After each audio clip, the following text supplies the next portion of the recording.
Hello and welcome back to the channel. I've seen a lot of y'all saying that you've been loving the compilation videos, so today we have 4 hours of stories where I was almost arrested or much worse. And to start off the compilation, we have the story of the time I was detained and almost arrested at school. But before we get to the stories, a quick word from our sponsor. Thank you, Stasis, for sponsoring this video. Growing up with ADHD, it's always been a challenge to keep my brain on the right track. Tasks that seem simple can feel overwhelming, and for a long time, it felt like a constant battle just to get through the day.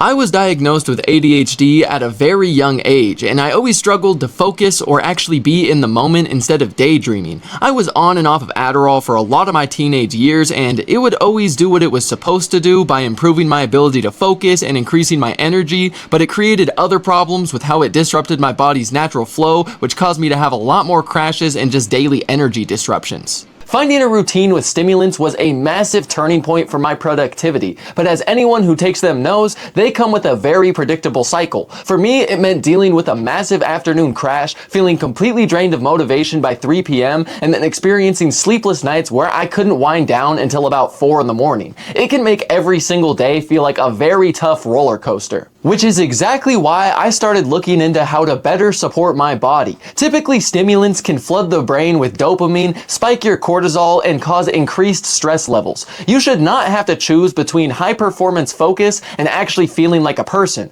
That's where Stasis comes in. Stasis is a precision-formulated 2-product daily system designed by people who have a decade-plus relationship with stimulants themselves. It doesn't replace your routine, it complements it by supporting the body's natural stress levels and stress response. Although individual results may vary, Stasis is a science-backed daytime and nighttime system built on clinically studied ingredients at clinically studied doses, and every single batch is third-party tested. The daytime formula helps reduce the stimulant roller coaster for steady focus and a balanced mood throughout the entire day. It helps to ease the daily afternoon crash, then the nighttime formula helps the body wind down at night while replenishing, restoring, and protecting you. For me, having a system that actually helps support healthy dopamine levels and the body's natural stress response has been a complete game changer. I get less crash, steady focus, and actual restorative sleep.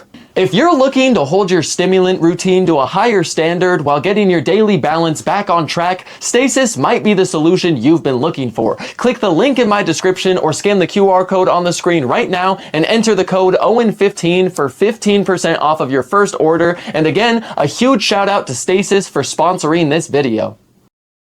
Have you ever tried to help your friend with something, but ended up making the situation far worse than it already was? Well, what if I told you that me trying to help my friends recover a stolen vape ended up getting us all almost arrested during school hours?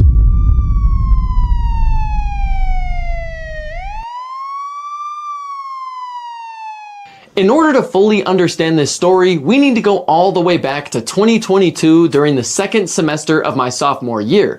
At the time, I had just gotten ungrounded from what was about 4 to 5 months of punishment being grounded to the house. If you watch the story of how I got involved with the FBI at 15, you understand why. But this story takes place just about a month after being ungrounded from that whole ordeal. And since I was ungrounded, I was finally allowed to get my driver's license. And since I got my driver's license, this meant I was allowed to drive myself to school for the first time. But since I just got my license, I was supposed to be on a 6-month trial period where I was not allowed to have any friends in the car, only family. But obviously, I did not care about all that. Every single day, we were stuffing my car, filling it to the brim with as many people that could fit in it as possible. It was essentially a clown car, and we would go anywhere we could to do anything besides schoolwork. Before we had a car, all of my friends would congregate at this gas station called Maverick. It was right across the street from the school. This gas station was essentially just fiend central, fiend city. Every single person there was on some type of substance, and if they weren't, they were going there to find somebody with some type of substance. And like,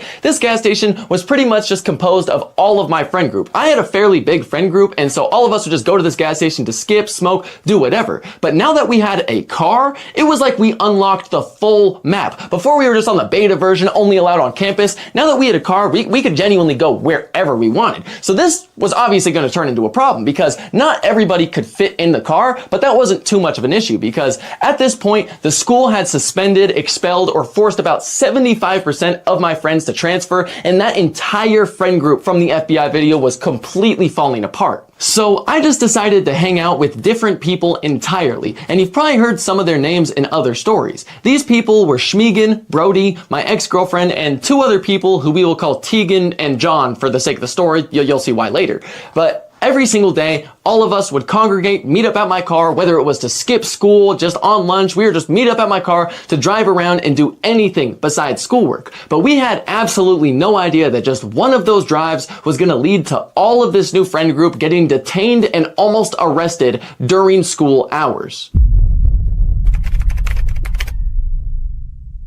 It all started out as a completely normal day. I woke up, drove myself to school, met up with some of my friends in the bathroom, got extremely baked, and then went to class. As the day went on, eventually lunch hit. So I met up with all my new friends and we went over to my car, started driving around, smoking, chiefing, talking, just having a fun time on lunch until eventually lunch was just about over, so we decided to head back to school. Once we got to school, Schmegan's vape was missing, and I was not messing with this because the last thing I wanted was a stray vape in the car that my parents go into sometimes. I was not about to get caught because you lost your vape. So I tell everyone to get out of the car, start searching for it. Everyone starts ripping apart my car. We are looking for this vape. We spent about 10 to 15 minutes looking for this thing and it was nowhere to be found. So we were already extremely late to class, so we just decided to cut our losses and head inside. As we were walking inside, Schmegan was extremely annoyed. And I mean, for good reason, because his vape just randomly disappeared and nobody could find it. So I told him that I imagine if the vape is loose in the car, it will appear at some point when I'm driving around, because anytime I lose my vape, I slam on my brakes and it just comes flying to the front. So I tell him that and he's like, okay, yeah, you're probably right. So school ends, I get in my car, I drive home. No sign of the vape.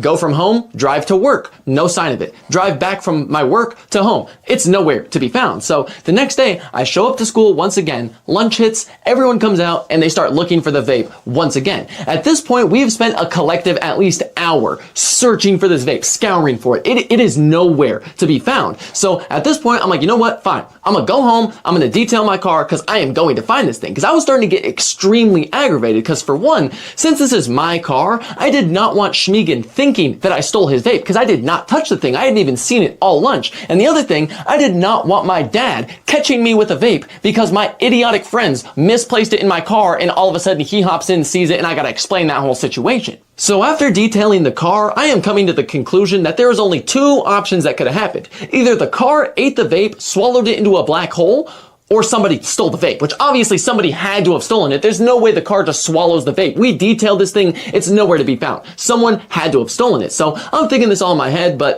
there's not really nothing I can do about it. So the next day, school comes around. I meet up with John in the morning. He comes over to my car. We're chilling in my car. We're chiefing, smoking, and we're just talking because me and him are theorizing. We're like, there's no way this just went missing. Someone had to have stolen it. It wasn't me, it wasn't him, it wasn't my ex. So it had to have either been Brody or Tegan. And we're leaning towards Tegan because Brody had basically no reason to steal it, whereas Tegan had way more of a motive and he was an underclassman with tendencies to do stuff like this. So we're like, it had to have been him. And as we're talking about this more and more, just easing it out of the conversation, that's when we see Tegan walking into school. So I roll down my window and I start yelling, hey, Tegan, come over here, right? So he runs over to the car, right? And this is when me and John instantly just start hyping up the thief. We're like, dude, we honestly think someone had to have stolen the vape, man. Because like, honestly, there's no way that the car just swallowed it, but whoever stole that had to have been smart, dude. Like, that was so slick, nobody noticed. Like, that's gotta be a good thief. They gotta be amazing. We just start hyping up the thief, making it seem like the coolest thing in the world, the most clean getaway. We're making it seem like it was a heist type vibe. And as we're hyping this up, that's when Tegan reaches in his pocket, grabs the vape, and flashes it to us, standing all proudly.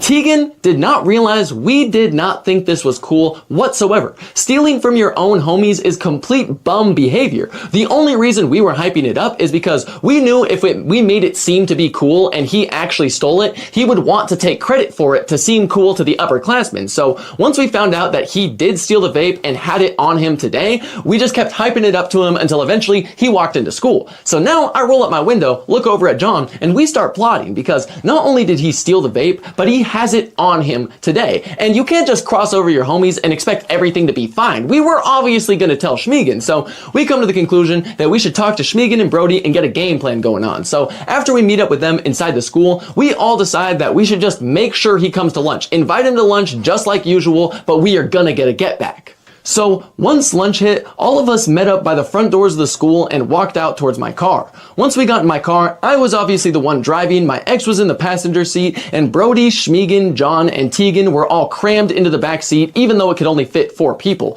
And the second that the doors locked and I pulled out of the parking space, John cocks back and punches Deegan in the diaphragm as hard as he can, making him cough and everything, and then instantly Schmiegen and Brody start pressing him, slapping him around, asking where's the vape, why'd you steal it, all types of stuff. And like, I'm not entirely sure where I'm going. I'm just driving. So I'm driving, trying to find somewhere to pull off to. And like the whole entire time that I'm driving, they are slapping Deegan around, throwing him around, punching him, trying to find out where the vape is because he is saying that he doesn't have it, which is obviously a lie because me and John just saw him with the vape. And so I'm pretty sure I drove just about a mile up the road, took a right, and like whole time I'm driving, they're nonstop slapping him around. I don't exactly remember what was being said back there because this same exact day, I was piecing together the fact that my ex-girlfriend was getting stuffed like a Build-A-Bear from multiple different dudes, including her own brother. So like, I could not care less about this Deegan stuff. I'm trying to figure out this relationship stuff and this cheating stuff. So I'm like, I don't care what's going on. I just know for Schmiegen to get his vape back, we need my car and we need to drive somewhere. So I got y'all. But after driving around for a little while longer, everyone in the back seat starts just repeating, pull over, pull over, pull over. So I'm like, fine, let me find a spot to pull over.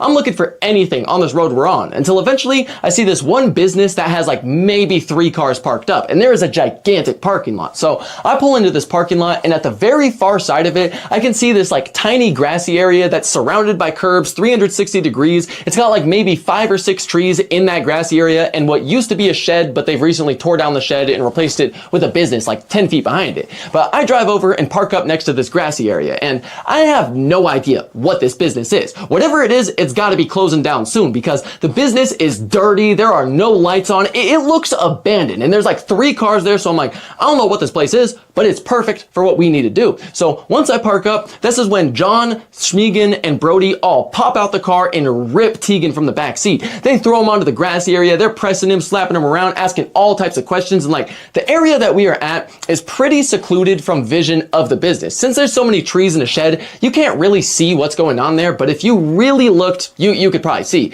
And while Schmiegen, Brody, and John are all pressing Tegan, I'm just staying in the car. Because as I mentioned, I was piecing together that stuff about my ex. So we are in the middle of a gigantic argument. And I mean, a little word of advice, never ever date a chick who is bipolar and addicted to coke. It is just a recipe for disaster, but that's besides the point. That is a story for another time. But after sitting in the car with my ex just arguing, I just got pissed because I could tell she was lying. So I'm like, you know what? I'm done with this. I rolled down my window to look at what's going on with Tegan and everyone out there. And all that I hear is them just yelling at him. Well, where is it? Where is the vape? And they're all like, Tegan is on the ground. They are all surrounding him. They're pressing him, yelling at him, asking where the vape is. Tegan is holding back tears. He's like, I don't know. I don't have it. I don't have it. Which like, obviously we saw him with the vape. So we know he's lying. We know he has the vape. So at this point, this is when John's like, okay, you don't have it. We gonna grab your backpack then. So he opens up my trunk, grabs Tegan's backpack and just starts dumping it out straight onto the parking lot. Papers are blowing everywhere. Everything is getting scattered across the parking lot. He is emptying every single pocket onto the ground of the parking lot. And while he's doing that, Brody and Schmiegen are just throwing him back on the ground because he keeps trying to get back up and they're just throwing him back down to the ground. They're like, dude, if you want this to be over, just tell us what you did with the vape. We are not letting you get up until you tell us what happened. And so John finishes looking for through the backpack. There is nothing in there. So he goes back over there too. And at this point, he gets over Tegan and he starts to threaten him. He's like, are you going to tell us where the vape is? Like, you want this to end. If you want this to end, tell us where it is. And so that's when Tegan just starts crying his eyes out. He's like, I gave it to a friend. Now, the thing is, Tegan was a compulsive liar. This dude would lie about all types of just the most random stuff. He would come up to us and tell us he lives on like a $15 million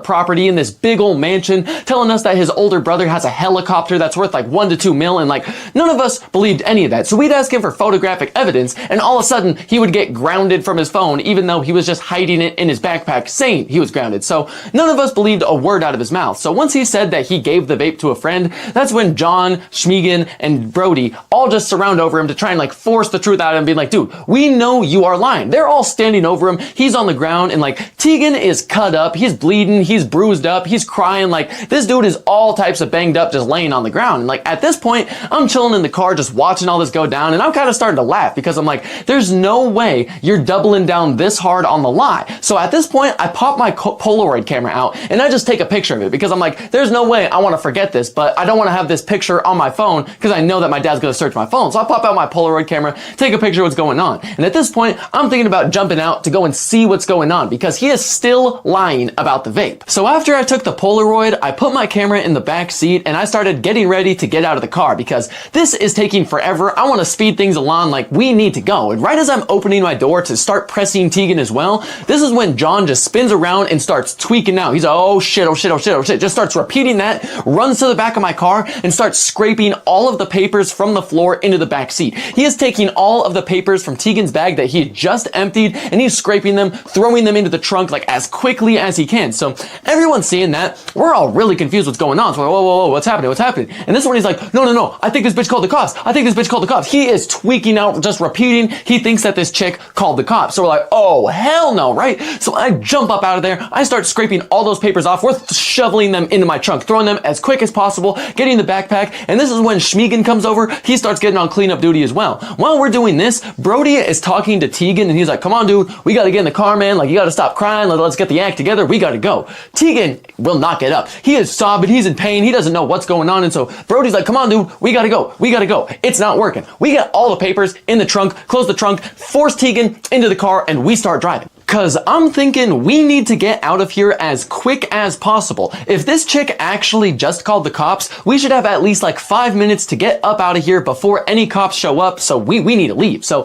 I'm in the driver's seat. I am trying to get out of this parking lot as quick as possible. I'm trying to get to school, get us out of trouble, make sure that the cop does not see us. And while I'm trying to drive out this parking lot, everyone is in the back seat trying to like make Tegan stop crying. This dude's sobbing his eyes out like, come on, dude, like everything's okay. We're just gonna go back to school. Stop crying. Like everything's fine. We're done. Like everyone's trying their hardest to calm him down. I am mad stressed because I'm like, oh good God, this is the worst scenario. You're telling me that the cops are coming. Like I am tweaking out. Eventually though, I get to the exit of the parking lot and I put on my turn signal to go and turn out. This is when we see a cop coming down, getting in the middle of the road with his turn signal on, trying to turn into the business. So I see that and I'm like, oh, we're cooked. But I'm like, you know what? Hopefully he's gonna pull into the business and look for us. Like he doesn't know that we know he's coming. So hopefully he just goes in there, starts trying to look for us. So I bust a right and I floor the gas of this car. But like I had a 2003 RAV4. This thing had like 300,000 miles. It was a terrible car. This thing was huffing, puffing, banging around, sounded like it was gonna break down before we even got up to like 20 miles an hour.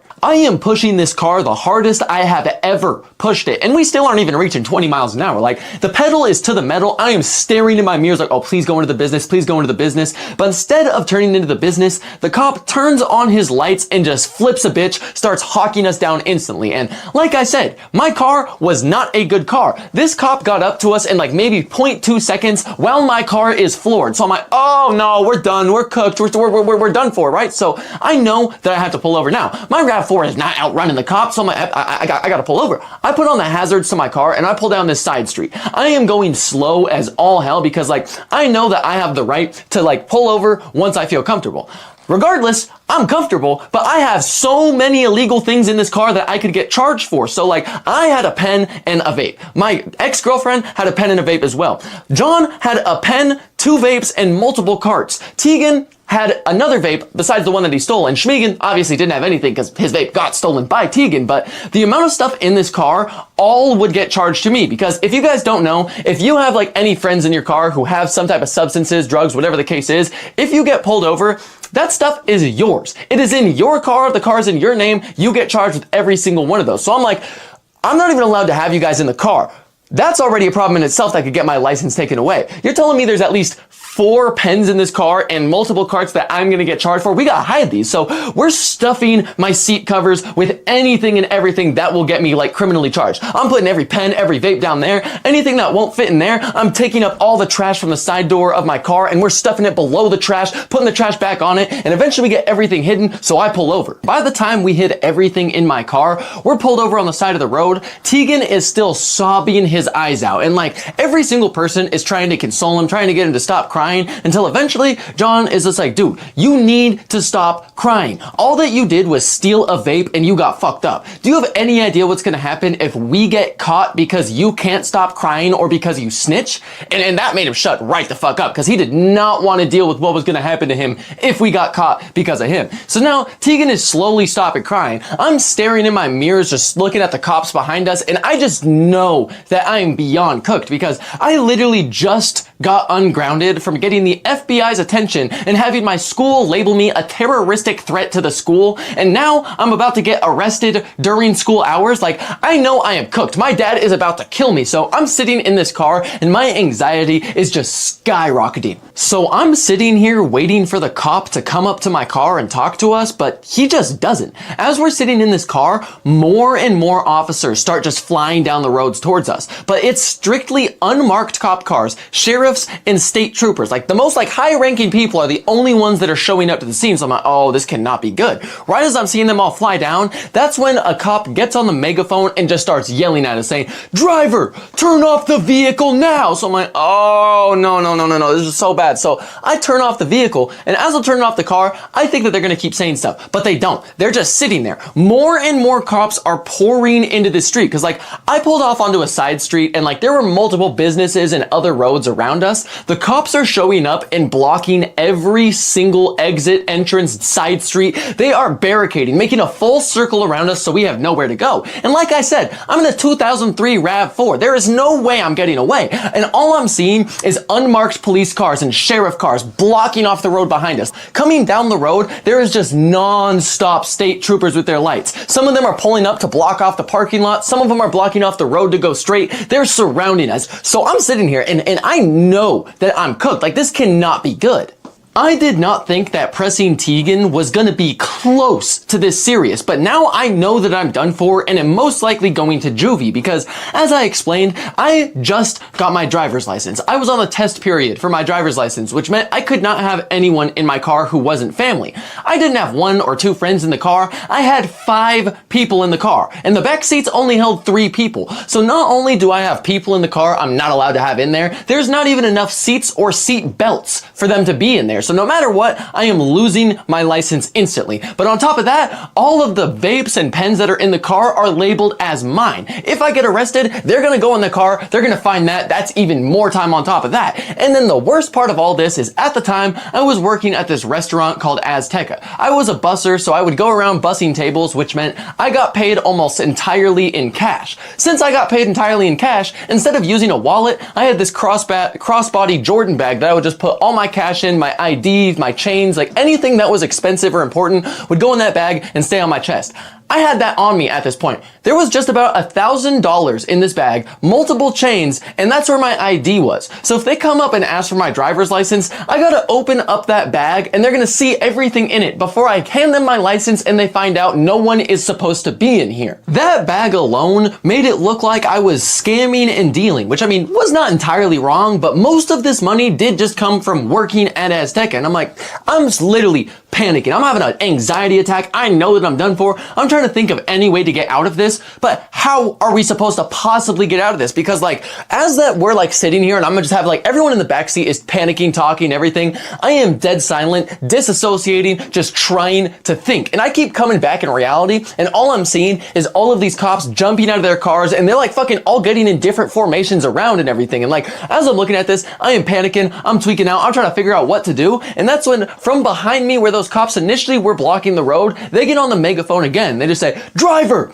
step out of the vehicle now." So I'm like, oh, good God, right? So I open up the door, I step out of the vehicle, and like, I'm facing where the megaphone is. Every single one of those people have their guns drawn, pointed at me, right? And then that's what they get on the megaphone. "Turn around now, hands on your head." I'm like, yep, okay, y'all got it. I turn right around, hands on the helmet. I am not getting shot today. So I put my hands on my head, I turn around. Everyone in front also has their guns drawn. All of these cops are in front of their cars, guns drawn, all pointed at us. I'm like, there is no way this is this serious, but I'm just complying. I'm like, I don't care what's going on. I'm doing what y'all say, right? So I got my hands on my head. They tell me to walk backwards slowly. So I slowly start walking backwards towards them. So as I'm walking back, I am just genuinely so confused because all we did was press Tegan. Genuinely, he got slapped around, he got beat up, somewhat jumped, you know what I'm saying? But it could not possibly be this serious. And like, as I'm in the middle of these thoughts trying to figure out what type of call they got for this many cops to come up, that's when they just grab my hands, throw them behind my back, cuff me, put me on top of the vehicle, take off my bag, throw my bag across the hood, and then they just throw me in the back of the vehicle. These cuffs are on way too tight. I'm sitting on my hands. I am too tall to even be in the back of this cop car.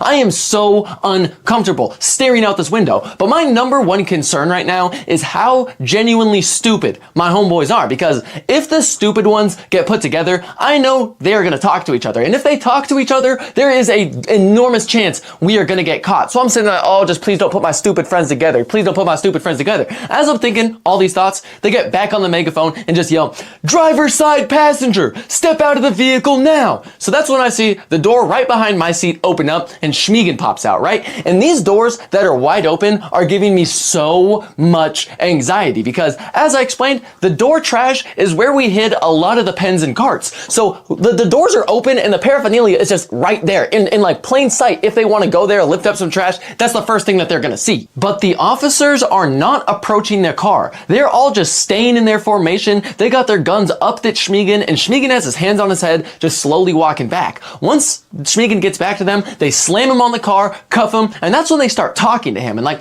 I'm pretty nervous about this because they're talking to Schmiegen much longer than they talk to me. And Schmiegen, he's not exactly the brightest of the friend group. So I'm like, please, of all people, do not talk to Schmiegen, right? And after maybe like 20, 25 seconds of talking to him, they threw him right in the cop car with me. Once he gets in the cop car, this dude instantly is trying to just talk to me, start yapping. So I'm like, I just start making some noise. I'm like, don't talk, shut up. I'm like, I'm just trying to make noises to make him process, we are not talking while in these cars. We're not talking this entire time until we're done. And as I'm trying to do that, he just cuts me off. He's like, whoa, no, genuinely. How many people are in the car? I think I lied to him. And I'm like, well, what the fuck are you talking about? There's 4 people left in the car. How could you have lied to him? He's like, oh, wait, yeah. I told him that there's 3 left in the car. And so I'm just staring at him. I'm like, wow, this is the intelligence we're dealing with. We were genuinely done for. But I was just happy that Schmiegen was in my car so that way I could make sure he didn't talk or do anything stupid. But that's when they get back on the megaphone and just yell, "Top right passenger, step out of the vehicle." So this is when my lying, conniving, whore of an ex-girlfriend steps out the car and starts walking backwards, right? So the cops cuff her and they don't even put her in a cop car. They just sit her on the curb of like the sidewalk, not in a cop car, just on the street with cuffs on behind her back, right? And as I'm looking at where they're putting her, that's when I see an ambulance and a fire truck are pulling up to the front parking lot of the business we were just at. So now I'm like, okay, what is going on? How slow of a day do y'all gotta be having for the entire unit to be coming out over this? Like, all the cops was already ridiculous. You're calling up the firefighters and first responders now? Like, what do we got going on? So I'm staring at that. And this is when they get back on the megaphone and start yelling, "Back right passenger, step out of the vehicle." So the door opens up and this is when I see John step out. He puts his hands on his head, starts walking backwards. They cuff him, put him up, and that's when they start talking to him again before putting him inside a cop car. Every single person that they're like pulling out, they're briefly talking to, which is, I'm assuming they're talking about how many people are left in the car. I'm the only one they did not say anything to. They just slammed me on the car, cuffed me, and threw me into the back. After John stepped out and got cuffed, then came Tegan. And once Tegan stepped out with his hands behind his head and started walking backwards, they cuffed him and they threw him in the back of the car with John. So at this point, I'm thinking this is the best case scenario. I'm with Schmiegen, John is with Tegan. Both of the people who are the most likely to talk and say something they're not supposed to got paired with the people who actually know what to do and know not to speak. So I'm like, this is great. And as I'm like thinking all this, they call the final person, which is Brody. They have Brody step out of the car. He walks backwards. They cuff him and they throw him in a van alone. Now, nobody is in my car. All 4 doors are wide open and the cops are now approaching my car. So I'm thinking, I'm like, oh, this is so bad if they like actually like start looking into my car and digging around type of thing, right? But the cops walk up to my car and they kind of just start peering in. They're not touching anything. They're not moving anything. They're just like looking inside the car, walking in circles. And then eventually, after they're kind of like done analyzing for what was probably about a minute or so, this is when they all just stand there, congregated, they're like angrily talking and everything. And by this point, it's been at least, I want to say like 30 minutes since they tossed me in the cop car initially. Like, this has not been a quick process. Once I got in that cop car, it took about like maybe 5 minutes for each person to get like pulled out of the car, and it has been forever. But now that they like looked in the car, they're angrily talking, this is when they start walking up to all the cop cars and they just open up doors and close them until eventually they get to my door, they open it and they're like, "Are you the driver?" So I'm like, yeah, that's me, I'm the driver, right? And so they're okay, step out of the vehicle. So they take me out from the back of the cop car and they close the door. Now Schmegan is all alone in this cop car. They take me to like the front of it around where my bag is and they just start talking. Okay, explain to us what happened, right? And at this point, I have had some time to think. Like, I'd been in that cop car forever and all I was trying to think of was the best excuse I could possibly come up with. So once they asked me what happened, I instantly just started rambling. I'm like, I honestly really don't know. We were just on lunch and then we went to do this. We were just playing around and then all of a sudden we had guns, the cops were pointing at us. Whoa. Come on, son, take a deep breath, chill out, just explain. Come on, take a deep breath. So I said to him, okay, I'm sorry. Me and my friends were on lunch at school and we were just driving around and we ended up pulling over and we were just shooting each other with my Orby gun and then whoa, they just cut me off instantly. They're like, did you say Orby gun?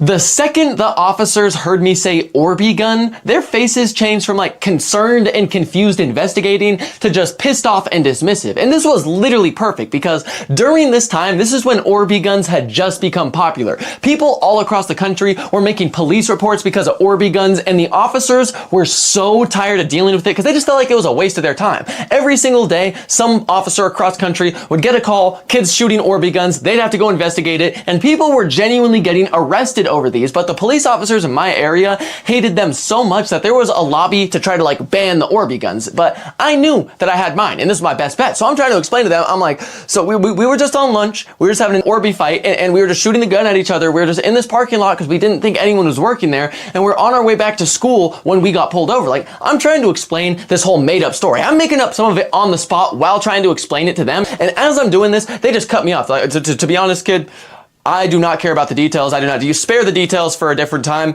If you can prove to me that you have an Orby gun, that's all I care about. And so I'm like, yeah, I can prove I have an Orby gun because at this time, I always kept my Orby gun in the trunk of my car in case I ran into some of my friends across town who also had an Orby gun, because then we pop out, start shooting each other. So I knew I had it in my trunk. So at this point, I am talking to about like 6 to 8 police officers, but only one of them is asking me questions. The rest of them are just surrounded, like listening to my answers. All of them hear Orby gun and I can tell that they're just aggravated about it, right? And so this is when they just cut me off, told me to stop talking. They take off my handcuffs. Like, if you have an Orby gun, show us, right? So I walk over to my car, I open up my trunk, move around a couple backpacks, all the scattered paperwork from Tegan, and I grab the Orby gun and just put it on top. I'm like, yeah, the Orby gun's right here, right?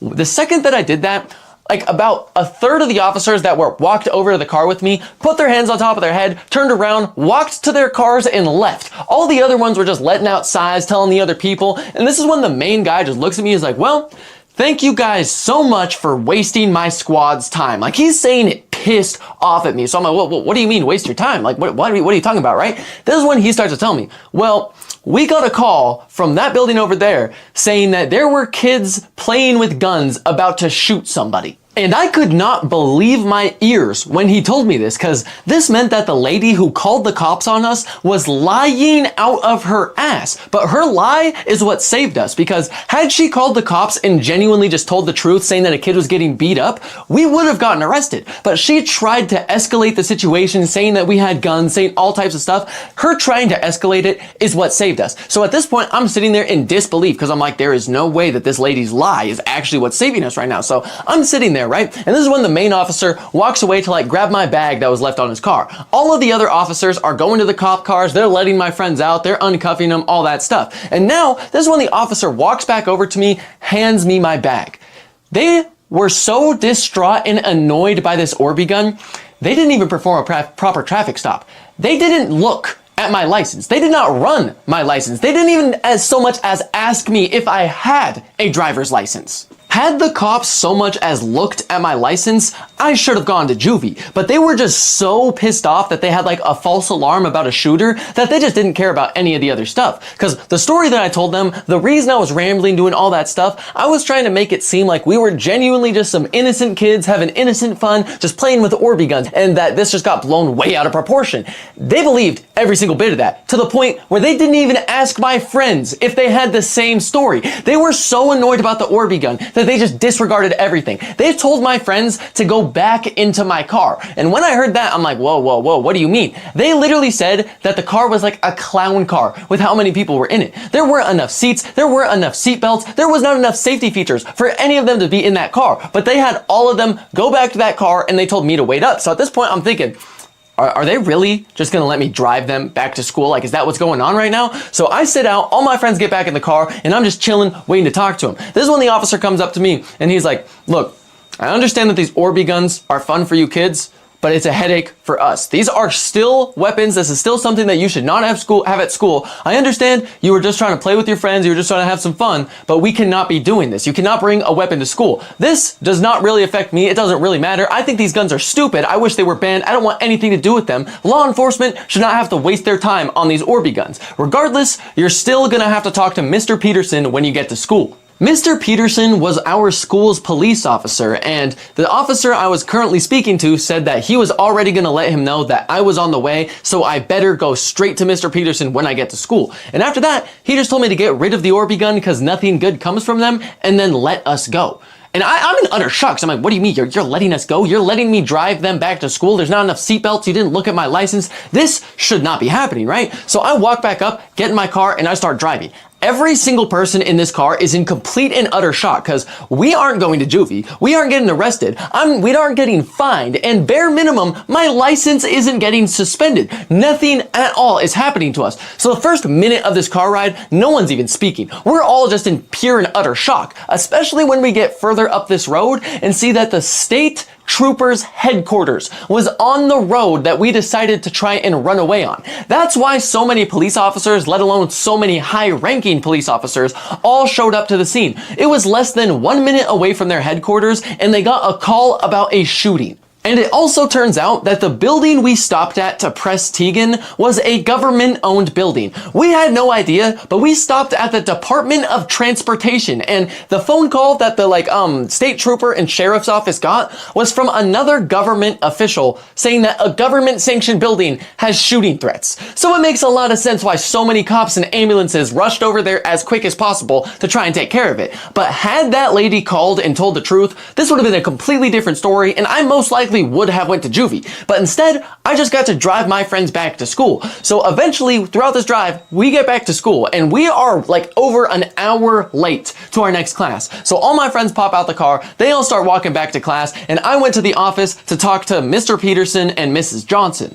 As I walk to the office, I am stressing out so bad. My anxiety is skyrocketing because if you watch the rest of my videos, you know that this entire school year, the school was non-stop trying to expel me. And this was the last thing that I needed to happen. I was 90% sure I was getting expelled when I walk in this office. And once I got there to talk to Miss Johnson and the police officer, all they're gonna say to me is, there's no need to speak. The cops already told us everything. So I feel like I'm cooked. So I just start apologizing, trying to make it seem way less bad than it is. I'm just like, I'm so sorry. I didn't know I had the Orby gun in my car. I would never bring that to school. We found it when we were off of school grounds. We started messing around with it. It was just all stupid. I'm so sorry, right? And this is when they look at me and they say, well, honestly, Owen, they gave us a good story.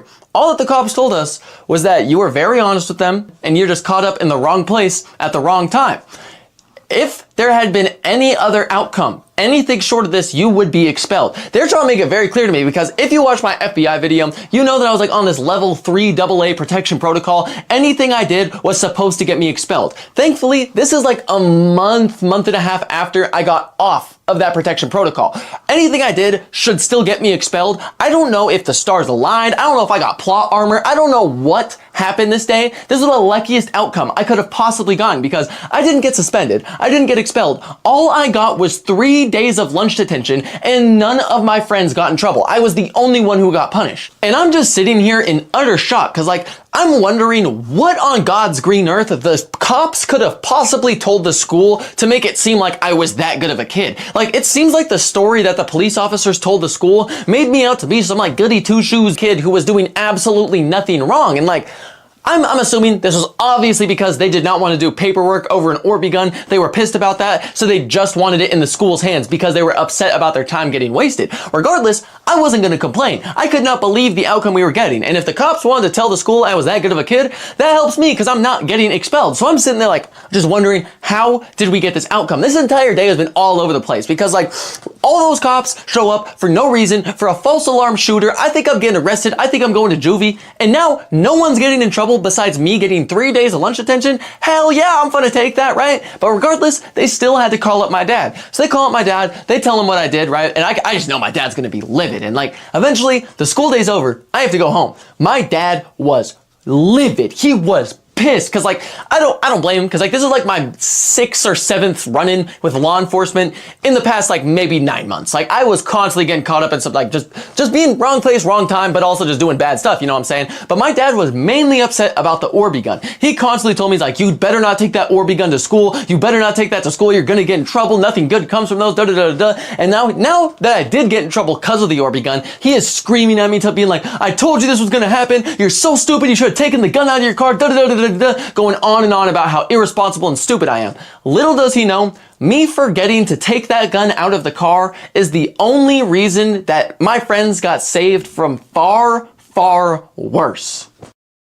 Thank you all so much for watching to the end of the video. I feel like this story is a perfect example of if you play stupid games, you're gonna win stupid prizes. Doesn't matter if it's stealing, trying to get a get back, whatever it is, it's best to just avoid those situations altogether because they never end well. But I hope you all enjoyed the story. The next video I'll be dropping is the story of the first time I took acid, and that video should be funny as all hell. That'll be dropping later this month as well, so I got a lot more content coming. Come 2026, we will also be opening a second channel for gaming content, car content, cooking content, whatever content y'all want to see, we will be pumping y'all full. So appreciate y'all supporting any of my stuff, whether it's on TikTok, YouTube, live streams, whatever it is. I truly appreciate each and every one of y'all. And next video will be dropping very soon. But thank y'all for giving my channel a chance, and I'll see y'all in the next video. I hope y'all enjoyed that first story. Up next, we have the story of the time I ran away from 3 different police squads in one night. Have you ever heard of the butterfly effect? How one small event can cause a chain reaction of bigger events, kind of like pushing over some dominoes? Well, what if I told you the mere act of pushing over a sign led to me and my best friend running from 3 different police squadrons for over 2.5 hours?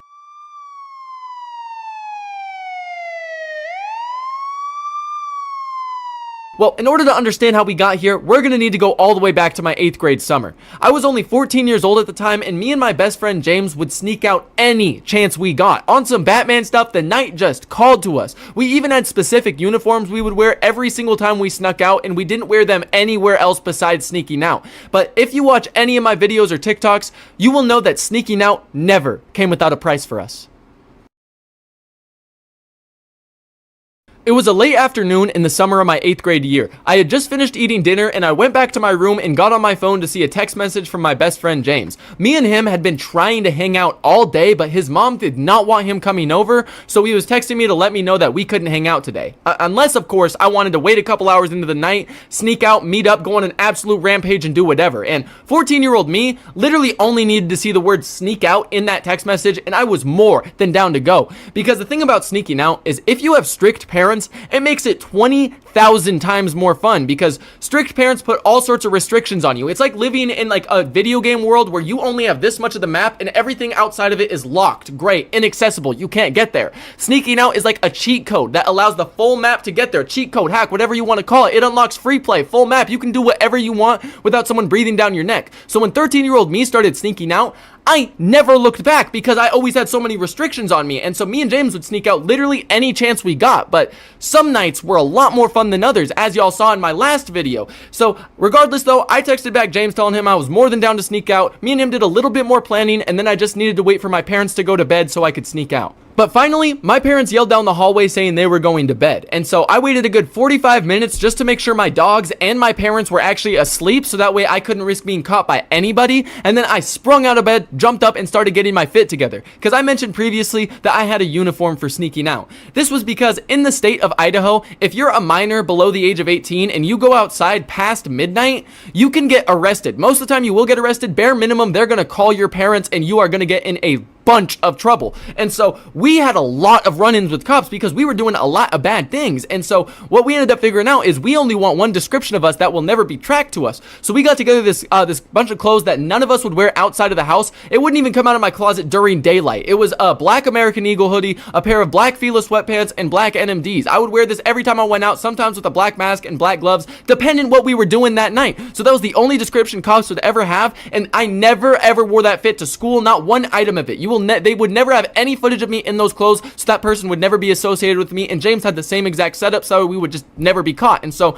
after I got my fit together, I texted James to let him know that I was ready, because the thing with James' phone was it only worked in Wi-Fi. He was actually not even supposed to have a phone until high school, and this was our 8th grade summer, so he just bought a phone off of one of our friends, and it only worked in Wi-Fi. So me and him needed to make sure that we actually left the house at the same time, because we lived remotely close to each other. We were just about 2 miles away, and there was a park right in the middle of our houses, just this dog park. So we figure we both need to leave at the same time and get to this dog park at the same time as well, because it was the middle of the night. And so we wanted to make sure that we got to that park at the same time, because having to wait around alone in the nighttime in just the hopes that your other friend shows up is terrifying. It's so scary. And so eventually I got a text from James saying that he was about to leave for the park. So I got ready, I threw together my entire fit, put it on, and then I got this body pillow and another hoodie. I put the hoodie on top of the body pillow, put a bucket hat and set inside of the hood to make it look like I was sleeping, and then I grabbed my shoes and started to slowly creep out the hallway. But my house had wooden floors, and it was like the top level of the house, and so they creaked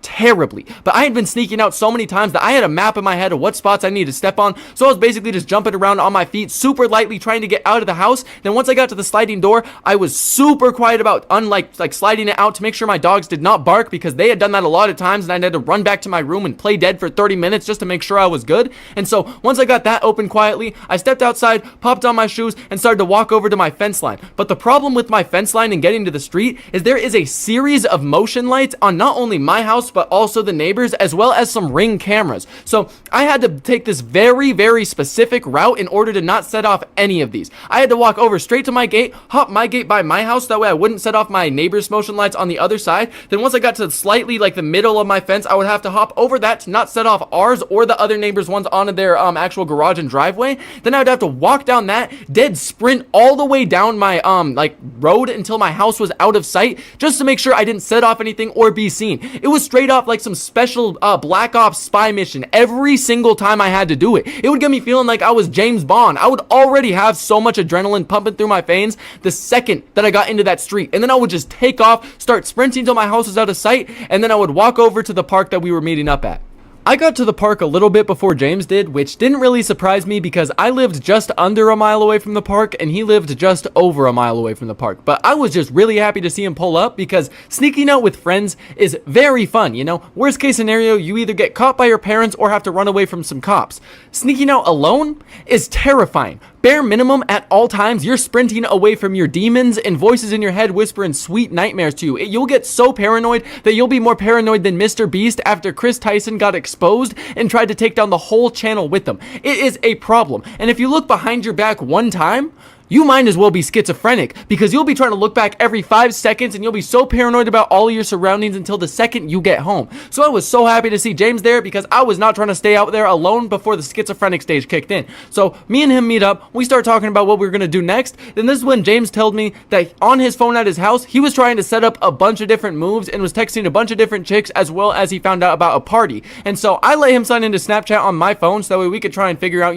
what the move for the night was. And this dude, whenever we were trying to find any type of move for the night, he turned into like a bot account trying to promote his OnlyFans. He would group snap every single person in the state of Idaho and then also post on his story and just wait for replies. And so he was already doing the process of this before we got to the park, so we already had hella replies to scroll through, because this man already had it down to a science. I mean, we both did it, but he literally had it down to some type of science. It was crazy. And we would pick through all of these texts like a manager looking through job applications. We would scroll through every single one until we found the right fit for for our night, make sure it was a good move. And so we were picking through a bunch of these resumes, but we were mainly just looking for the address to this party James mentioned, and eventually we found the address. Just to avoid confusion, the last story I told on my page took place over at my mom's house. My mom and dad are divorced, so I had a separate house, and this story takes place at my dad's house. I do not live at my dad's house anymore, but he still does, so I'm not going to use his address. For the starting point of this story, we'll be using the dog park as just everything to calculate distance. And if you're enjoying the video, make sure to subscribe, but let's get back to the video. So we popped it in Google Maps, and it was over 5 miles away in downtown Coeur d'Alene.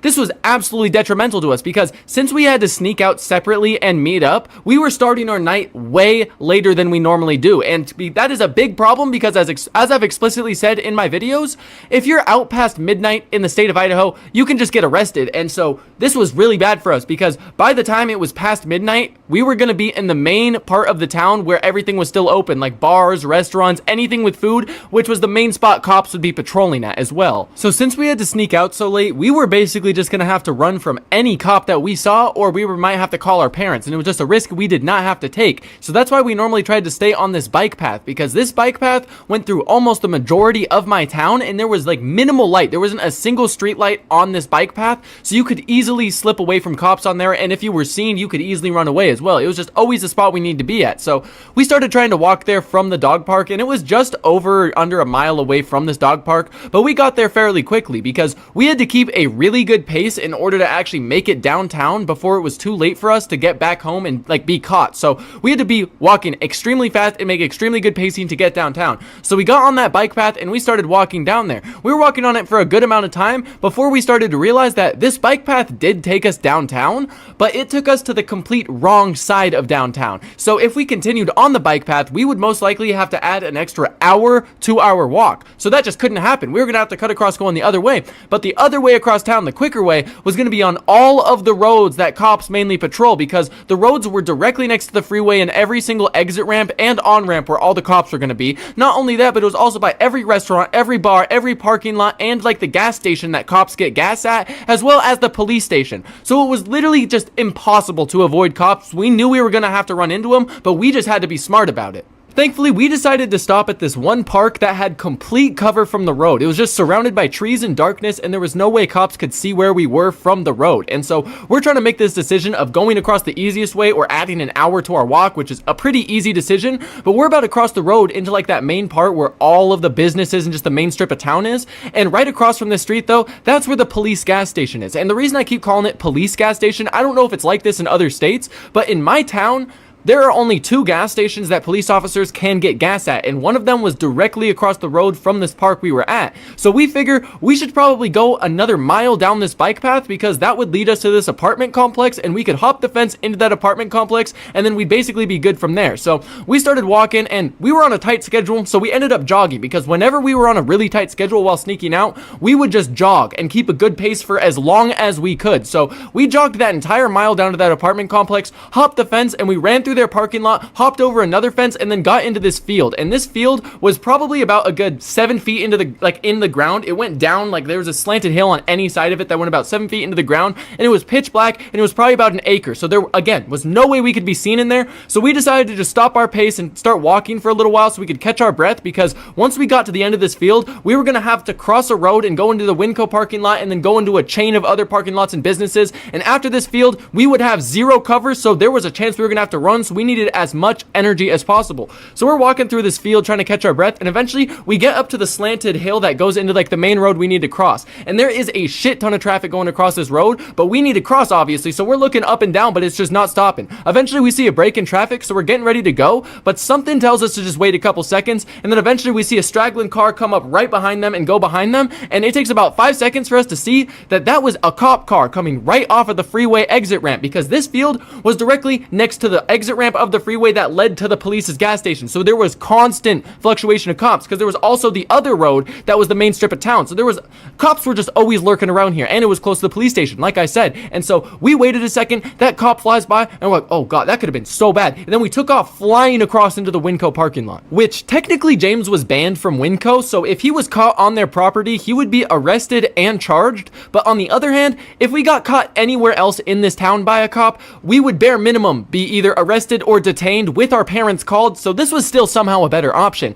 And thankfully, after Winco, there was a series of parking lots that were all pretty connected, but not all parking lots. It was also just businesses, apartments, just public areas where we could easily walk in the shadows and didn't have to be on the direct side of the road. So that was exactly what we did. After we went through the Winco parking lot, we had to go through a bank parking lot and then through some apartment complexes, but we knew exactly what we were doing, and we had a route where we could weave through without being seen. And in my town, there is rarely people out at nighttime. Like, it's mainly just cops patrolling, and it is not weird for it to seem like a ghost town with no other cars driving around in the nighttime. But it was a weekday, and there was so much traffic out, and it was now just past midnight, so that was very weird for my town. And since there was a lot more traffic at night, there was also a lot more cops in the area. So we were seeing a bunch of cops patrolling, and because there was a lot of traffic, and we didn't know if they were seeing us, but they didn't seem to be paying attention to us, so we were just moving as quickly, as quietly, and like as silently as we could, trying to avoid being seen by them. And so we were walking through a series of parking lots, sometime having to go on the sidewalk, but very rarely we were trying to stay in the shadows as much as we could, until eventually we walked through the Lowe's parking lot and into another parking lot right on the side of the highway. The connected parking lots stretched for about a mile and a half up this road, but thankfully we only needed to go about a mile up the road because there was traffic at every single intersection and as far up and down every single road we looked at. And we were waiting at the highway intersection trying to cross it, so we had to wait until there was a good gap in traffic, but eventually we ran up and across that. And we were both talking about how weird it was that there was a bunch of traffic because, as I mentioned earlier, not only do I live in a smaller town, but it was also 2020 at peak COVID and like quarantine, so there was no reason that there should have been this many people out. But we waited till there was a good gap, sprinted across that highway, got up into the Walgreens parking lot and started walking up that. But shortly after we got out of the Walgreens parking lot, this is when the parking lots kind of started to stop and it turned more into just fast food restaurants and other like smaller parking lots,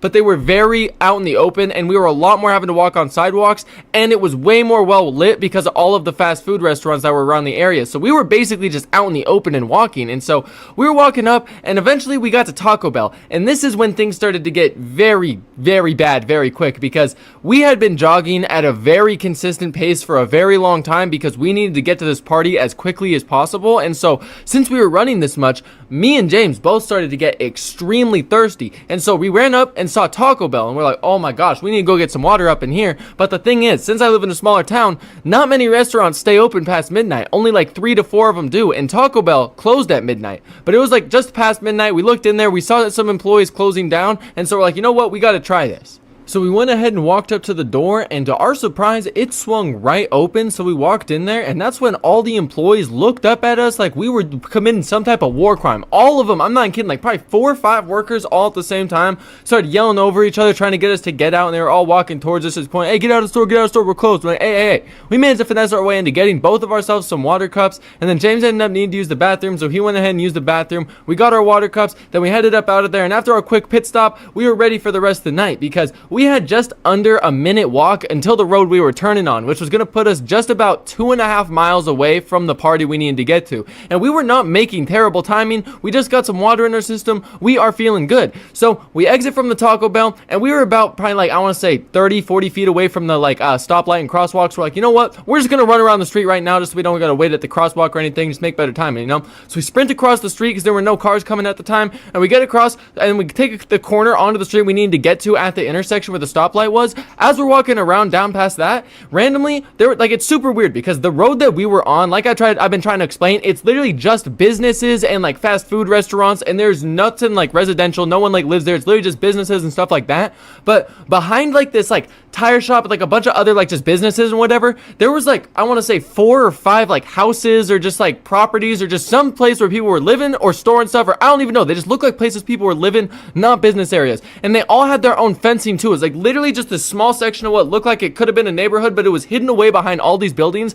I had never seen this in my life until me and James just walked across at this corner, and there happened to be one of those signs, like one of those plastic triangle signs that just said like for lease or whatever, standing up right there. And so James walks up to this thing and he just pushes it over. He's like, you know, he just throws that thing to the ground, you know, claps onto the ground. We start to keep walking till all of a sudden we just hear a screech behind us, like tires that just all of a sudden to stop right behind us. And so all of a sudden we just hear someone go, hey, pick that shit up. And so James jumps up, turns around with both of his fingers already flipped, like both of his hands are already flipping off whoever's in this car. He jumps up, turns around, and that's when we see that it was a cop car. Not just any cop car. This was an unmarked, completely all blacked out, undercover cop car with 2 officers sitting in it as well. And they were both looking at us. And I'm fairly sure that when we were at Taco Bell, we just sprinted across the road, completely illegally crossed it. I'm like 95% sure that they saw us do that. And then they went to investigate, what we were doing, because we were obviously young kids sprinting across the road. It's past midnight. So they went to investigate what we were doing, saw James push over that sign. And if that wasn't enough for them to determine we were up to no good in the middle of the night, and that they should look into it, James immediately jumped over, flipped him off, and cussed him out. So that was definitely more than enough for them to determine, oh, these kids are definitely not doing anything good outside. So they flipped on their lights, immediately started trying to go for us, and they were like yelling at us and whatever. But me and James immediately, our stomachs dropped at the same time that we both jumped up and did a 180 to start sprinting back around towards that like kind of residential area I was talking about with all those houses. And we had never even been in this area on foot, and we didn't even know this specific section where these houses were even existed. This was just like fresh map to us. We didn't even know where we were at. We just unlocked this area, so we're sprinted through there. We don't know where we're at, but we just know if we hop some fences, we'll eventually lose them. So we start hopping these fences around these houses, but there was just one road in this entire area, and it circled around the houses that we were at. So every single time that we would hop a fence, we would hop it right as the cop was circling around the area, and he would see us, so we'd have to hop back over. And most of the time, James would be in front of me, so he would hop the fence. He'd be like, oh, no, don't hop. He would hop back over, then we would run back, try to go around the same area, and it would happen again. It was like, it was just like a game of cat and mouse, just happening over and over again with us hopping over, seeing the cop, he'd see us, we'd hop back over, until eventually we were running, and I saw this gap in these fences. Like, it was 2 fences with just enough space in between them that it could fit like one person, you know what I'm saying? And so we both squeezed into there because we had to make sure that both of us could fit in there, because it was our only option. So we both squeeze in there, we get in there real tight, we like hunker down, and then we can see the cop still. He's circling around, and then eventually we see him go off of that loop road and just go like firing it down, like gasses it down this like freeway ramp down the road, thinking that we took off that way. And he starts to turn his lights off after he gets further, but he's speeding. I can tell he's still looking for us, you know what I'm saying? And so we see that, and our adrenaline is pumping, but like we can finally take a breath. Like, no way, we lost him. That was so lucky. I cannot believe that just happened. That was so close. But this was just the start of our problems. We waited for another 5 minutes because we're like, okay, we got to make sure that this cop is gone. We're in a very, very like public area, like this is a very like area where a bunch of cops are going to be flying by. So we need to make sure we're not seen. We just need to stay here for a second, make sure no cops are around. And also the other thing was the road that we needed to turn on had a freeway ramp, and we could not get caught on top of this bridge over the freeway, or we were going to get caught there, like stuck by the cops. But we needed to get moving fast, because what I immediately assumed happened was after that first cop lost track of us, we got away from him and he started gassing it down that other road. I assume he called backup, because as I explained earlier, we had those sneaking out uniforms that we would always wear and cops recognized. So after he saw that both of us were together and got away from him, I'm pretty sure that they just immediately called backup on us to try to get us caught, because we were always doing something not good, just always in the night, just like wreaking havoc on the town, And so it was real bad. I'm like, he definitely called backup on us. We need to get out of here fast, because we're just sitting around basically just waiting to get caught at this point, because we do not want to stay in the same spot. And we've been looking at this road over this fence, and we have not seen a single set of cop lights or even cars passing by. So we know our window's closing and we got to get going fast.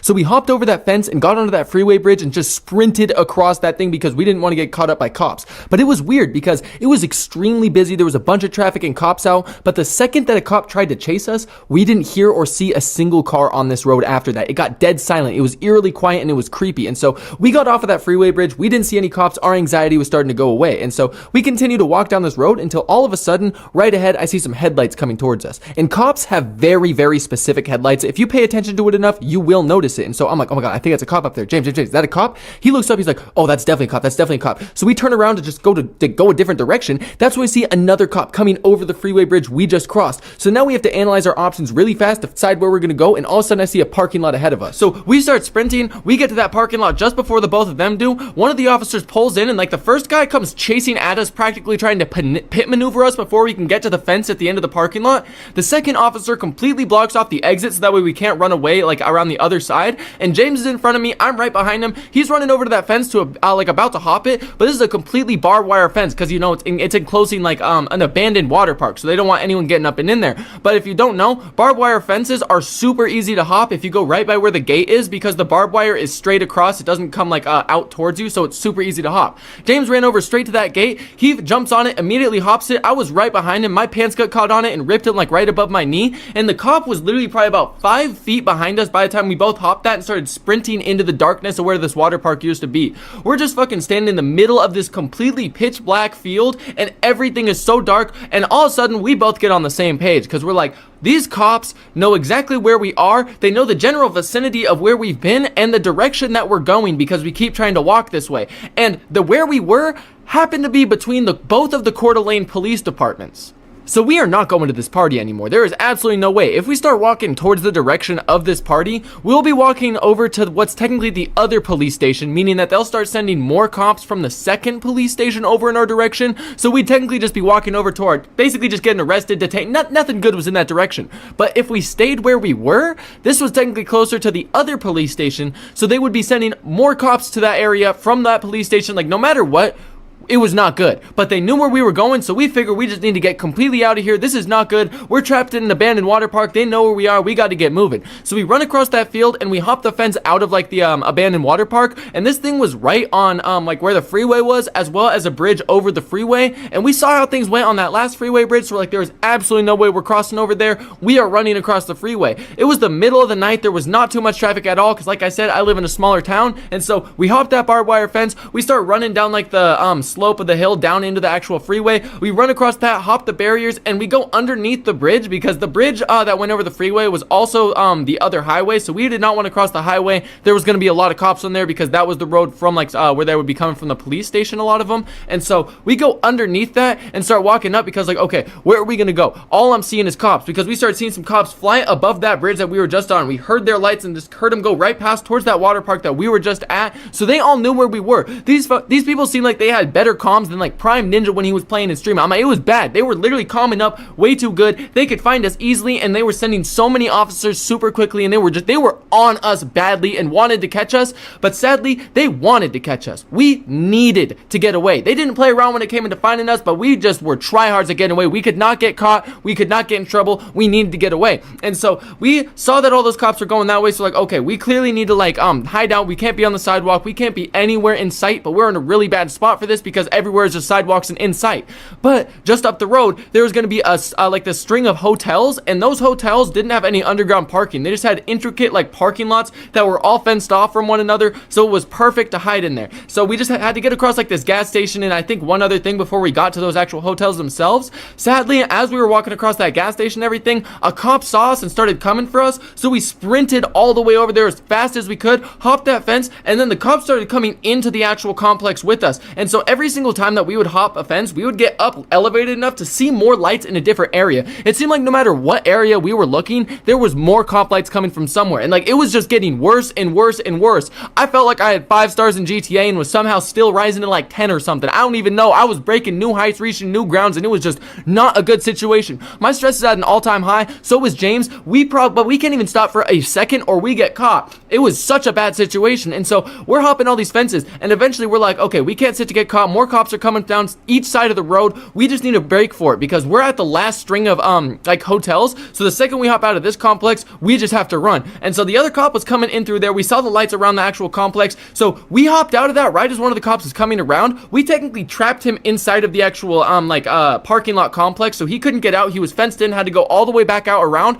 As we did that, we sprinted across the road and into the Lowe's parking lot, but we weren't heading to Lowe's. The whole reason that we were heading this way is because there was this apartment complex right in between Lowe's and Winco that was fairly inaccessible from the side of the street we were on. And if you've ever lived in apartment complexes in general, you know that they're impossible to navigate. Like, you try and order a pizza to your apartment complex and your actual building number, it's like winning the lottery if they actually deliver it right. Like, it is a maze to get through them. So leading cops here meant that they were not going to be able to get through it, especially since the way that this complex was like built, it was like a bunch of apartments in a circle around a field where there was a playground. So if we ran straight through that, it was going to be very hard for them to get to the other side of the apartments where there was another parking lot. So we sprinted straight through there, and the entire time that we're running across this street through Lowe's, hopping all these fences, essentially from the water park, we are dead sprinting. And by the time I get to Lowe's and to where this apartment complex is, me and James both feel like our bodies are about to give out. Like, we are exhausted. We haven't had water since that Taco Bell water cup. We're dehydrated. We've been dead sprinting. We feel sore. Everything is just not going good for us, but we're still getting away. So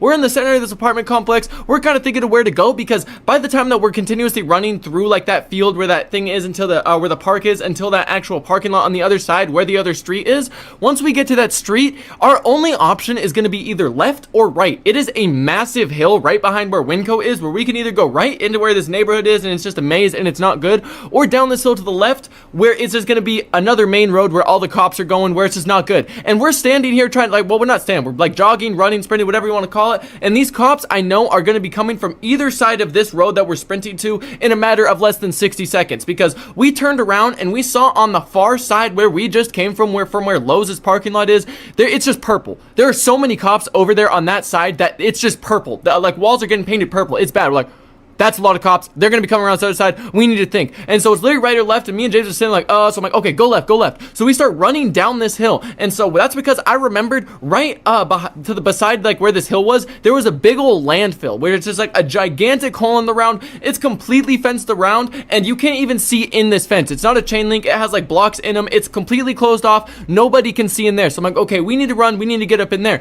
So we sprint down this hill, hop over, get in the landfill, and start walking down there, because this entire night was basically just all of the stuff that we had done throughout all of our time sneaking out, just all the havoc that we'd wreaked on the town was catching up to us right now. These cops had basically, I'm fairly sure that in their mind, they honestly probably had meetings about us from how much stuff we were doing, but they were probably just trying to put a stop to it and teach us a lesson, because we always got away. And so this night, they're like, you know what? No, we're just going ham. They were sending basically any officer that was on patrol out to try and get us. So we jumped up in there into this landfill, and we finally had a second to catch our breath. The landfill was 2.2 miles away from the abandoned water park, where basically all of the dead sprinting started from there. So bare minimum, we had been dead sprinting for 2.2 miles, plus all of the weird stuff. We had to backtrack, we had to hop fences, we had to do all sorts of weird stuff to evade these cops. So it was definitely more than 2.2 miles, dead sprinting the entire time. So we're in this landfill, we have a chance to catch our breath. We are walking very, very slowly so we can catch our breath, we can relax for a second, and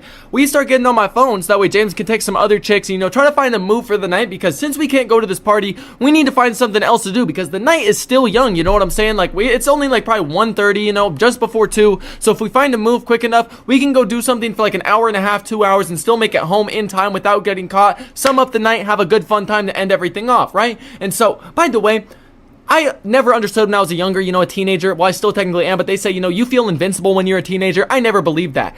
I was just walking, strolling through this, just strolling through government-owned property, closed off, a landfill with a 100-foot deficit. I was 5 feet away from it in pitch black, and I was just walking away from at least 30 cops chasing me. You definitely do feel invincible. I don't know what was going through my mind, but I was completely calm. So clearly, nothing that it should have been going through. I was completely calm this entire time. So was James. He's just texting these chicks, and eventually we get to the end of the landfill, and we had to hop this barbed wire fence, and it connected over to this like an actual dump. You know, the landfill and then the dump, they're right next to each other with a barbed wire fence like blocking them off. But right in front of the dump is exactly where that like gas station is that only police officers use. So not only are we next to that, but we're also right next to the 2 main roads that connect to the police station. So we're now right next to one of the police stations. They're sending officers from the other police station. So there's 2 police stations right there that are sending responding officers, and it is getting bad. We are seeing so many cops, and it's past 1:30, like I said, and they're still turning on their sirens. They had comms that would rival FNCS players. The second that they spotted us, the town would get painted purple wherever we were. These cops were hawking us, trying to get us, and they were not going to let us go. They practically had the entire team like trying to find us just for us 2 kids sneaking out at night. And so the landfill you could not see into no matter how hard you tried. You know, it was completely blocked off, and it was pitch black inside.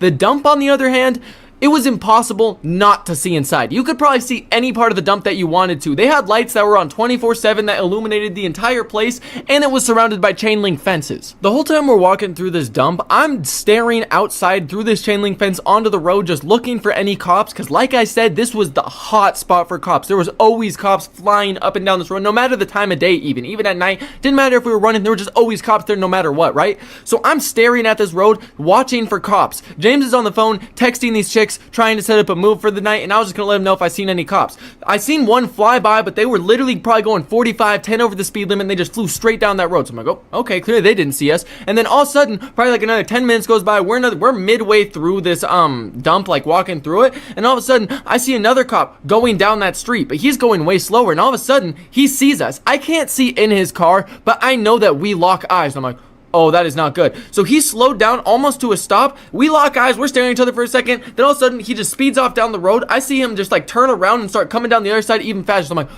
oh, this is not good. I'm like, James, he saw us. James, there's a cop that sees us. He's like, one second. He's texting on my phone, ignoring me. This dude is so into his phone that he's not even hearing me say, yo, cops are after us. He just had no worries in the world, no matter how many cops are after us. He's just more concerned about setting up a move. So I'm like, hey, James, one second. I literally had to wait for him to finish sending his message to even be able to tell him, hey man, a cop just pulled in here. And by the time I was able to tell him, another cop pulled in there because they, like I said, their comms would have rivaled FNCS players. The second that they spotted us, they had the whole team pulling up on us. It was a problem, dude. And so I'm like, dude, 2 cops just pulled into here. And he's like, what, really? I'm like, yes, really? Why would I lie about this? Yes, they did. He's like, well, what should we do? And so I'm like, well, we're gonna have to run across the street because right ahead of this road, it literally went dump, a little bit of field, and then fire station. Right behind the fire station is the police station. And right across this street, though, was this park and then the bike path that we could always evade from. These cops were done playing around, and for good reason, because as I keep explaining, we had our sneaking out uniforms, which was super good for only ever having one description of us, never getting caught, not seeing our face, all of that, super good for it, right? What it's not good for is the second any cop sees us, they immediately relate that to, oh, those are the same people who do this, and this when they were out at night, so they're definitely not up to good, Super bad for that front of just cops instantly recognizing us. So all of them had their own separate vendettas, separate rage, separate reasons for wanting to catch us, but all of them collectively wanted to catch us, especially now since it's started off with us just pushing over a sign and being out past curfew. 2 things right there. They could technically probably get us for like 4 things in court if we got charged for all 4 of them. But after that, we had trespassing on unbelievable amounts of things, evading officers. Like, our crimes are just getting racked up as the minutes passed from us evading these officers. So it was just getting like real bad out here. We're like, this is just not good at all, right? And so we run across. We hop this fence from the dump because all these cops are getting closer and closer to us. They're inching through the dump, And so the dump is really hard to navigate, though. We were on some end. Since we were on foot, we could just get wherever we wanted. The cops had to take actual roads and different places to get there, so we had a good advantage in the dump of like they couldn't see us. They could see us easier from the road than inside the actual dump. 2 officers are in the dump, and so like, this is perfect. They're in the dump, they think we're in there. We got to cross this road before more cops get here, so we hop the fence. We go to run across the road. Right as we run across the road, a cop is coming from where the station is, sees us going into that field. So like, no, this is not good. So we sprint across up through that park into like where the bike path is, and we're like, okay, at least 1 to possibly 2 or 3 cops seen us run across to here, so they know where we are, but we're on the bike path, and bike path is basically home court advantage for us. And even though we couldn't go to the party, James found another 2-man setup across to the other side of town, and thankfully, since we were running from the cops, we were already running in the direction of like where this chick's house was, because she was on the other side of town where we'd already been evading from the cops, running that entire way without even knowing that's where we needed to go. So it actually really worked out for us. So we're walking down this bike path. James is still on my phone texting this chick, trying to work out a plan, tell her when we're going to be there, at time estimates, all sorts of stuff, just like working out the difficulties of us actually getting there. As we're walking further up this bike path, we've probably been walking for a good 10 minutes. We get up to like closer towards the top when all of a sudden I freeze and I grab James. I'm like, hang on, be quiet. He's like, what? We look up and forward. There was this, so right where we were getting was towards the end of the bike path where there was a crosswalk and a street light over to the other side where it continued on a separate side of the road, but it was much more open on that side. As we're getting closer to that, there's a white picket fence that lines the entire side of where the other like side of the bike path is across the street. That white picket fence is completely purple.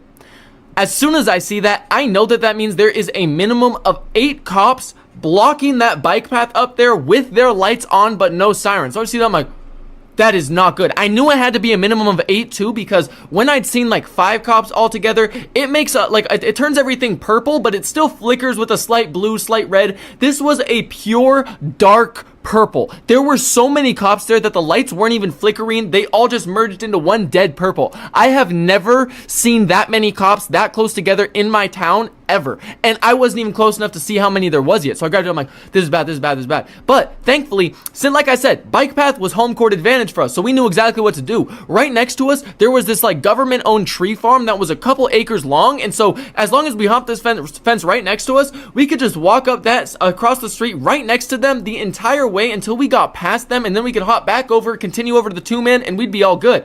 So we hopped over into that tree farm, started walking over, and as we're walking by this fence line with with like the tree farm and all that stuff, we can see all of the cops at this intersection blocking it off, closed off. Most of them are out of their cars with their lights on, just waiting for us to get to the end of this bike path, because those like 1, 2, maybe 3 officers spotted us when we were running across the road from the like government owned from the dump. And so we started walking after that because we knew we needed to catch our breath. We'd been running for a second, we just needed to walk. So when we were walking up that whole bike path, that gave them all enough time, because their comms were super good, to get all the way up to that spot, block it off, and wait for us up there. But thankfully they turned on those lights. That was like the reverse bat signal for us. We saw that and we're like, okay, well, I guess danger for us is that way. Nothing good's happening over there. Let's hop over this fence. So we walked up, and as we're seeing all of those cop cars, I couldn't even count how many there was. I also could barely see. My vision was shaky from how much adrenaline was in my system once I saw the sheer amount of cop cars that we were running from, because I already figured we'd been running from, both of Coeur d'Alene's police departments. But what I didn't think would happen was the town over, Hayden,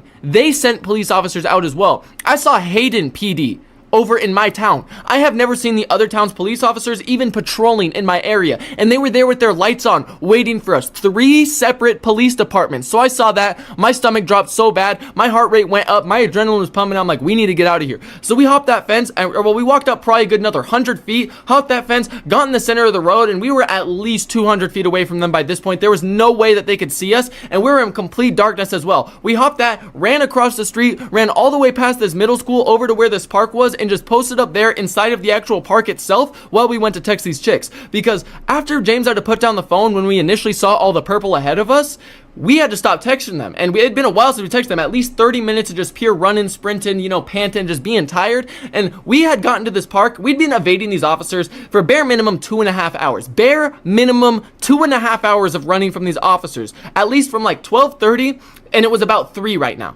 And so we're sitting there and we're like, this is just not going good. How are they still looking for us? There's 3 different police departments. This is not good. We need to sit down. We need to figure out if we're going to this chick's house or not, or whatever the deal is, because they wanted to catch us so bad. And the fact that they couldn't catch 2 like 14-year-old kids looked so bad for 3 police departments. How can 3 police departments not catch 2 14-year-olds? You know what I'm saying? So we're posted at this park. We're calling these chicks. We're texting them. We're trying to get anything to work. And lo and behold, they pass out again. If you watched the marathon video that I posted, this was the same exact 2-man that James set up before. They passed out when they were at the hotel. They passed out once again when we're on our way evading from these cops. So we're like, are you kidding me? Like, you're seriously about to pass out again? Like, right as we're about to get over there again for a second, that you're gonna fall asleep on us again? So now we're just posted up inside of this park, and we're like, okay, what are we gonna do from here? We decided to hide out at the park for a little second longer just to figure out what we were doing, because sadly we'd been evading these cops for bare minimum 2.5 hours, like I said, and we are at this park, and it is over 4 miles away from where that abandoned water park was. We had been chased for over 4 miles, dead sprinting, evading 3 different police squadrons, almost clear across to a different town, and they were still looking for us, and we didn't even do anything too bad. Like, at this point, it was very clearly just an ego thing for all these police officers. Like, they just genuinely did not want their superiors to believe that they couldn't come out and catch some teenagers, but they clearly couldn't. So we're just posted up at this park. It's getting way too late. We're starting to realize that we are just gonna have to go home, go separate ways without doing anything too fun tonight. And so we're like, there's no way it's what's about to have to happen, but it's definitely what's gonna have to happen, because they're still trying to chase us and they are not giving up. And right as we're talking about this, we look out from like the actual playground around to the street circling the actual park itself, and we see a cop patrolling that area as well. So as soon as we see that, we're like, there is no way they're about to give up. They clearly are not going back to the station without us. They're just going to be patrolling all night. So this is really bad. So after we see that cop gets kind of out of eyesight from the park, we start taking off and sprinting to try to get over towards the bike path and start heading home for the both of us. So, and we figured since that cop just got out of eyesight and they were patrolling the area, these cops were clearly trying very hard to find us, which meant that they broke apart and they were probably really scanning the area, which meant that we had a good enough window to the point where if this cop was on this road, it would be a very long time until, or not a long time, but a long enough time until another cop went up that road to the point where we could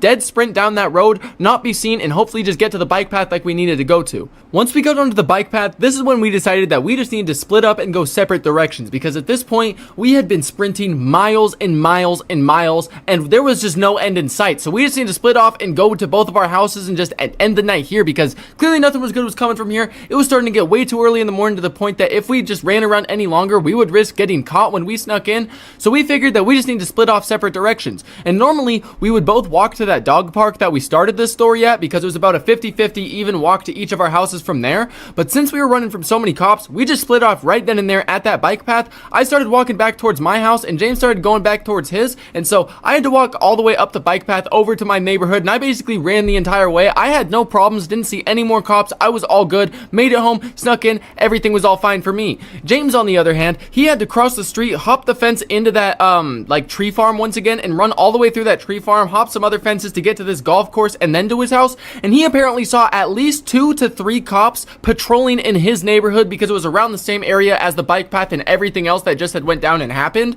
And none of them saw him, and he's not sure if they were like the same cops, just one cop just patrolling the area, or if it was different ones. Regardless, he saw 2 to 3 cops and he was scared shitless, but he got home just fine as well. And this is where the story should end. But as I previously explained, these cops had seen us a lot. We'd had a lot of run-ins with them. We'd ran away from them a lot in the past. We knew them, but they technically on like a name-to-name, face-to-face basis, but just they probably had meetings about us. And so at the time, I was 14, so I was working one of my first jobs at this restaurant joint called, at this Mexican place called Azteca. And so I was a busser, so I would just like clean people's plates, you know, take them back to the kitchen. I would bring chips and salsa out to people. And when there was larger reservations, that meant I would set their table and like bring chips and salsa to it before they got there. This one specific shift, probably about a week after like this night happened, I had like this reservation for 9 that was in the back in the specific room for bigger parties. So I went back there, I set up their table, put their chips and salsa down, did whatever. And then the way that this table was set up was it was 8 people, so it was fucking like it was 4 seats on each side, and then at the very end there was an extra chair because there was 9 people, right? 1 chair at the very end of that. As the people filled in, 8 got there, filled up all those seats besides the end one.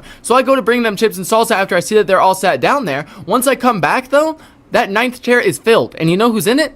An on-duty officer who's probably on his lunch break, still in all of his clothes, and I'm fairly sure it was a sheriff. And so I see that, I'm like, oh, I do not like this, because I already don't like talking to cops, and especially after what just went on. You really think I'm about to go up to him and just start chopping it up with him, yapping away? God, no, you got me so messed up. I'm not doing none of that, right? And so I go to bring the chips and salsa over there. I'm like, okay, I just need this to be as quick as possible, because I had a lot of face-to-face interactions with cops right before running away, to the point where they might recognize my face. And so I walk on back there, I go to sit down on chips and salsa, and every single time this cop sees me, he's been like looking at me, and I bring that down, he's locking eyes on me, stares at me the whole way there. As soon as I set down those chips and salsa, he starts questioning me hard. Immediately he's just like, hey man, what's your name? So I start lying instantly. I already had a backup plan the second that I saw it was a cop in there back there, and just in case anything happened, I need to have a backup plan. So I walk back there, and he's like, what's your name? So I immediately start telling him my old best friend Jackson, who moved to Arizona. I start telling him all his information. I'm like, what's your name? Oh, Jackson. Last name, tell him his last name. He's like, oh, where are you from? Arizona. Oh, what city? Tell him that city. He starts questioning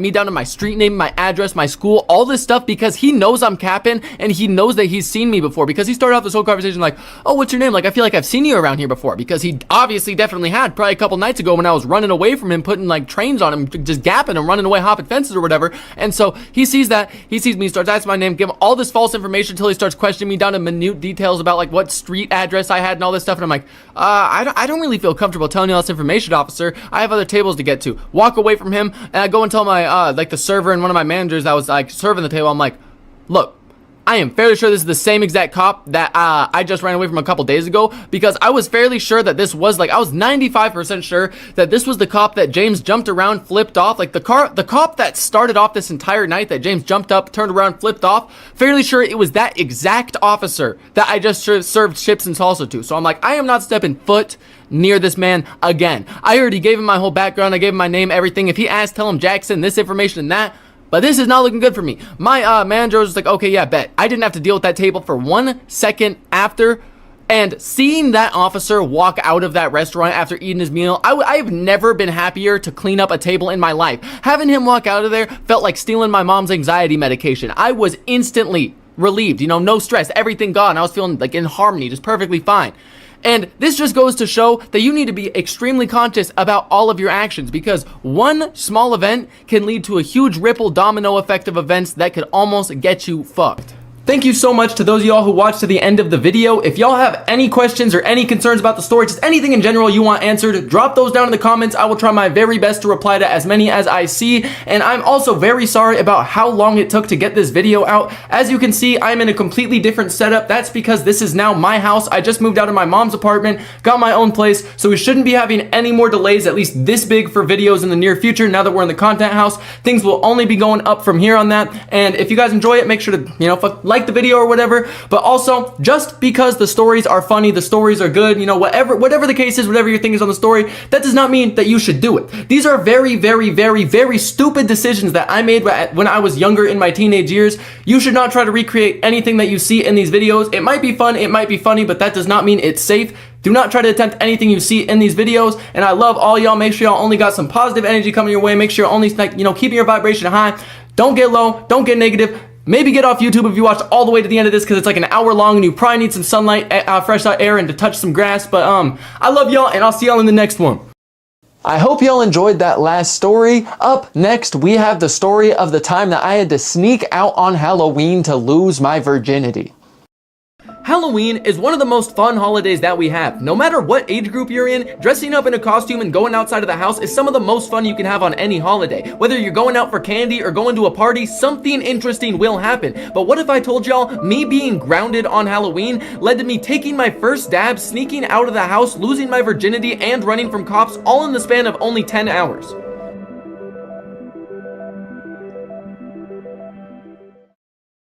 In order to understand how we got here, we need to go all the way back to my freshman year of high school. I was only 14 years old at the time, and we were midway through October of 2020. I was looking for any and every move I could possibly have on Halloween, because the thing was, I was grounded, and I had been grounded for just about 2 months. The first week of my high school career, I got suspended. I was the first kid in the entire state suspended, actually, and it was all because I got caught with a vape. I had to take the fall for a bunch of people, some boring stuff, right? But my dad was livid that I was the first kid suspended. He was just livid I was suspended. So he grounded me, and I was still grounded from like the 2 months prior when this took place. But I had managed to convince my parents to let me go hang out and just hang out with friends, do something fun on Halloween. And so I was extremely happy my parents actually said yes, because I thought there was no chance I was going to be able to go out and do anything. So I was trying to make sure that this was the most fun night of my life. I was making sure I had a backup plan for my backup plan for my backup plan. There was no shot I was about to let any plans fall through, because this was my one chance to have fun in like 2 months. So I'm like, I'm about to go do something. And the thing was, I was friends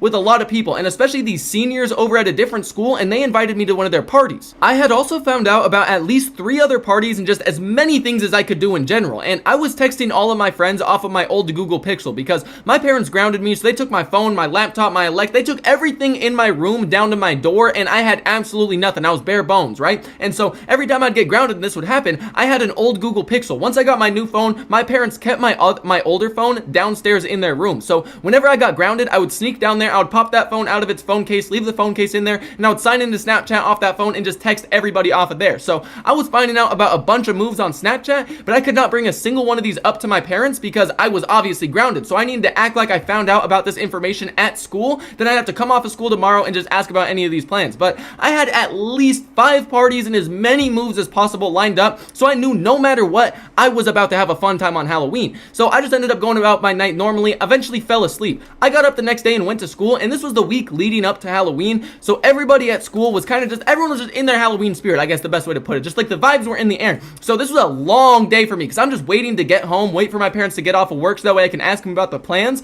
But finally, the school day ends, so I walk on home, wait for my parents to get home. And so I was about to ask to go to that party with all of the seniors from that other school, but obviously I was not about to say party, seniors, any of that, because that was going to be an instant no from my dad. This man was so strict that he basically monitored the amount of fresh oxygen I could intake outside. And so I'm sitting there, I am plotting, because I needed to go to this party. And one of the seniors, my friends at that party, his name was Bryce, and this dude had acid for me to try. And 14-year-old me was trying to do anything I could get my hands on, because the thing was, with strict parents, I say this in almost all my videos, if your parents are extremely strict, it's like living in a closed world, a closed map. You don't know what the outside world is like. So if you get a chance to go out into the outside world and actually try it, you're gonna go try it. You know what I'm saying? And so I heard acid, I heard party. 14-year-old me was like, yeah, we're going. I'm down. That's it, right? And so I finally wait, and my dad comes home. So I'm going up. I'd been plotting this whole time because, like I mentioned, my dad is extremely strict. So I have to literally like make some beautiful art piece of a plan, some beautifully illustrated like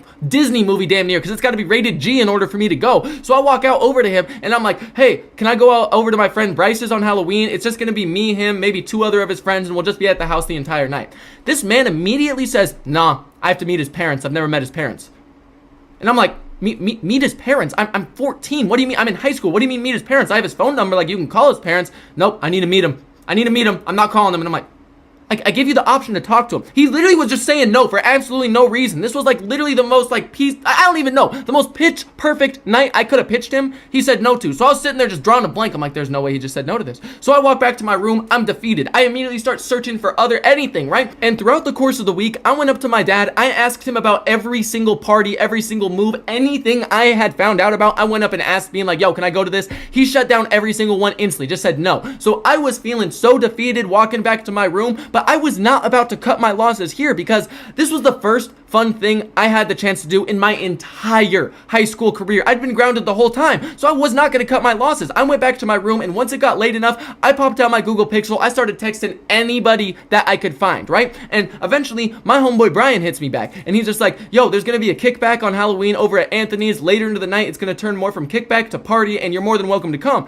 I replied with a bet at basically the speed of light, because Anthony's house was basically a trap home. Not a single good thing went on there. I don't think anything in that house was illegal, from PDF files to like illegal substances. Almost anything you can think of that's illegal was happening there. Everything there was so illegal, in fact, that not a single person in that house has a chance at seeing this video for 15 to 20 years, because they're all either in jail or prison. This was a 3-bedroom apartment that had over 5 people living in it. It was dirty, it was gross, but it was awesome, right? And so I replied to Brian, I'm like, bet, I'm coming over to this. Like, awesome, thank you for letting me know about this, right? And so I was mad excited about this, because I found a party with a friend that my dad already somewhat knew, so he was more likely to say yes to this than any of the other things I had asked about. But of course, it was Thursday, so I had to wait until tomorrow to get off school and ask about going to this party. So I went to bed, I went to school the next day, and I had to track down Brian, because I needed to make sure that this party was actually about to happen and that this kickback was still going, because with the amount of plans that I had fall through, I needed to make sure that this was solidified and it was gonna happen. But of course, I talked to Brian, everything was all good, it was still in the works, it was still good. So I was like, bet, okay, I just gotta go ask my dad, everything will be all good. So I get off school, I go home, I wait around, finally my dad comes home. And so I go up, I start talking to him, like, hey, can I go hang out with Brian on Halloween? He just immediately says yes, didn't even ask a single question. And this literally made me so confused, because he was questioning me about every single other thing,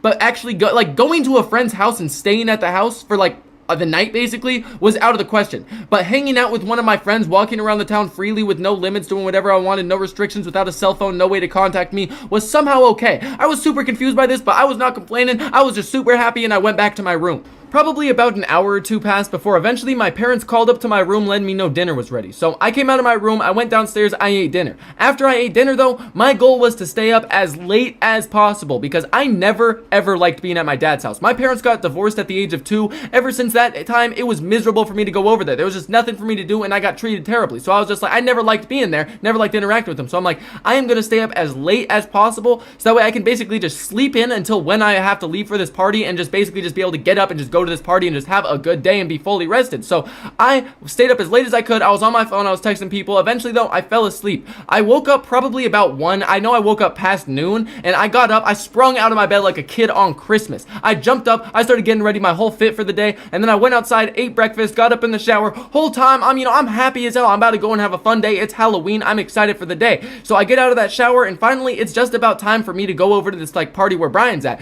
So I start running downstairs to go and get onto my bike. That's when my dad stops me and looks at me. He's like, oh, just so you know, you need to be home before dark. This was soul crushing to hear, because it was October. Sunset was basically 6:30. Like, it was negative daytime nowadays. So I'm like, you're really having me home before sunset, before dark? This was soul crushing news. But regardless, I was not about to let this ruin my day. This was the first fun thing I was able to do in my entire high school career. So I'm like, okay, yeah, I'll be home by sunset. Sprinted downstairs and I got on my bike. By the time I left my house, it was just about 3 o'clock, and I started pedaling as fast as I could because I had way less time than I initially thought I would. It was looking like I wasn't even going to be able to stay for the time this kickback was going to turn to a party because sunset was like 6:30 to 7 o'clock. So I'm pedaling over there with basically just anger and rage filling my legs, you know, pumping me all the way over there. And the faster I go, the colder it gets because it's October. The cold, crisp air is cutting straight through my clothes, and I can feel my timbers getting shivered. And so I'm pedaling over there as fast as I could. It was no more than a 15-minute bike ride. It was like 2 miles away from my house, and it was directly next to the school that I went to at the time. And so I pedaled over there as fast as I could. Eventually I pulled up to this like apartment complex they were at right by this gas station. I locked up my bike right outside Anthony's house, and then I called up Brian. Brian came over. He unlocked the door fairly quick. I don't even think I got half of my body inside of that apartment before he looked at me and he was like, "Yo, you want a dab?" 14-year-old me did not even know what a dab was, but like I explained at the start of the story, I would have done acid the second it got handed to me with no questions asked. I was looking to do absolutely anything, so I was like, oh yeah, bet, let me do that, right? So they bring me inside, they take me over to where the dab station is. They had like this dragon, it was a glass dragon, it was one of the coolest dab setups I'd ever seen. They start lighting up this dragon piece, and it's the mouth that you have to like suck off of, and then like the tail's where the dab actually went or something. I don't really remember, I was faded, and this was 4 years ago, 5 years ago, but I go up in there, I start taking that dab. They light this thing until it is flaming hot red. This was the hottest dab I'd ever taken. It was my first dab. So I go to take this thing. It literally feels like this dragon is spitting flames into my lungs. I'm taking this like right? I'm like tweaking, right? I start coughing up a storm. Like it starts to get so bad. And so I'm sitting there coughing my lungs out, and then everybody else goes around and they all start taking dabs as well. After everybody took their dab, me and Brian went to go sit down on this one couch, but the setup to this apartment was super weird because like I explained, it was not a nice place. This place was a trap home. They had 2 couches in there and they were both right behind each other. They were not in no type of setup. It was literally TV, couch, and if my memory is serving me right, over on the back right side of like their living room, there was some type of air mattress or bed and also like some chair. It was a weird setup, but this was a weird place, so I mean it fit, right? And so me and Brian go to sit on this couch that's closest to the wall, and we sit down on there, and I feel like I instantly start fusing to this couch because I don't know why, but stoners see you taking your first dab as some type of initiation. They try to get you as baked as possible, and they did to me. They gave me one of the biggest dabs I'd ever taken, and it was my first dab. They lit this thing up so hot that it felt like I had a 9-month pregnant baby in my lungs kicking around trying to get out of me. I didn't even know what was going on, but I was just feeling more and more baked. And it's just past 4 o'clock in the afternoon. I'm sitting on this chair. I feel a symphony of music playing in my head. It felt like there was a music conductor in there just literally like instructing a symphony. I just hear this like majestic music playing in the back of my head. I'm sitting like, oh my god, this is awesome. And right when that music starts playing, that's when the most euphoric feeling of my life starts from my stomach and starts spreading across my entire body. As this feeling spreading across my body, I feel myself fusing into this couch. Like me and this couch feel like we are one now. I am baked out of my mind. And so we were on that far couch, and then on the TV, Anthony and a couple of his other friends were playing some type of game. I have no idea what game it was, but like 3 or 4 of them were playing it. It was like some type of fighting game, and I had never seen this game in my life, but it was the most interesting thing I have ever seen. I felt like my baked mind could comprehend things the sober mind never thought were possible. This game made perfect sense to me. I felt like I knew everything about it. I mean, it was a simple game, but my baked mind was like, oh my god, this is the best thing I've ever seen. I was locked in on this game. I was literally spacing out on this game for, I honestly don't know how long. I have no idea how long. I just have that music in the back of my head. I'm fused to this couch. I feel euphoric as hell, and I'm spacing out on this game. All of a sudden, Brian's right next to me, and he gets up to go and make food. The second I hear the word food, that's when I realized how fucking hungry I am, because I'd been sitting on this couch just spacing out watching this game, not even thinking about anything. I hear the word food, I would have started eating that couch that second I heard that. I'm like, oh my god, I'm so hungry. And so all of a sudden Brian gets up, he goes to go make his hot pocket. I'm sitting on this couch and I don't even know if I can get up. I was baked out of my mind. Even the thought of trying to get up made the music in my head 10 times louder and made my entire high distort. Like my entire body, everything was like, nah, you're just chilling here, man. You cannot get up, right? So I'm spacing out this TV. I'm like, you know what?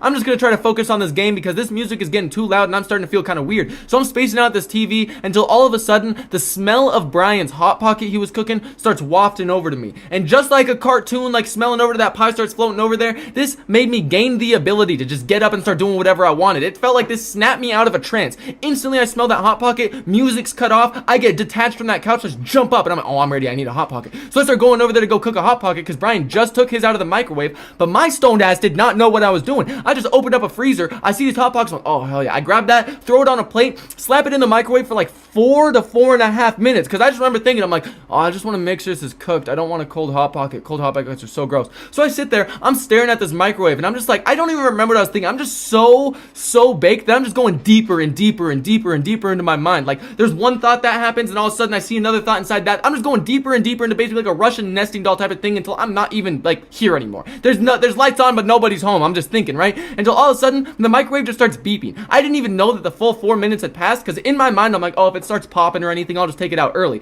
I did not do none of that. The 4 minutes just is up. All of a sudden it's beeping. I'm like, oh, Hot Pocket's ready. So I open up the microwave, grab that out, and then I start walking back over to that couch where Brian's at. And so I go to start eating this Hot Pocket, but it was damn near the temperature of the sun. My baked ass didn't care though. I didn't even realize. I just started eating this. My first bite that I took, steam was pouring out of the Hot Pocket and steam was coming out of my mouth as I ate it. And I continued to eat this thing. The cheese in this Hot Pocket was probably well past boiling temperature. I am burning the ever-living shit out of my mouth. I'm literally sitting there doing that. Sound like a fucking rabid dog getting food for the first time in a couple months while I'm eating this, trying to suck as much air into my mouth as possible to cool it down. I finished that Hot Pocket in less than a minute. Keep in mind, Brian got his Hot Pocket 4 minutes before mine even came out of the microwave. I finished mine before he did, and that's what made me realize that how quick I ate that Hot Pocket. I'm like, oh, this is not good. And the thing was, I kept feeling like my mouth was like slightly like hot, you know what I'm saying? But then Brian was like, how did you eat that so fast? That thing was literally steaming. Your mouth has got to be burnt. He says that, and all of a sudden I start opening my mouth. I'm like, oh God, my mouth hurts so bad. My mouth is burnt as hell. Oh my God, this is bad, it's so bad. My mouth was burnt as shit, but I really couldn't realize it because I was still flying off this dab, and I could only feel my mouth in pain when I really focused on it. So I kind of just sat back down, kind of laughed it off, and just spaced off at that TV until suddenly I started to feel less and less baked and more in pain. And as I was coming down off this dab, the sun was also coming down and starting to set, so I realized that I needed to start to get home soon. But I was feeling so tired and out of it, because the thing is, your first, like, the come down off of weed in general, it makes you tired, it makes you like whatever, right? The come down off your first dab though, that will make you want to go curl into a ball in your bed and go into hibernation for 13 years. You get so tired off that first come down from a dab that you could probably fall asleep standing up. So I'm damn near nodding off on this couch, and I'm like, oh my God, no, I need to get going home soon. I look outside, it's starting to get dark. I'm like, okay, this is bad. I need to get on my bike. So eventually I say peace out to Brian. You know, I say like bye to everybody, get on my bike. I start pedaling home, right? And so whole time I'm going home, I'm pretty mad because I can't stay until a party's gonna happen. More people were starting to pull up while I was there, and I could tell it was gonna be a fun night, and I just could not be there for it. But with every like 5 yards I go, every 5 yards I pedal, I start feeling more and more sober and in more pain. There was not a single crevice of my mouth that was not in excruciating pain from this Hot Pocket. That Hot Pocket successfully destroyed every taste bud I had and my entire tongue, as well as my gum line and anything that stood between its way from my mouth to my stomach. That thing was boiling hot. Like, I cannot stress enough how hot that Hot Pocket was. And I was also starting to get cotton mouth the more I was riding that bike, which just made my tongue literally feel like the cracking dry dirt in the Sahara Desert. I felt like the entire thing was breaking open. I felt like I was gonna start bleeding from my mouth. I'm not even kidding. It was so unbelievably painful. But the more I'm riding towards my house is the more I'm sobering up too. Like every 5 yards, like I said, I'm sobering up more and more, and I'm just getting so tired. Like I'm questioning if I'm even gonna seem like I'm sober by the time I get to my house, because I feel so out of it. And I'm also starting to just get more and more mad while I'm riding home, because like this is why one time that I get to do something fun. Like I've been grounded on every major holiday for the past 2 years, including my own birthday. This is the first fun thing I get a chance to do, and I can't even fully enjoy it. This made me so unbelievably mad inside that right then and there, I decided I'm sneaking out tonight, no matter what. Doesn't matter if there's a move, I'll go find one, you know, like I'm doing something fun tonight, regardless of what is going on. Like, I do not care. And so I got home and I was so out of it. Like, I was feeling so tired, so out of it. I did not want to be seen by my parents or have to talk to them. So I went straight to my room, and then I decided I was going to take a bath, because if I went to the bathroom, I could take a long bath, I could get on my phone, I could be baked, they would not go in there, they couldn't see what I was doing, I couldn't get in any trouble. And I will never forget going in there, getting in that bath to go and try and text people on Snapchat to find more moves to do. I fell asleep and woke up underwater. I woke up underwater. I literally opened my eyes and I couldn't breathe, and I just popped back up from that water.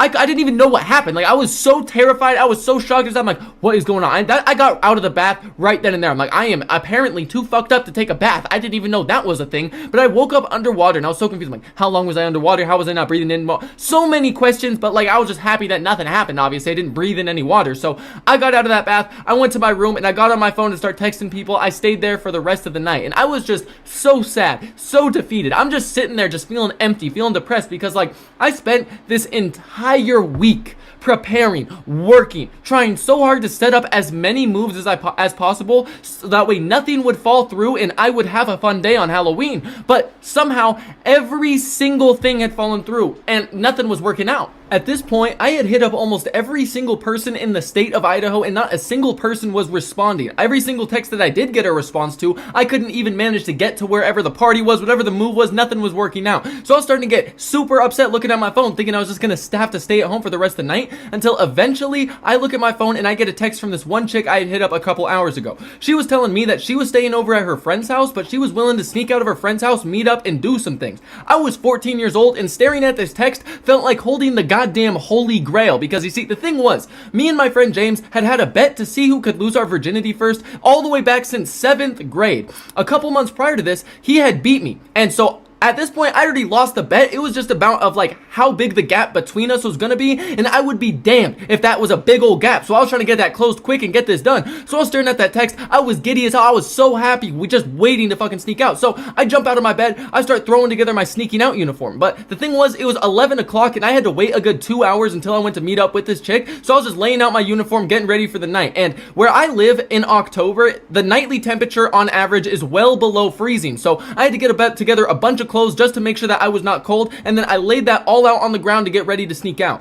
And after I laid everything out on the ground, I jumped up in my bed and started patiently waiting because I still had 2 hours until I was able to sneak out, go meet up at this park with this chick. And so time was gonna move so slow and I knew it was about to. So I start thinking of every single potential outcome that could come from me sneaking out because I needed to move as smart as possible. Because a month to a month and a half prior to this, it was literally the night before my first day of high school, I decided to sneak out. I was actually going to meet up with the same chick and go do the same type of things. And so I go to sneak out of my house. As I'm exiting my neighborhood, a cop turns down the street into my neighborhood. Like, could not have been worse timing. I'm getting up to the stoplight. They turn from that stoplight and start coming into my neighborhood. And so I see that cop. I'm like, oh, I can't panic. I'll just start walking up to this house, act like I live at this house. So I start doing that, walking up to this random house because it was well past midnight. And so they could just arrest me. They would obviously try to talk to me. So I walk up to that house. I get to the front door. The cop stops at the end of their driveway and we're just staring at her, locking eyes, me and this like chick. And so I'm staring at her, she's staring at me, and I'm like giving her this kind of look like, what are you doing? Why are you looking at me trying to go in my house? Like, get away from me, you're being weird. I'm trying to give off that vibe till suddenly she stomps on the gas and just starts going away. And so I'm like, that was a little weird. I don't trust this. So I peek my head around the corner. That's when I see that she has her lights on now and is turning around to come right back down to that same house, except for with the passenger end on my side now. So I'm like, this is not good. But that was literally the stupidest thing she could have done, was just lose, like literally just go down the street and lose sight on me to come back around with your siren. Just turn them on right there. What are you doing? Literally, she did that. I knew. I'm like, okay, well, I'm gonna get arrested if I do anything. So I just hopped into the backyard of that house, started running through their backyard, hopped over another backyard. I accidentally ended up in an outside dog kennel. Scared me so bad. I literally woke up the dog. He started like barking, and so I jumped over the kennel. I actually broke the kennel. Like, I fell outside of the kennel over it on like my back type of thing. And then after that, I hopped over their fence into the actual street, and that's when I saw the cop going down. So I was playing a game of cat and mouse with this cop, and I'm still in my neighborhood by my house, and so I just start sprinting. I'm hopping fences. I eventually get back home. I kept seeing that cop throughout my neighborhood, and then so I didn't even end up actually getting to go meet up with the chick after this. I stayed at my house, tried to sneak out. It was like 3, 4 in the morning, so I'm like, nope, I'm just cooked. I'm done for. I can't do anything. I won't get back home in time. So I ended up just going upstairs, getting in my bed, going to sleep. The next day, my dad's like, hey, Owen, why do you have over 7,000 stops, average heart rate of like 90 beats per minute, and I can't even remember how many miles I had ran, but it was all on my Apple Watch. My Apple Watch had basically snitched on me. My dad was just asking me what I did, and I'm like, oh, I was just super nervous. First day of high school is today. I just really was nervous. I was up pacing around all night. I don't know why. He got mad at me for like being up late and pacing around, but he completely believed my story. So I was like, oh, okay. But I just had to move extremely smart because I did not want a repeat of what that night did. I was trying to make sure that I was moving as smart as I possibly could, just playing as many scenarios in my head, thinking of any potential outcome or problem that I could run into when sneaking out. But as long as I moved smart, the only problem I could think of was simply just the cold and running into cops. So I just made sure I had extra clothes and I should be good, because my Apple Watch also would not be an issue because I was grounded from my phone and everything, including my Apple Watch. So I literally had nothing. That wouldn't be an issue. So I was thinking I was going to be good. And as I'm thinking about all this, I'm starting to realize it's getting later into the night and I will be able to sneak out fairly soon. And time had been moving so goddamn slow this entire day. Like, from going to the party, that time moved. From going to the party, that was moving real slow, and now time is moving even slower from a combination of fear of something going wrong when I sneak out and the excitement of about to lose my virginity. Like, the excitement I felt for losing my, like, literally, I was yin and yang. I had all my terrible energy about getting caught and all my positive energy about, oh, you about to lose it. So I was like, I had so many emotions going through my body as this was happening, but I just was hyped, you know? I basically already had preemptive adrenaline flowing through me before I'm even going to sneak out. So I texted the chick to let her know that I would be leaving the house soon, and once I left my house, I would not be able to text because my phone only worked in Wi-Fi since it was a burner I stole from my parents. But I need to make sure she's seen this text, so I texted her like 30 minutes before I was about to leave just to make sure nothing could go wrong, because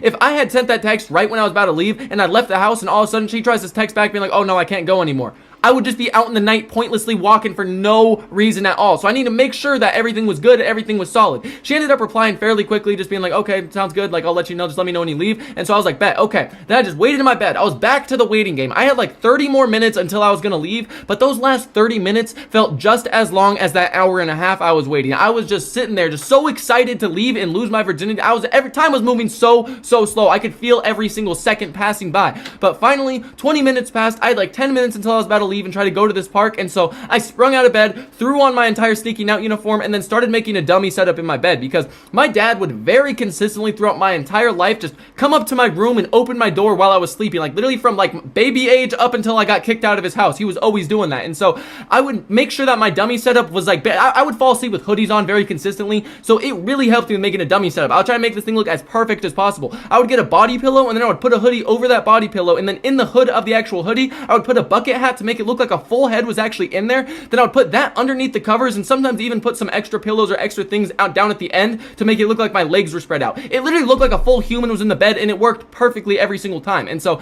after I set up my dummy setup, I grabbed my shoes and I started creeping out of the hallway. I was trying to be as quiet as possible because my door creaked pretty loudly, and so once I got that open, that wasn't even the least of my worries. The floorboards of my house were like the wooden panels that you click in together, and they are so creaky, especially because they were already over other wood that was even more creaky. So it was just creaks on creaks on creaks, and I would have to jump around on the balls of my feet to try to be as quiet as possible. After I got past that hallway, I would have to work my way over to where my sliding door was located, and I had 2 dogs and a stepmom that were all 3 extremely light sleepers, so if I fucking made that door too loud and I was opening it, I was caught, I was cooked, I was done for. So I had to be extremely quiet when I would open that up, and then the second I would step outside, I would put my shoes on outside to once again be even more quiet, and then I would start walking out towards like my fence line to hop it. But I am not very superstitious about many things, but one thing I am extremely superstitious about was taking a piss in the corner of my yard before I snuck out. And I know it sounds stupid as hell, and it kind of is, but this all started because way back in the day, me and James, when we would go to sneak out, we would always stop in the corner of my yard to start taking a piss. This was for a couple reasons. This one was so that way we would not have to go to the bathroom while we were going out, because we didn't know what was going to happen the second we hopped over that fence, and going to the bathroom we did not want to have to do if we had to run, do anything, so we would just get our bladders emptied right there. The second reason was if we stopped down there to take a piss, if my parents caught us sneaking out and went outside to go check on things, we could easily act like we were just going to the garage to get a drink from like inside of the garage, because there was a fridge in there with drinks. So there was a couple reasons why we did it, but also the fact that we were convinced we would get caught by either our parents or cops if we did not piss in there, because almost every single time that we got caught with stuff, it was because we didn't take a piss in that corner. Like the night that I almost got caught sneaking out to go meet up with that one chick first night of school, I didn't take a piss in that yard, almost got caught up. The night of the marathon video, also did not piss there, almost got caught up. So I was making sure that I pissed in that corner because I did not want to risk a single thing. And after that was done, I hopped over my fence, and there was a series of motion lights and cameras both on my house and the neighbor's house house right next to me. So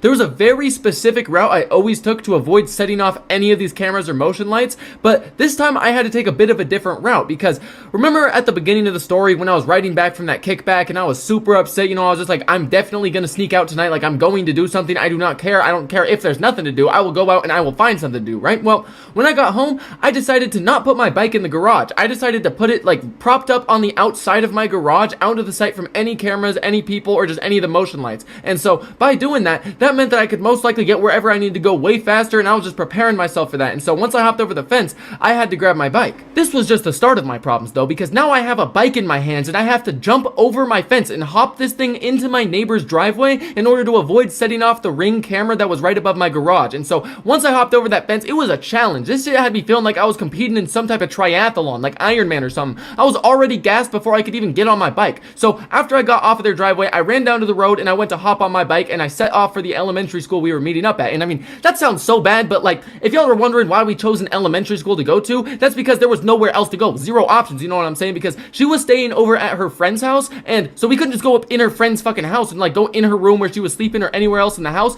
Nowhere else was open, so we couldn't just go to like some random place and just bang it out there. Not that that's good or anything, like not that you should do that, but like there were no other options. And this elementary school was directly next to her friend's house, and not only that, but right next to the elementary school, literally like there was barely, I don't even think there was like a fence line like blocking it. There was about 6 to 8 soccer fields, like all right next to each other, like 4 and then 4, and it was just a completely dark space where no lights were going to be on at night, and it would be a really good spot for us to just meet up, and we probably would not be seen there. And so I go to set off for the soccer fields and the like elementary school, and it is freezing cold. Every gust of wind I can feel cutting straight through like the 3 layers that I have on, which is 2 hoodies and a shirt. And not only that, but my hands felt like they were already about to turn red and like go numb from pain from the cold already. But thankfully, I had a pair of wool socks in my pocket that I would always wear whenever I snuck out and it was too cold for my hands, because especially being on this bike, it was gonna make my hands way more cold by just riding through this cold air. And so I went to slap on those socks onto my hands, and to be honest, I don't know why I always use socks, because I had bare minimum 3 pairs of snow gloves or just types of gloves that I had access to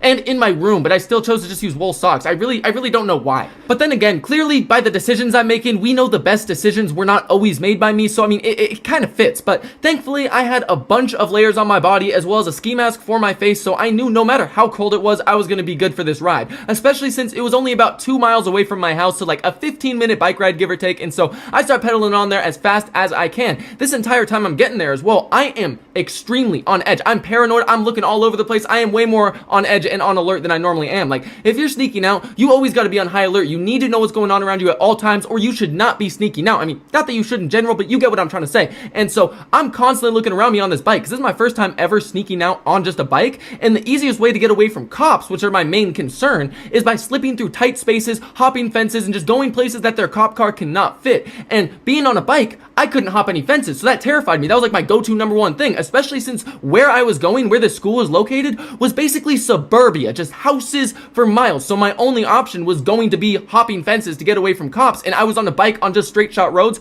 so I was extremely paranoid. So this entire time, I am just praying I do not see a single cop, and this will just be a real quick in and out mission, just once and done back home, right? And so as I'm pedaling though, I'm seeing more and more people in their Halloween costumes, and that shit was terrifying, because I don't care if it was Halloween or not. I am pumped, full of adrenaline. I am terrified. I'm on high alert, paranoid, spinning my head, looking for cops. I'm not thinking about Halloween. All of a sudden, I just see someone in a clown mask with a knife walking towards me. I think I'm about to get sex trafficked for a solid 7 seconds until I remember it's Halloween. I'm like, oh, okay. Keep pushing, going to the school, right? And so I was heading to the school. I started getting closer, so I was pedaling faster and faster, just try to get there because I was getting gassed, right? And so as I get to the school, I start pedaling to try to get over to that field complex because I felt like I could like get a better view from there as to where she was going to walk up towards. So I pedaled on over to that field complex and I just posted up there for a second. And I was waiting for a little while and I just kept seeing people walk by in their costumes. And it was just so weird to me because it's past midnight. It is freezing cold and I have 3 layers on, 4 layers on. You have a thin costume that's like basically quality of Shein clothes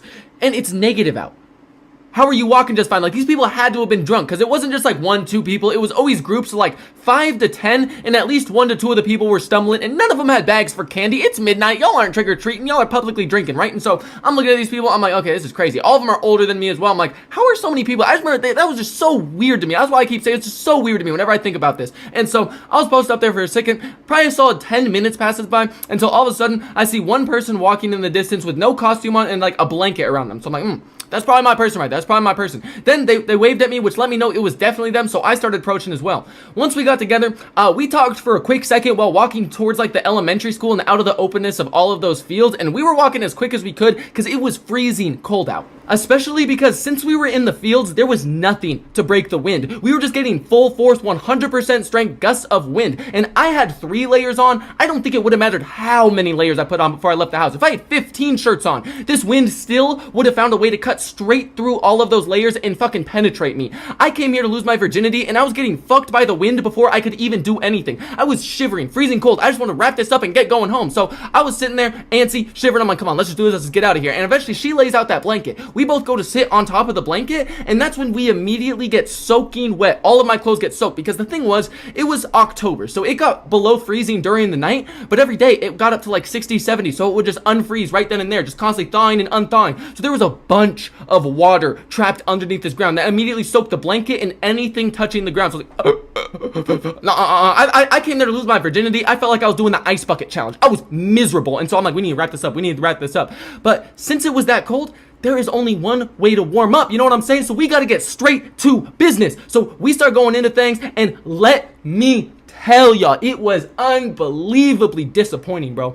I was so fucking pissed. It was so freezing cold there that I could not feel a single thing touching me. Like, I'm just sitting there, I'm like, what is going on? Why can't I feel nothing? I was so confused. I didn't even know what was going on. Everything just felt cold. The wind is blowing. I'm like, oh, come on, man. I just want to get the fuck up out of here. You would have thought that I stripped down completely naked, went to the Antarctic glaciers, took a hike across all those snowy glaciers, then jumped in the water and got out from how cold I was. Feeling the wind go across the parts of my skin that got wet from the water in the ground felt like, I don't even know, man. It felt like death. It felt like death itself. It felt like I was so unbelievably miserable. Like, I'm sitting there, I'm getting deeper and deeper into my head as I'm thinking about this. I'm like, I'm cold, I'm miserable, this wind is terrible, I'm literally shivering, I can't feel a single thing. I'm just gonna be out here getting colder and colder and colder and colder and more miserable.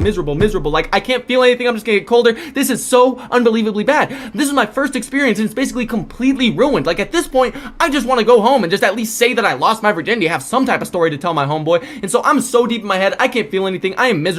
I look up and across those fields I mentioned earlier, that's when I see some guy with a Jason mask and a chainsaw walking across the field. This scared me so bad, I almost popped up out here and started running home myself. But I mean, it was Halloween, right? Which obviously I'm not thinking about that. I'm fucking in the middle of an elementary school field, just nervous, right? And so this guy too, he came out of the tree line and was walking parallel in front of us. Like, I don't know where he came from. He literally just appeared and he was walking parallel, and he was the only person that entire night that I saw dressed up walking around that was not in a group. He was alone. It was the weirdest thing. Like, I did not know what was going on. Huh?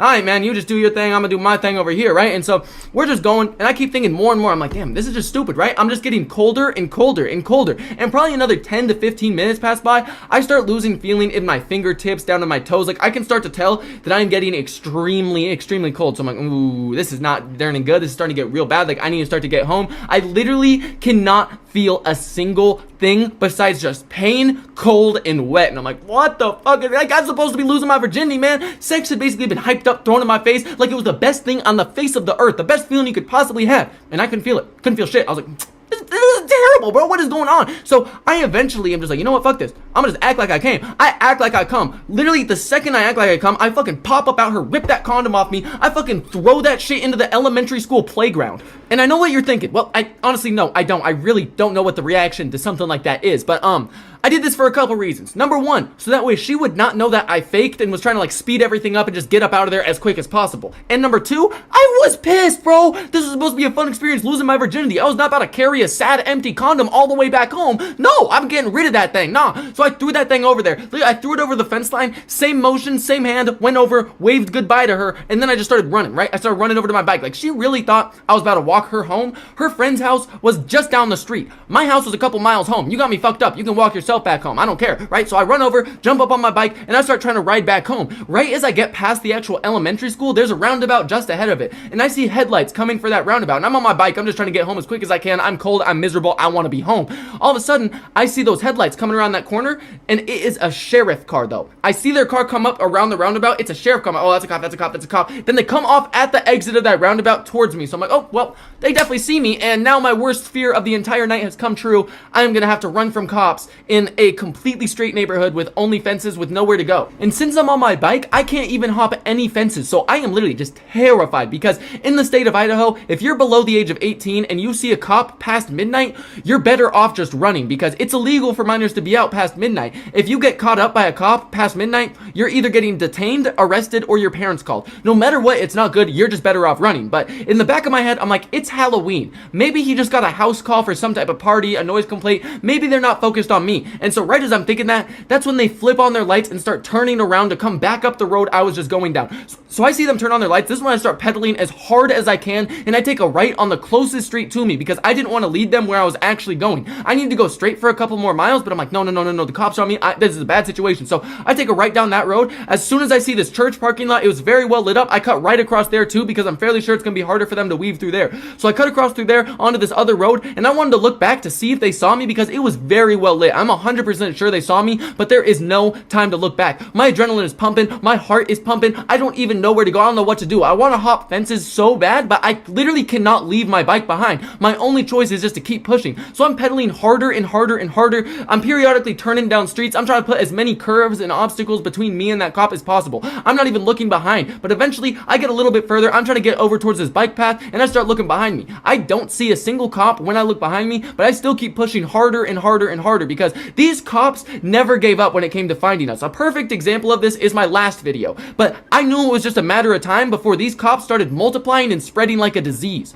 But that's when I started to realize that if this cop really was looking for me, they probably thought I either lived in this neighborhood or was going somewhere in the neighborhood. And if more cops were to come into the neighborhood, they would all start searching over there. So any of the cops in the area would get called into the neighborhood. And in order to get to the bike path I was going to, I would have to go way more into the actual neighborhood. Whereas if I took this other road, I could get to more of a main road where there would be more traffic and it would be more risky. But I was willing to take that gamble rather than risking being in the neighborhood and getting caught or seen by any other cops and having to run away from them even harder, because I was already starting to get gassed. And so I take that gamble. I take a right down that road and start heading for that main road. And as I'm looking behind me, I don't see a single thing. Everything is eerily still. Nothing is moving. There's no sound in the air. All I can hear is my heartbeat and my breath. Even the wind had came to a dead stop. All I could feel was my adrenaline. I'm just looking around. I'm on high alert. But I end up getting back up onto that main road, riding all the way through there and turning into my actual neighborhood. Once I got into my neighborhood and out of sight from the main road, I started to slow down and take deeper breaths to try to slow down my heart rate, stop my adrenaline, so I could be much more quiet and careful sneaking into my house. I did this until I got probably about 4 houses away from mine. Then I hopped off my bike and started to walk it to my house, because I needed to be very, very careful about all those cameras, all those lights, because I had a bunch of adrenaline, but I still needed to move really smart. And so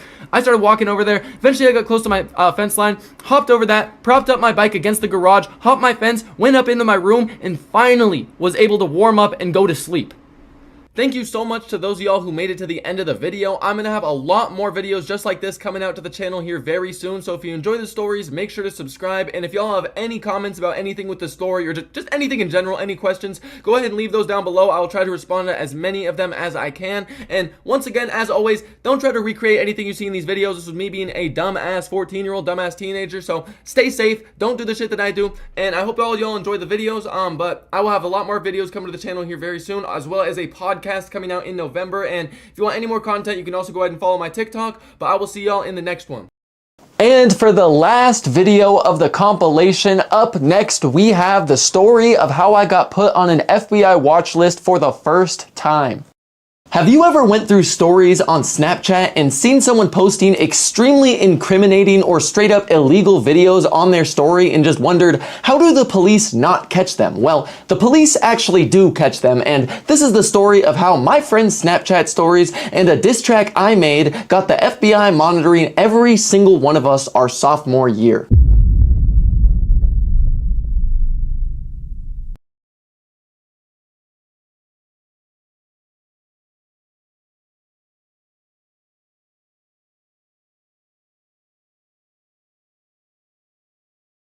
So obviously, you don't just get the attention of the FBI, let alone put on a watch list without doing anything. So in order to fully understand this story, we are going to need a lot of background information. The best place to start is my freshman year of high school. I entered high school during 2020 at peak COVID and peak COVID regulations. School had just been shut down the year prior to this because of COVID, so in order to reopen, schools had to follow the exact print of every COVID regulation. And since the school was so focused on their COVID regulations, they kind of just threw out all types of old rules and old policies that didn't align with COVID regulations. Like, for instance, only juniors and seniors were allowed to leave campus at any point during the day. And since we needed to social distance because of COVID, they just allowed any grade, freshman all the way up to senior, go off campus. And they didn't know this, but this is the beginning of their downfall because they were cutting out so many different rules to the school to focus on the COVID regulations that as a freshman, I was basically allowed to do whatever I wanted on this campus. And on top of the rules being basically non-existent, we only had to go to school 2 days out of the entire week. Since we had to social distance because of COVID, the school decided the best way to do this would be to take every single kid and split them in half by their last name. Kids with a last name A through K had to go to school Monday and Tuesday, and they had the rest of the week off. Wednesday was kind of just an off day for everybody, nobody went to school, and then Thursday and Friday, kids L through Z had school. And this wasn't even school though, this was so much fun, and there was basically no work at all because the year prior to this, I was in 8th grade. COVID initially hit during spring break, and everyone thought they were going to have 2 weeks off from the rest of school before going back, but obviously that didn't happen and school ended right then and there, which meant every teacher had to figure out how to do online schoolwork. Nobody in my entire district knew what they were doing, so the school district literally sent out an email to every single parent basically saying, hey, so if your kid is failing a class, don't even worry about it, we're going to automatically give them an A and move them to the next grade. And if your student has any type of schoolwork coming in as well, it's kind of just practice, it's not going to be graded, and no matter what grade you get on that schoolwork, 0 or 100%, it won't affect your grade at all. Meaning, schoolwork was pointless. You did not have to do a single piece of any of the schoolwork, so nobody did any of the schoolwork. And all the teachers kind of figured that once it started back up, school was going to be back to normal and COVID was going to be gone. So not a single one of my teachers had any online work prepared for the start of school. They were all just kind of figuring it out as we went. And this meant that we had basically no schoolwork at all because watching all of these teachers try to make an online assignment was like watching a monkey try to put a puzzle together. It just did not work. They were asking a bunch of teachers who can barely operate their own Facebook page to use their computer to make an assignment that was only accessible online. This was basically like magic to them. They had no idea what they were doing. So we had almost no schoolwork and we hadn't seen any of our classmates in bare minimum 6 months. So school really just felt like a fever dreamish summer school. Like every single person was just socializing and talking because it'd been so long since we'd seen any of our classmates that everybody was just 1,000 times more talkative. I'd seen the most introverted kids who I'd almost never heard spoke in my entire life yapping everybody's ears off, but it's not like anyone really had a choice because since school was split in half with the Monday, Tuesday, and Thursday, Friday classes, if you didn't go to school with any of your friends, you had no friends, and we had no idea how long this school was going to just be split in half. It was indefinitely set like this, so everyone was kind of forced to make new friends. Thankfully, me and my best friend James, our last names both start with M, so we were both in the Thursday, Friday classes. And how this all really starts is with my best friend James, because me and him went to the same middle school, but he didn't go there all 3 years like I did. He transferred over after 6th grade from a different middle school over to mine, which meant that he had a lot of friends at this old middle school he just had to stop seeing and stop talking to once he got to mine.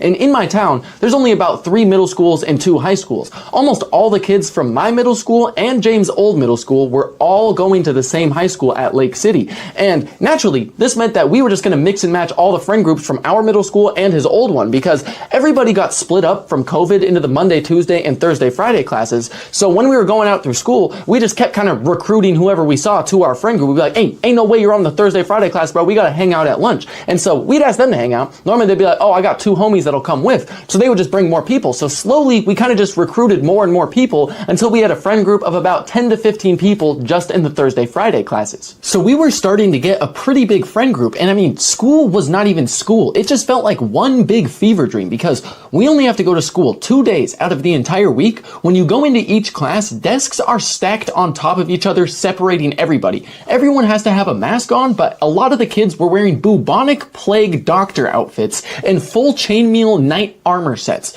So it literally just felt like a fever dream. We had almost no rules besides besides COVID regulations, and we were allowed to go off campus. So our friend group would always go off campus on lunch to this gas station called Maverick. It was directly across the street from the school and just like maybe a 2-minute walk max. And at this gas station, we met even more people because my entire friend group was just a bunch of drug addicts, essentially. And we would go over to this gas station to pop pills, smoke, drink, do basically anything and everything besides schoolwork. And almost all the kids who went to this gas station were there to do the exact same things that me and my friends were. So we would go to this gas station every single day, and we would meet more people who were there doing the same things we were. So after day of seeing them, all of us slowly started becoming friends as well. But this is when things started to get really, really bad because we now have a friend group of bare minimum 20 people just in the Thursday, Friday classes. There was almost no rules because of COVID. There is no schoolwork because of COVID. We are only coming to school to see our friends and socialize and just have fun. To give you an idea on how easy all the schoolwork was during this time, I had a class called photojournalism, and in this class, it's just a photography class. You're supposed to go around town, take pictures of random buildings, find random people on the streets and take portraits of them, go to social events, take pictures of what happens at these events, but because of COVID, no social events were happening. You can't just go up to some random people in the streets, and almost every building we needed pictures of was closed due to COVID, so we genuinely could not do any of the schoolwork. He just told us to take pictures of our house, take pictures of our classmates, and it was an A. Every single time, did not matter. And it didn't just stop there. Math, science, English, history, all of your main classes were even easier because prior to this school year, we used an app called Google Classroom to post all of our assignments to. For whatever reason, they switched from that to an app called Schoology. None of the teachers knew how to use Schoology. None of the teachers knew how to create assignments, and they couldn't even figure out how to post them if they did create an assignment. So we were only at school 2 days a week, and that's when they had to teach us the curriculum. So if you failed any of the assignments,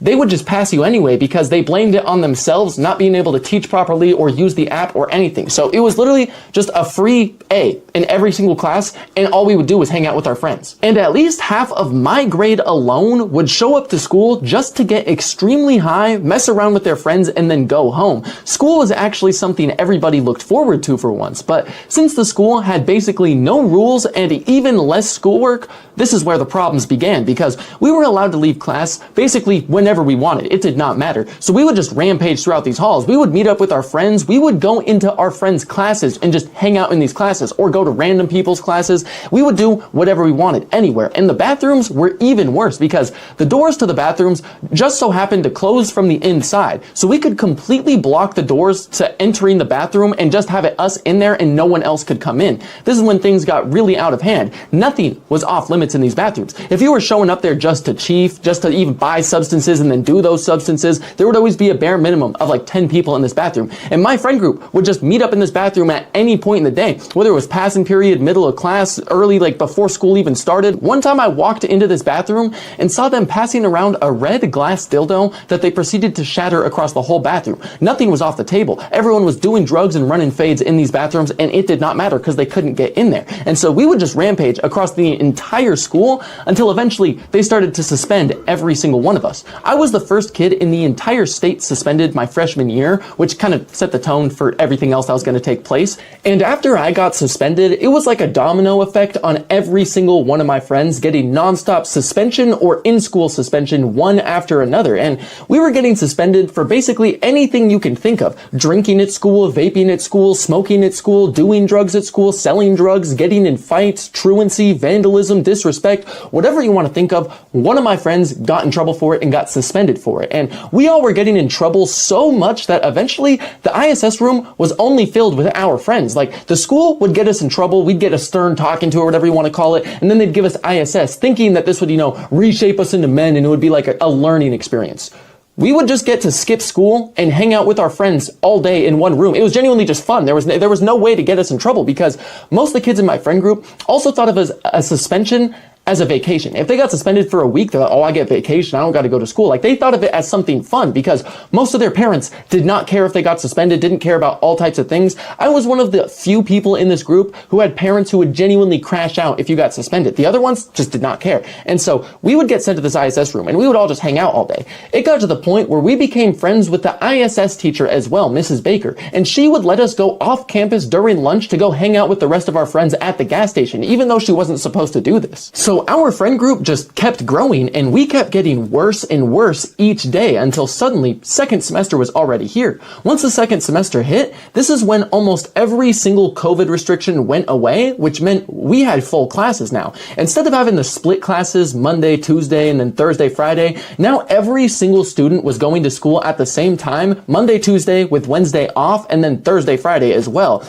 And now it was full lobbies. They could not even control our friend group when it was only 15 people. They were already scrambling, trying to find any way to get us like broken apart, not do all these terrible things. And now it was full lobbies. Every single person in the school was going at once. And this is when we found out the kids on the Monday, Tuesday classes did the same exact thing we did. They all like got their friend groups split apart. So they all started making a completely new friend group that was also bigger than their prior friend group. Now all of us are going to school together, and we just combined two friend groups of bare minimum 10 to 15 people for a friend group of at least 30 delinquent kids. And this is when things got really, really bad, because up until this point, I'd only gone to school with half of the kids who actually went here. I had no idea the sheer amount of kids who went to my school because there were only half classes. So the first day of second semester, I showed up there and it felt like a movie or some type of party or something, because this was the most people I'd seen in one area in close to a year. COVID made it so that way no concerts, no fairgrounds, no social events were happening. The amount of people in this school, it genuinely just felt like some type of party or reunion, because everyone is just super social, because we haven't seen half of these kids in at least a year. I'm going around, I'm seeing some of my homies I almost forgot about because it's been so long. So I'm dapping everyone up, I'm talking to everyone. It genuinely feels like a party, a movie, something like that. Until eventually lunch hits. Me and my group of fiends are walking to Maverick, the gas station.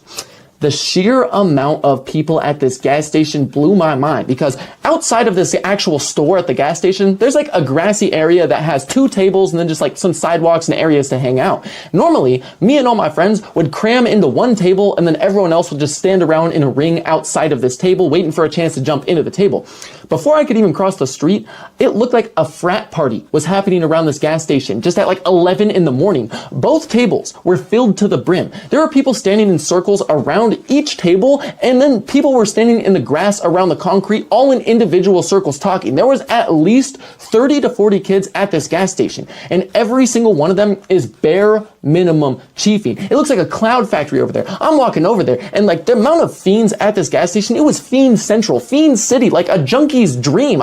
So exactly what I was looking for. I could not believe how many people were here. And for those of you who don't do substances or vape or anything like that, fiends and addicts tend to attract to each other like magnets. If you are looking into any crowd, you can always pick out and tell who does the same substances as you. And Maverick cut out the middleman to all that. Anybody at that gas station was doing everything you were doing and potentially more. This was literally just fiend headquarters at this gas station. So we would just use it to network, because the more people you know who do the same substances as you means that there is a way less likely chance you'll have to be sober at school. These are all kids who are just drugged out of their mind 24/7 at school. And so the more people we know, if I see you in the bathroom, I know that you chief and you will let me hit whatever you have, so that way I can get baked as well. So we would just network at this gas station until eventually we had a friend group of 30 to 40 people minimum, all just fiends and drug addicts. And this is when the school started to have a really big problem with us, because they were on a path to become a prestigious top-ranked school. They were trying to be one of the top-ranked schools in the state.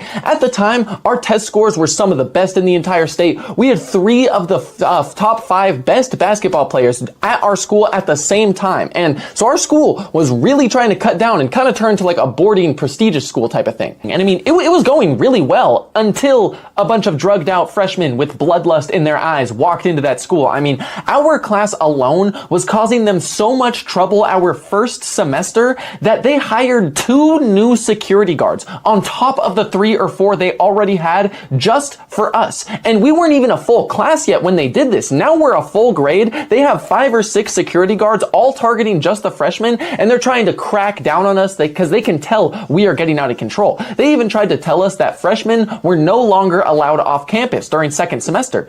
But we were not about to listen to that. I mean, you're gonna let us do anything we want for the first half of the semester. And now that we have enough manpower to overpower whatever you're saying, now you're gonna crack down. No, we were not about to listen to that. And they figured that out really quick, because that is when full-blown war started between my friend group and the school. The school was starting to realize how out of control my friend group was getting, and they decided they needed to put a stop to this now before it got any worse for the school. They were suspending my friends every single day. Like, I'm talking, I couldn't show up to one day of school without my friends getting either suspended, ISS, detention, searched, kicked out, or far, far worse. They were handing out suspensions like candy because they wanted us to get kicked out of the school. They wanted all types of bad things to happen to us. But they quickly realized that my friend group was not like other students that they dealt with. If they suspended us for any amount of time, they viewed it as a vacation. They slap us in ISS for any amount of time, all of our friends are in ISS. We're just hanging out with them. None of the people in my friend group cared about the punishment they gave us whatsoever.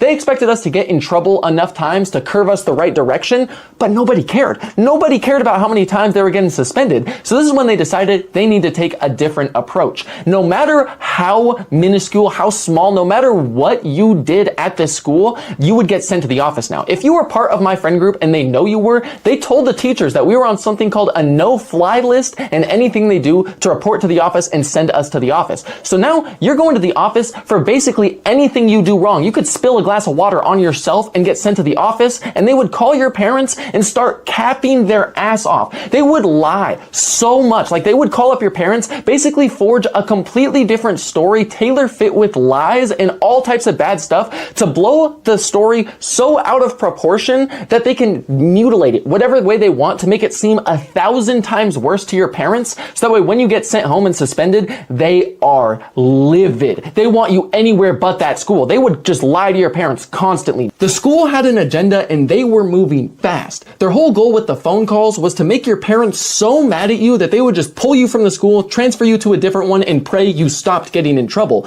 And if that didn't work, they were just going to give you enough suspensions, detentions, and violations to the point where the school board could either expel you or forcibly move you to a different school that they called a secondary delinquent school for rejects and troublemakers. The school had a plan and we had targets on our backs.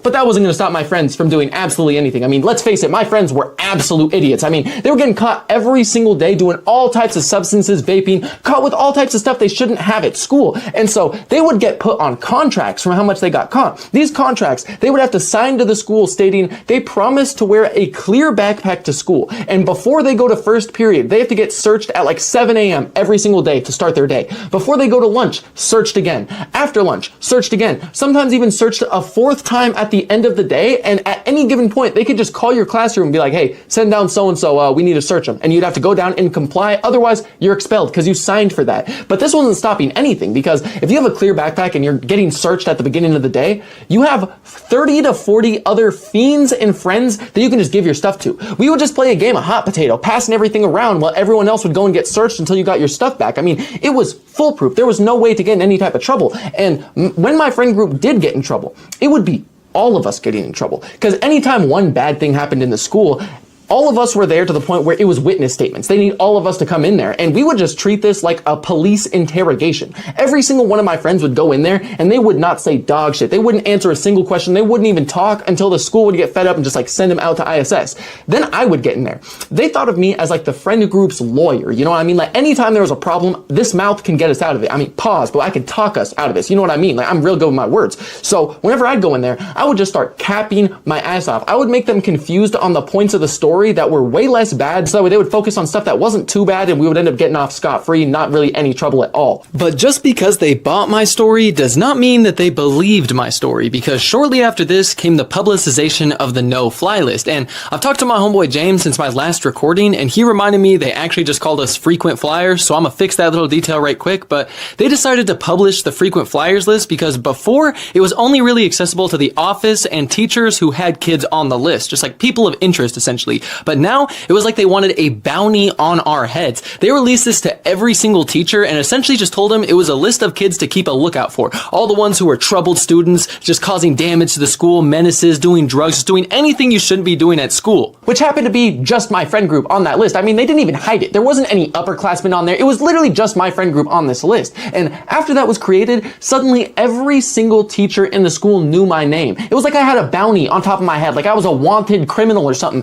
I would be walking through a hall with senior classes and senior teachers as a second semester freshman, and they would know me by name, by face, by everything, and I've never seen them in my life. On top of this, they also hired the best performing security guard in the entire school district. They made him transfer from his normal school over to ours because our school had such bad rates of just like delinquent kids, I guess, compared to all the other schools, that he was needed here. He was forcibly transferred there to take care of my friend group. So now there's at least 6 to 7 security guards, and it's full-blown war between us and the school. We have people on the inside and they have people on the inside of our friend group. There's double agents in the staff and in the students. The ISS lady was on our side. She would take our vapes for us and hide them from the school so we wouldn't get suspended. One of the security guards, one of the female ones, because we had 2 female security guards, one of them was selling Xans, Oxy, any pills you can think of, she was selling to the students. You'd think you're caught until you buy some stuff off of her and she's like, yeah, let me know if you need anything else. You're safe with me. You know what I mean? I'm not going to tell it.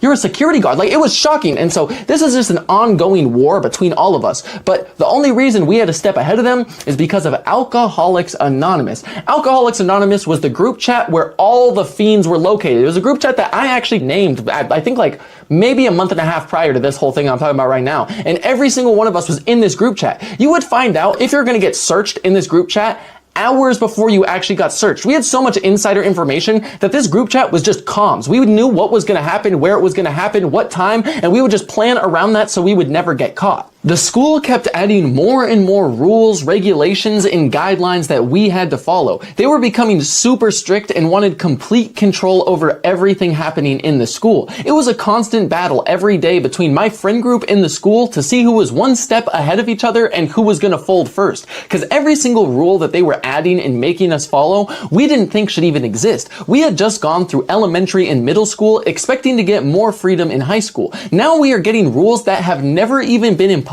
on us when we were children. They're becoming so strict on us and we just think it's stupid. So we're fighting back against it because we don't think any of the rules should exist.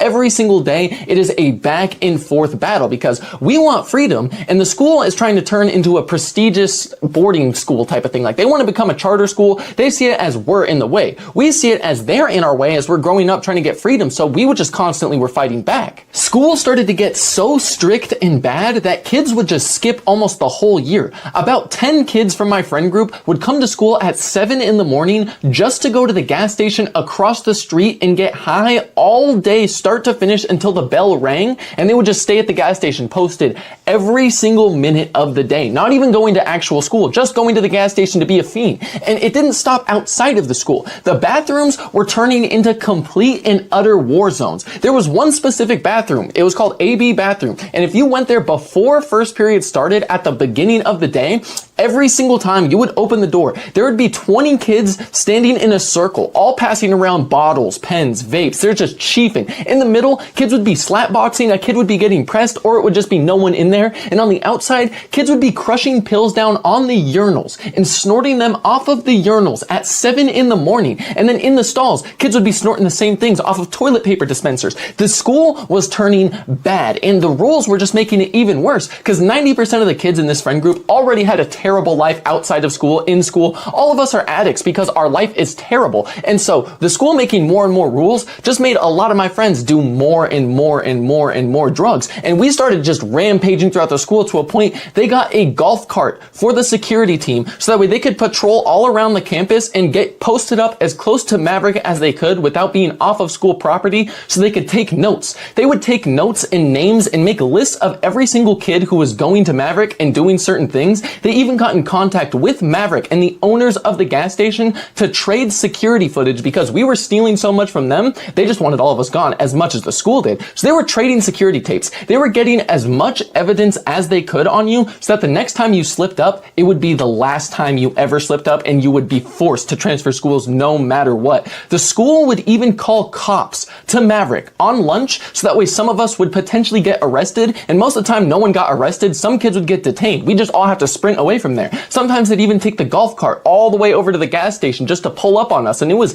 getting super bad. Kids were getting cracked down on so much and they hated school so much that some of them just started transferring on their own. The school finding out about Maverick was one of the worst things that could have possibly happened because from the school's perspective, everything inside the school is already spiraling to a state they have never seen it before, and it's worse than it's ever been. Rates of fights, all-time high. Vandalism, destruction, all-time high. Stealing, theft, all-time high. Vaping, drug, anything you can think of that's bad was at an all-time high just from my freshman year class. And so kids on the school doing things were moving fairly smart because they know bathrooms are dead zones, locker rooms are dead zones. There's certain spots where you can do things and there's no evidence it happened. Kids would normally go there. But when they went to Maverick, they would let their guard down. They don't think the school's watching them. They're on their lunch break. They're not even on school property. So once they started doing recon and taking notes, they were connecting dots that they never would have been able to. They were finding out how everyone was related to each other, who was doing what. They would take vivid and descriptive notes of everything going on at that gas station. And once they got the security tapes,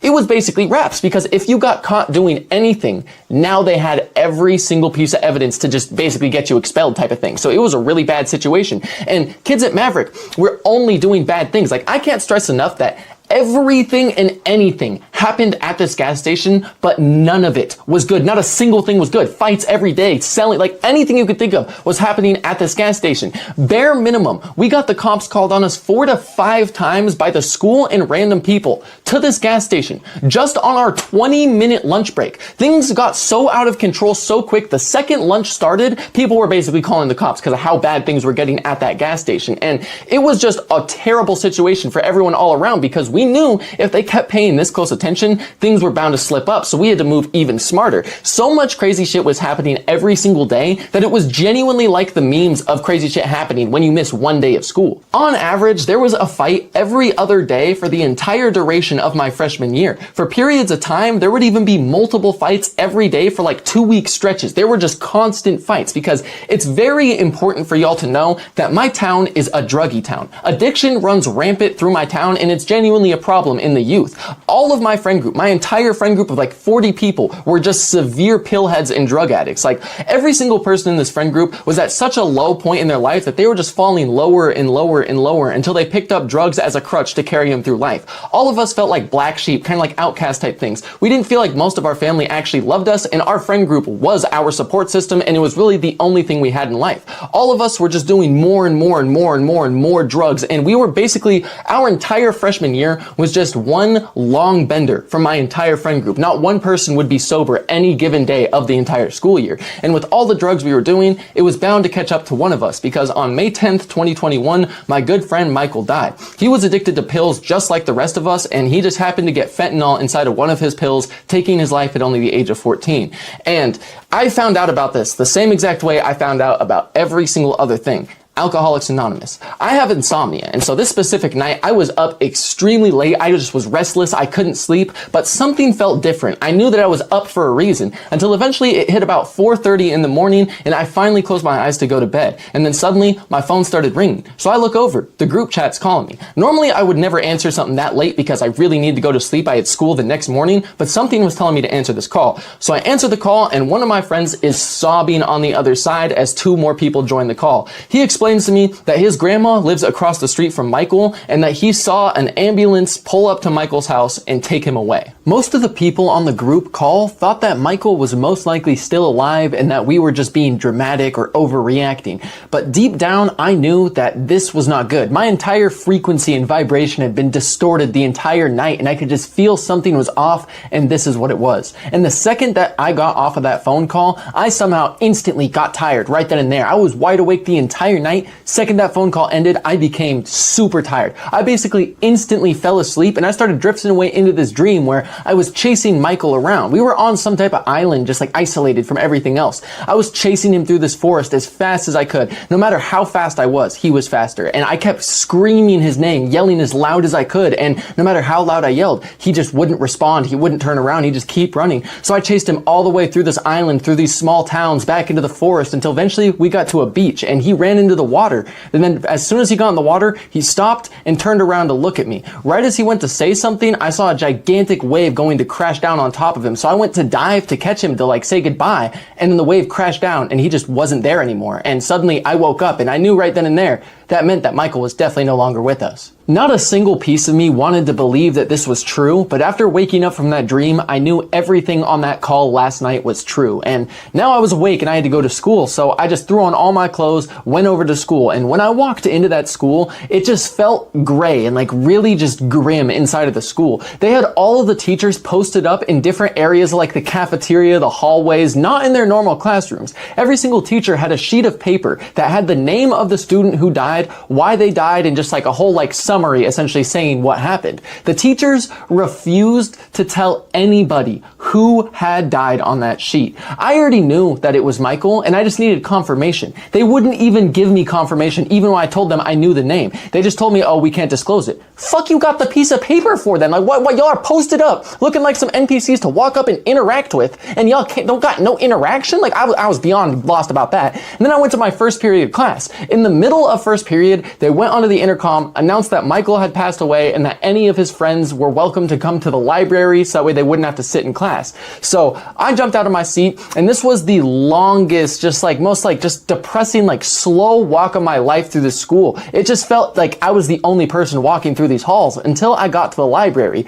Every single one of my friends was in the library, taking up multiple tables. There was probably 6 to 8 tables filled with just everybody that I knew in the library already. And so we just all hung out in the library, went between just like talking and mourning for Michael and then just going to the bathroom and just cheaping the shit out of our carts. We spent the entire rest of this day and a lot of the following ones just bouncing back and forth from the library to the bathroom, just smoking and mourning the loss of our friend. We were extremely miserable and just depressed. We did not want to be at school. And at this time, a lot of the teachers and staff were being extremely disrespectful about Michael's death, saying he deserved what he had coming for him no matter what it was going to happen. It was the inevitable. He deserves to be in the ground, just on and on and on, going out of their ways to say the most disrespectful shit that they can about a dead kid who was our friend.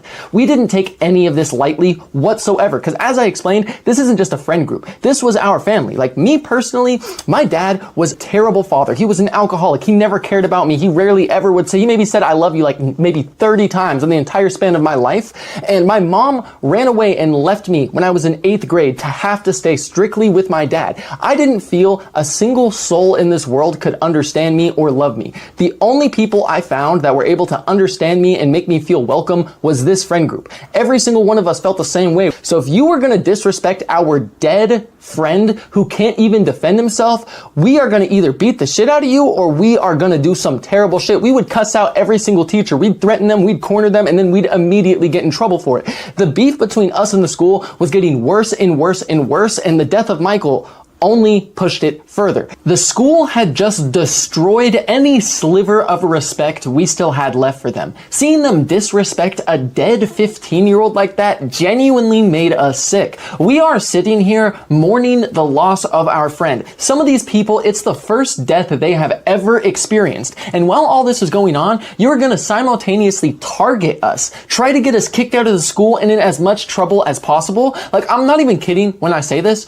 We would be in the library. I would be holding back tears, so I would get up and I would go leave to walk around the school. As I'm walking around the school, thinking about taking my own life or throwing it away at the lowest point I've ever been at. Teachers are going to see me, know that I'm on the no-fly list, and then they're going to send me directly to the office where they're then going to try to suspend me, give me ISS or detention for simply clearing my mind instead of taking it out on everyone else. Because I don't like using the term crash out because it's been very gentrified by some suburban white kids crashing out because their mom took their Xbox. But every single person in this friend group, our lives were so miserable that almost every single person was genuinely a crash out. We did not care about our lives. I have watched my friends actively throw away their lives for no reason at all, just because of how miserable they are. So this was like the final pushing block. Michael's death was like the final fucking stone tipped to sending us just into oblivion. We didn't fucking care about anything at this point. The school's gonna keep being disrespectful to us and our dead friend. We only have bad events happen one after another.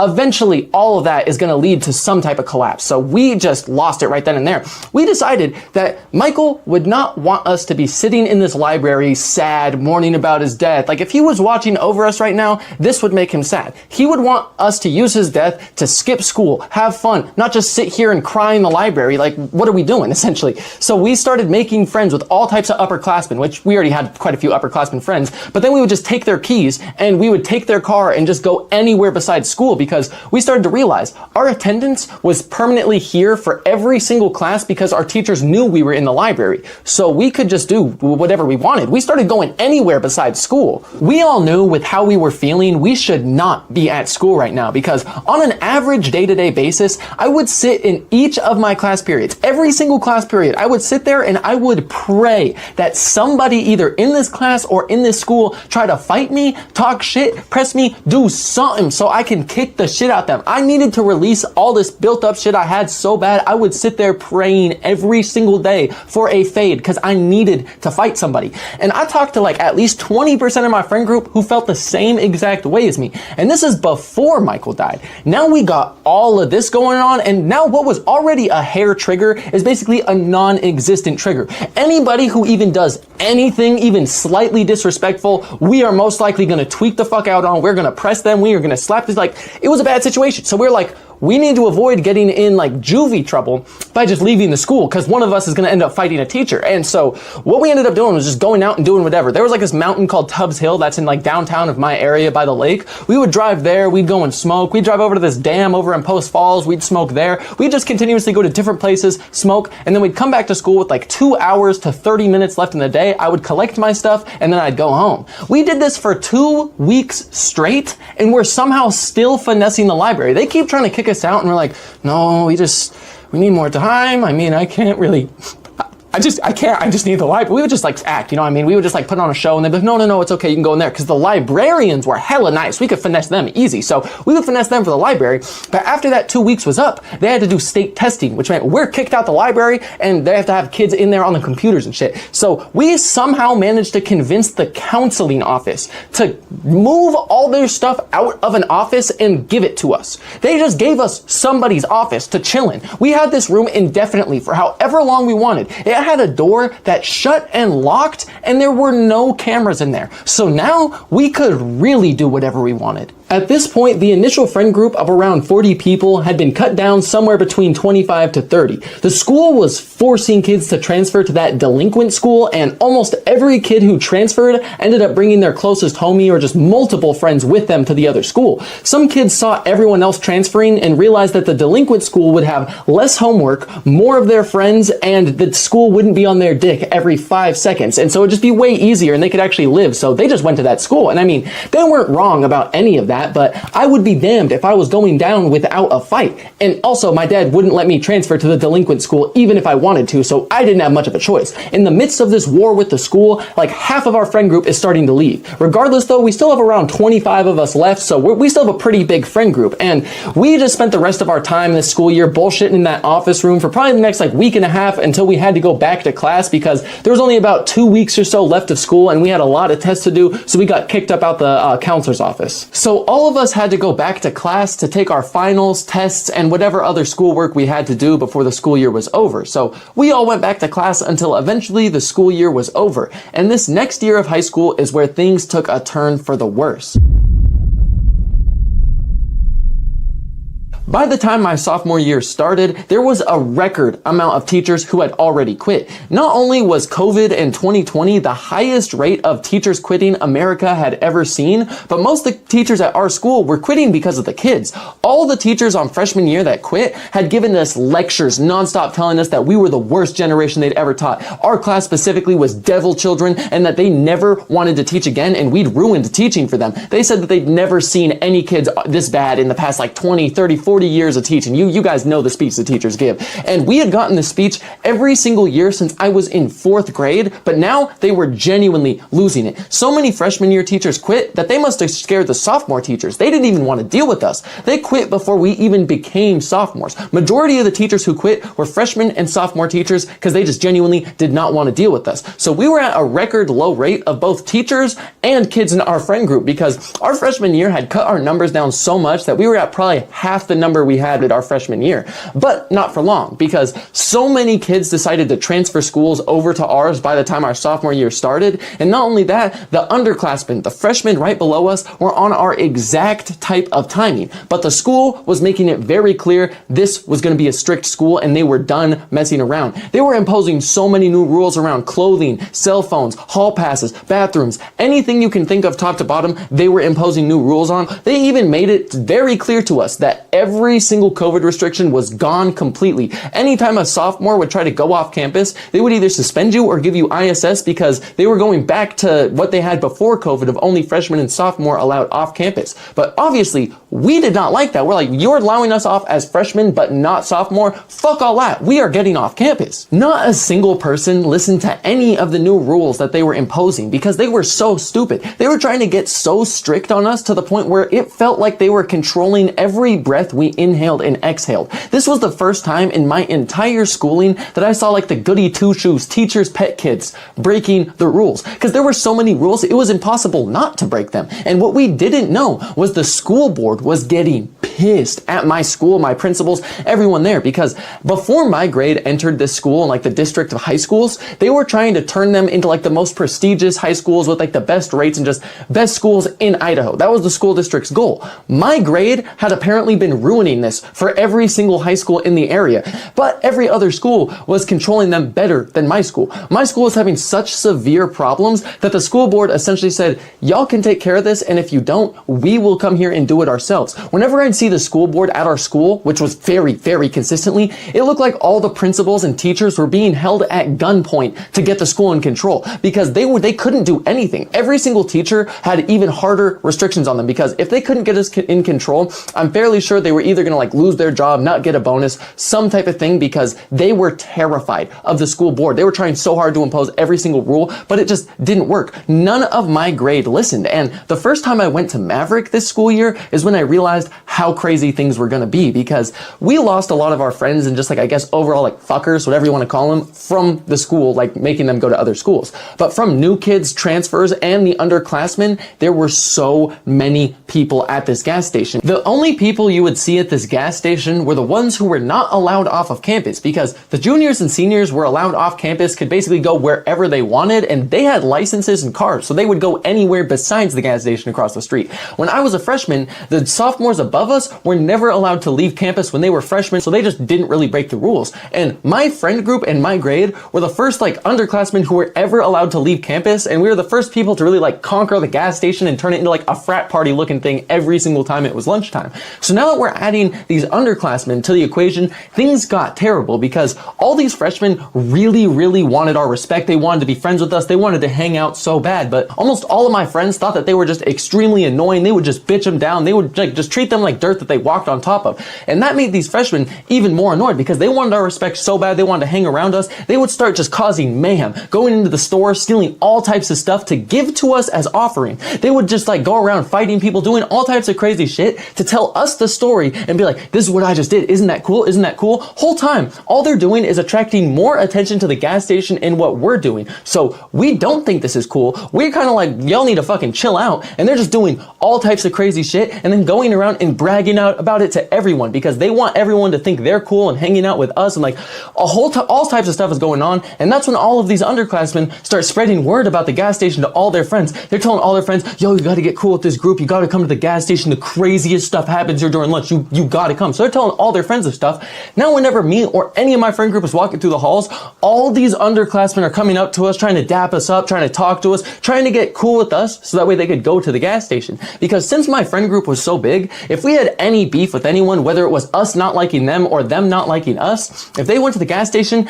it was basically on site. We were throwing hands no matter what was going on. So my friend group almost controlled the gas station in a sense. If you watch my other videos, you know that I used to do all types of dumb shit shit and sneak out constantly, mainly with my friend James. Well, every single other person in my friend group was doing equally, if not more dumb shit than me and James were doing on a regular basis. And we would all sneak out, do dumb shit at school. Wherever we were doing like anything bad, we would come back to Maverick and tell everyone about it the next day, or like whenever the weekend was over. Maverick was where he'd congregate and tell all these stories back and forth one after another. And the more stories we would tell, the more rumors would spread as well, because normally how it would start was we'd be around the tables at Maverick. You'd start telling one person the story. Slowly everyone gets more and more quiet until everyone at the lunch is paying attention to the one story. If the story's crazy enough, that's when most people go and tell the highlights to the rest of their friends. The highlights, they always exaggerate until it's like a snowball effect, getting crazier and crazier and crazier until it spreads like wildfire and people have to come up to you to confirm if it's true.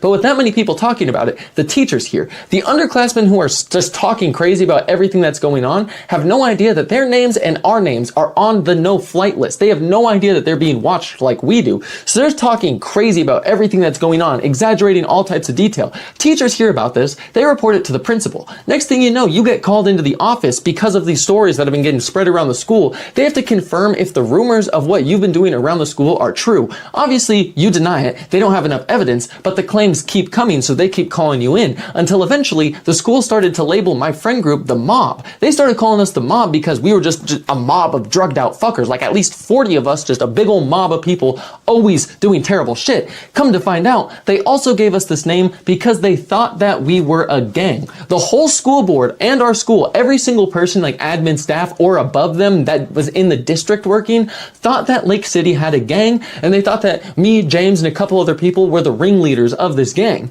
We live in North Idaho, Coeur d'Alene, Idaho. Idaho and gang should never even be in the same sentence. Like, I don't understand where that came from.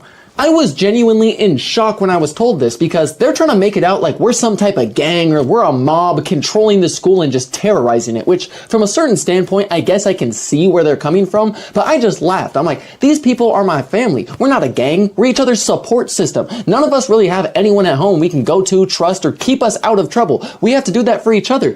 From your standpoint, sure, it looks like we do a lot of stupid shit, because we do, but this is surface level. We stop each other from doing the even crazier stuff that would genuinely get us put in juvie or anything like that. And anybody else in the school who's bullying people, being crazy disrespectful, putting their hands on a female, or just doing outlandish shit for no reason, we were gonna check them and make sure that they weren't doing stupid shit. All it came down to was respect. If people were doing some crazy things, we were gonna keep them in check. If something terrible was gonna happen at the school, we were the first people to find out about it and either stop it or change the situation from being worse than it was. But they just could not see that. And I told them all this, and they just made it seem like we were more of a gang. Like, all the words that just said is exactly what I told them. And they just looked at me and said, that just sounds like a gang. So I'm like, I don't know what you really want from me, but it was only the first month of school, and we are already back at war with the school, and much worse than before. And we couldn't even make it a full month through school before another one of our homies died. On September 10th, our friend Deacon ended his own life, shot himself in the head, but this was nothing like when Michael died. We actually at least somewhat knew if it was Michael who died.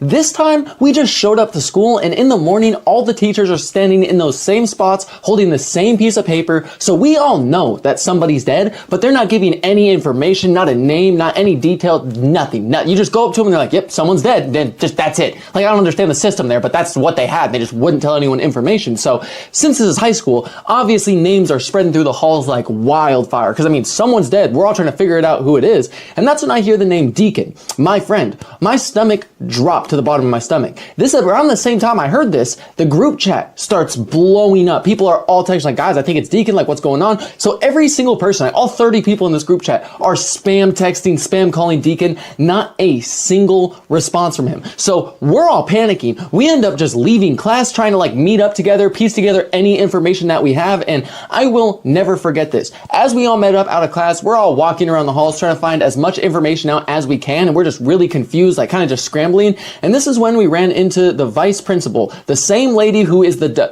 like discipline lady who wants us out of the school. As soon as I saw her, I could tell the whole group wanted to go up and ask if it was Deacon, but no one was moving and no one was talking. We had basically decided it was Deacon. From all the information we were able to piece together, we knew it was him, but there was just nothing to confirm this. We were just sitting basically waiting to find out if our feelings were true. And this is bringing up all of the past villains we've been desperately trying to run away from. Michael died May 10th. Deacon died September 10th. 4 months apart to the exact day. So we are just in disbelief that this is actually what's going on. And so eventually we're just slowly walking closer to Miss Johnson. And once we get up to her, I finally speak up. I'm like, who was it? She starts saying, oh no, I can't tell. I cut her off. Who was it? She still tries to say that she can't tell us who did it. And I'm like, no, was it Deacon? Was it Deacon? And I'm holding back tears. And she says, yes, it was Deacon. And this time they did not care he died.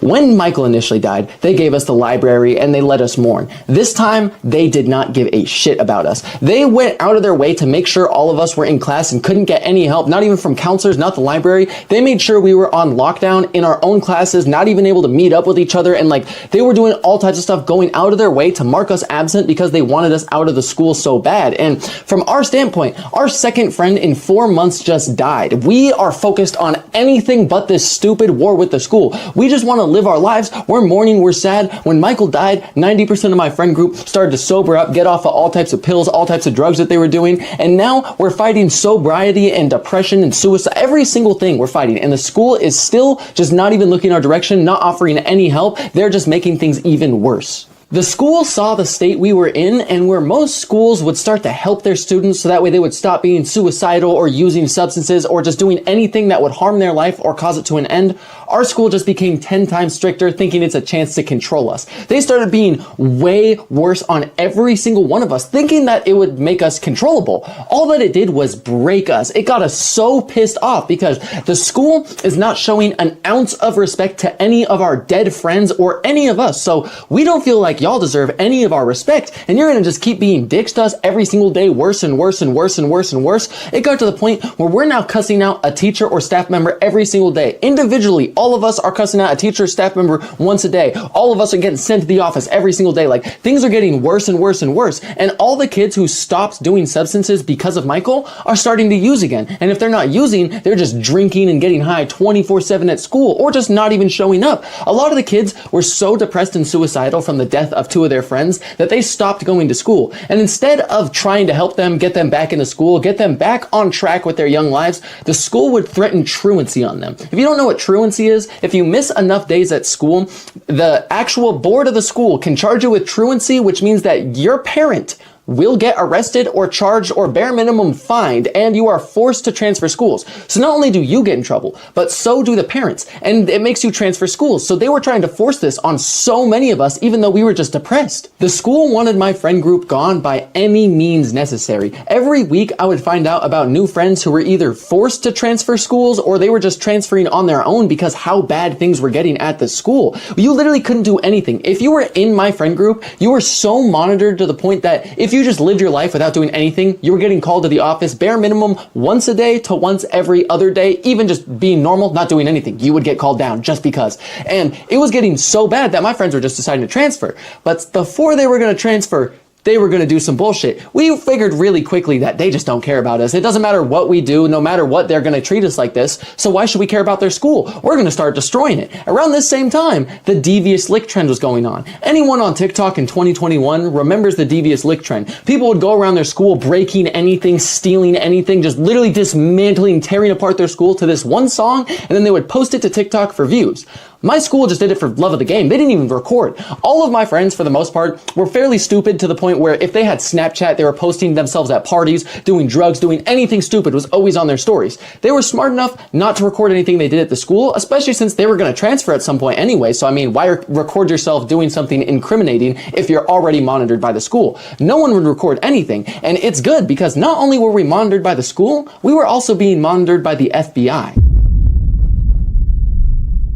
The majority of my friend group were either dealers, plugs, or fake thugs, so they were getting arrested a lot. And anytime my dealer friends got arrested, their phone would get seized and searched for evidence, meaning they would go through all of their Snapchat, anything that was on there, and they would even use it to bait people into buying substances from those people. And so whenever they would get their phone searched, we would have to all leave the Alcoholics Anonymous group chat because this group chat was the most incriminating thing any of us had on any of our phones. There was so much bad stuff in there that anytime someone got arrested, we would all just have to leave the group chat and it would delete anything that we'd sent in there, erasing any evidence of what we'd been doing in this group chat. And by now, we are on part 13 of this group chat and it's only been a thing for 8 months. There's way too much stuff in there. And little did we know, the school was monitoring our friend group and kind of mapping us out. So were the local police. Throughout everyone's stories, they were making connections to all of us and they were mapping us out as well. We thought we were playing chess against the school, but the police already had checkmate on a lot of my friends and it was bad. My school was starting to turn into a war zone because with everything that had been going on between my friend group and the school, we were obviously terrorizing and destroying a lot of things in the school, but we were not the only ones. They had been trying to get way more strict on every single grade and every single student, applying way more rules, trying to be way more controlling, and nobody was fucking with it. A lot of the students saw what we were doing and just started doing the same thing. And there was so much damage being caused to the school, and they knew that majority of it was our friend group, but they couldn't prove it was our friend group. They knew that we were too smart to all be caught at once, so they had to pluck us off one by one, which made us even more mad because our friends would get forced to transfer schools or be just suspended for the stupidest thing. Because if they caught you just like walking to the bathroom without a bathroom pass, they would try to give you ISS because that was half a suspension closer to getting you kicked out of the school. Anything you did wrong, if you were caught, they were going to get you in as much trouble as they could because they knew you were doing other stuff, they just could not prove it. So we would rampage even worse when they would suspend our friends for just stupid reasons or make them transfer. It was getting bad. Every single thing in the school was getting stolen.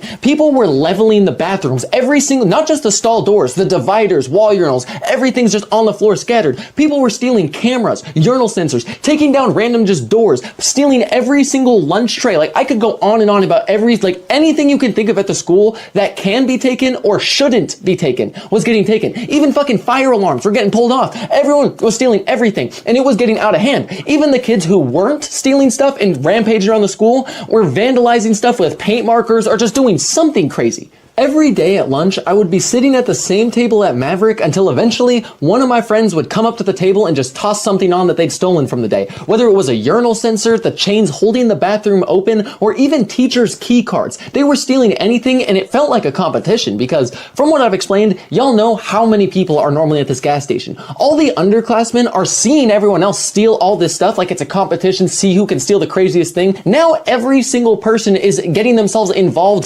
stealing anything, coming to this gas station, trying to prove themselves, be like, oh, this one's better than yesterday. Nope, I beat you today. Like it genuinely turned into a competition of who could steal the hardest item at school. Kids are starting to get caught and every single thing you can possibly think of was getting stolen. It got to the point the school started putting bounties out. Every single wall, mirror, anywhere you went, you would see a flyer that said something like $50 to $100 reward for information on people stealing.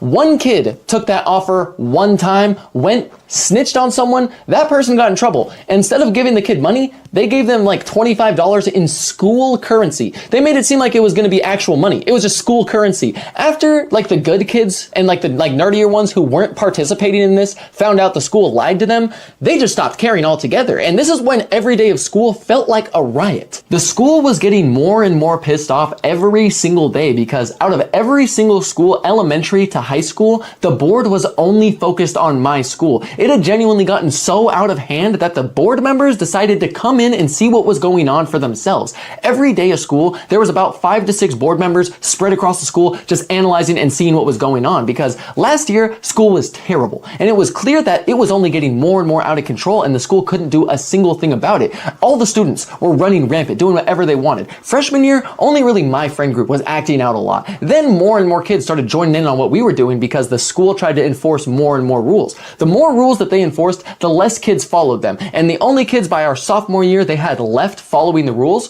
were the kids who would actually snitch on us. Then they scammed them out of $50 and made it school money. So now they didn't even trust them. The good kids weren't even following the rules. The whole school was out of control, like genuinely so bad. And the staff and teachers are stressed out because the board is screaming at them. Because from their perspective, right, they'll gotta understand. I mentioned before that this school was on track to becoming a prestigious school. We had the best ranked basketball team in the entire state. Our test scores were amazing, best in the district. We were doing really, really good. And from the school board's perspective, it took 1 year for all of that to get destroyed. The second my class came into school, not only did we destroy their test scores, but we also destroyed the school itself. And From COVID the year before this, we had a record amount of teachers quit, not only from just COVID, but also from our class because they did not want to deal with us. So not only are they low on teachers, but they also didn't pass the levy. The levy is what funds the school and gives them money. So they now are completely understaffed. The levy didn't pass, so they're making no money to get this school together. Their test scores are just bombing and they can't do a single thing about it. And with nobody else to blame, the staff told the school board that we were the problem. Which, I mean, obviously was pretty true, but not entirely true though. Not entirely true because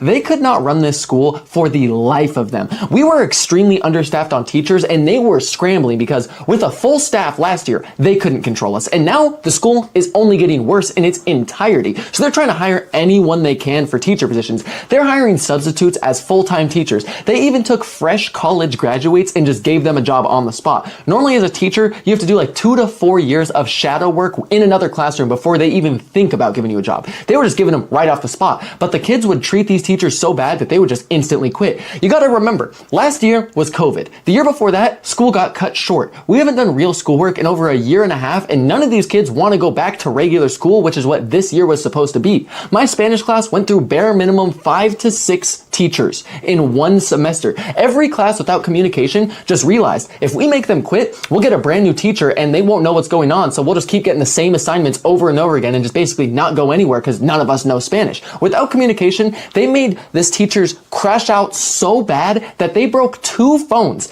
in separate classes and got banned from the school permanently, only to be rehired on as a permanent teacher because they needed teachers and staff that bad to control the school. It was becoming a problem and the students were unbelievably out of control. And my friends were getting caught with literally everything. They made to a point where like if you missed enough days, it could also count towards you getting like suspended or getting thrown to a different school. And so my friends had been cut down. It took 2 months of the first semester for my friend group to lose at least 10 of the people to suspenses and almost expulsions, and then like 10 more left on their own. So by the second month of school, we only have like 15 to 20 people in our friend group, but they cut out all the stupid ones. All the ones who are really easy to get caught. If you're getting caught that many times first 2 months of school, you're stupid, right? So now it's just down to the main circle. But the problem was, the more kids that they suspended and made transfer, kids just kept transferring to the school. And I mean, most of them didn't end up in our friend group. They weren't our type of vibe, but this does lead us to the main point of how this entire thing came crashing down.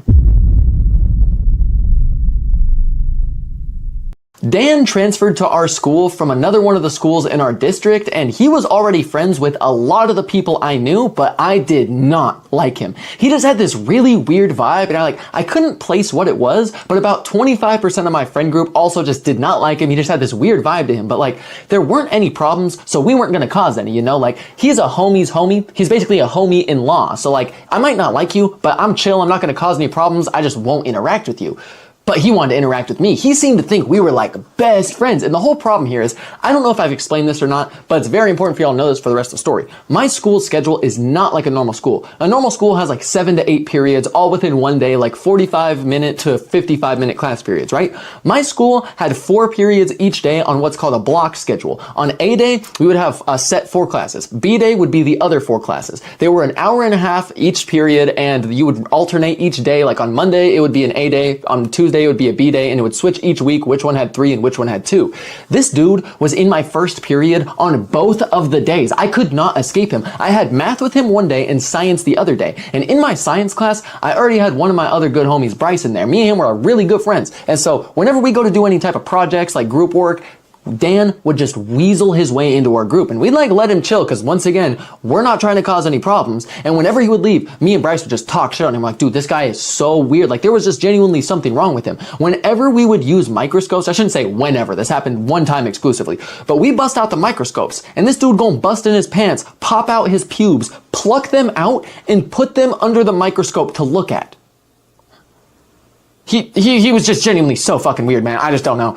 And slowly, I found out about more and more of my friends who disliked him. Everyone was slowly building their own reasons, and everyone was starting to think he was either weird or just didn't like him for some reason. Now about 50% of my friend group feels this way. About a week after this, word and allegations come out that he assaulted this chick, right? Now, normally, I don't know this guy. He's my friend's friend. I could care less what he does with his life. But something like this Fuck no, this is some weird ass shit. I'm not gonna be in the presence of someone doing like, this is bad. Like, as I explained before, anyone in our friend group, we always kept each other in check. If someone was doing something downright terrible, we might even jump them. We're gonna knock some sense into them, you know what I mean? And so this kid is doing this type of stuff, and now he's part of our friend group. So now we feel the role like we gotta go and handle this, you know what I mean? No one else is gonna do anything, so we gotta knock some sense into this kid, right? And so, but before we're gonna do that, we need to know if this is true. False allegations happen all the time, so we're not gonna just jump to any conclusions, you know what I mean? At least I'm not. So slowly, we all start talking, you know what I'm saying, behind Dan's back. He doesn't know that we know all this. We end up getting in contact with the chick. She starts showing us these videos of like being all banged, bruised up, like all sorts of bad videos. She even said that she was cut open, got her head slammed into the wall. Like, she has all types of stuff, and apparently the police and schools didn't want to do a single thing about it. They would say that there wasn't enough evidence, they need DNA, they need this, they need that, and it's just ridiculous because almost every girl who gets sexually assaulted will feel so disgusted with themselves after the fact it happens that they will hop in the shower and scrub every inch of their body to try to get rid of that disgust, but they also get rid of any DNA evidence left over, meaning that there's really nothing that they can do because if there's no DNA evidence, most of the time the police won't even look into it, right? And so we tried to get as much information, as many videos, just as much information on this whole subject as we could, and that's when things got really, really bad for Dan, because throughout this first freshman year up into our sophomore year of high school, we had gained the respect of all types of people. Once we were sophomores, the underclassmen already loved us. They were trying to do everything that we were doing. They really wanted our respect. Even the upperclassmen had respect for us though, because as I explained, we never did anything that wasn't deserved. The authority in our school was not there, and if something bad was happening, we weren't just gonna let it happen. We were gonna try and take care of it, let you know what you're doing is wrong, and like, we weren't just going around bullying people, doing anything just like absolutely crazy to other people. We stuck to our friend group, and it even got to the point where some people would come up to me and tell me who was bullying them, and we would go take care of it for them, and they would get left alone. We had a sense of security and respect built up with a lot of the people in this school. So once they found out that we dropped Dan and what the reasons for dropping Dan were, he could not walk through the halls because all the people in the school built up respect for us. They knew that we didn't lie, and if we were cutting him off and something was going on, it was something that needed to be taken seriously. So it got bad. This is when Dan started running to the principal's office every time something happened. Anyone said something in the hallways, he would run straight to the principal's office, snitch on every single person. And then the next day, someone would say something, he would get straight to ratting again. And so now the school's starting to realize Dan is on their side. This is unheard of. They have been waiting for just one person to be on their side and they can win this war. This is the one thing that they needed to take down our whole friend group because they had one person inside. The closest equivalent I can give to this is like any of y'all who watch Invincible. The school looked at my friend group as like Viltrumites. We're just a bunch of quote unquote killers, like fucking hard type of people who never go away from their people, extremely loyal, never turn on their own people.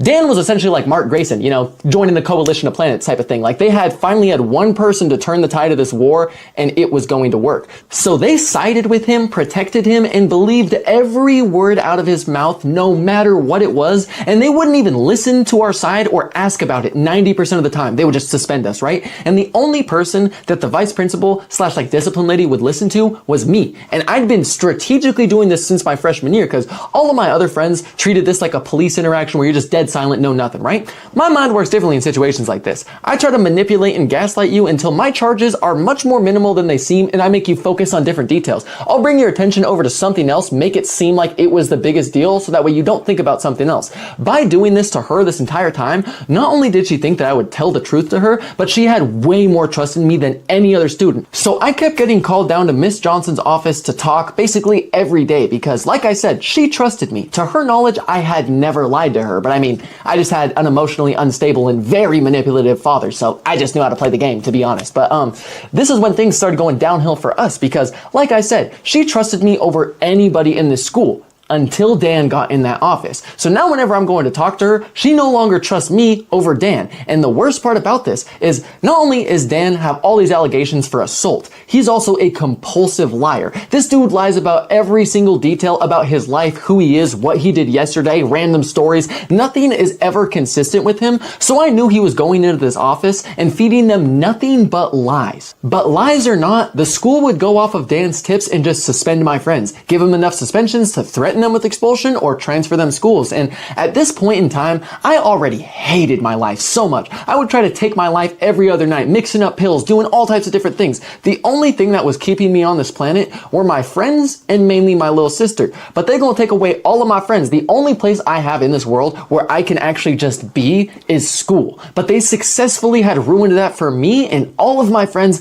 a long time ago. And almost all of my friends, myself included, were at the lowest points in their entire life. 2 of our friends just died back to back within 5 months of each other. All of our other friends are getting forced out to school. All of our home lives and come-ups before this were so miserable that most of us did attempt on our lives to take it. And now the only safe place we have at the school is also completely ruined. So now the only people left in my friend group just do not value their lives, do not value their future, do not value anything, and are just ready to throw away their lives, end it over literally anything. Just a friend group filled with crash outs. And Dan was getting even worse because when allegations come out about someone, it's normally, a split 50-50, he said, she said, what you believe. So 50% of the school, probably more like 75-80% of the school despised Dan. That little percentage that he had left over that didn't just absolutely hate him, he made hate them because he turned into the school's snitch. So now, basically everyone in the school hates Dan for different reasons, whether it's because he's snitching, lying, he assaulted that girl, allegations, whatever it is, people have ulterior reasons to hate him, and it's not just exclusive to our friend group. Everybody wants a fade with Dan.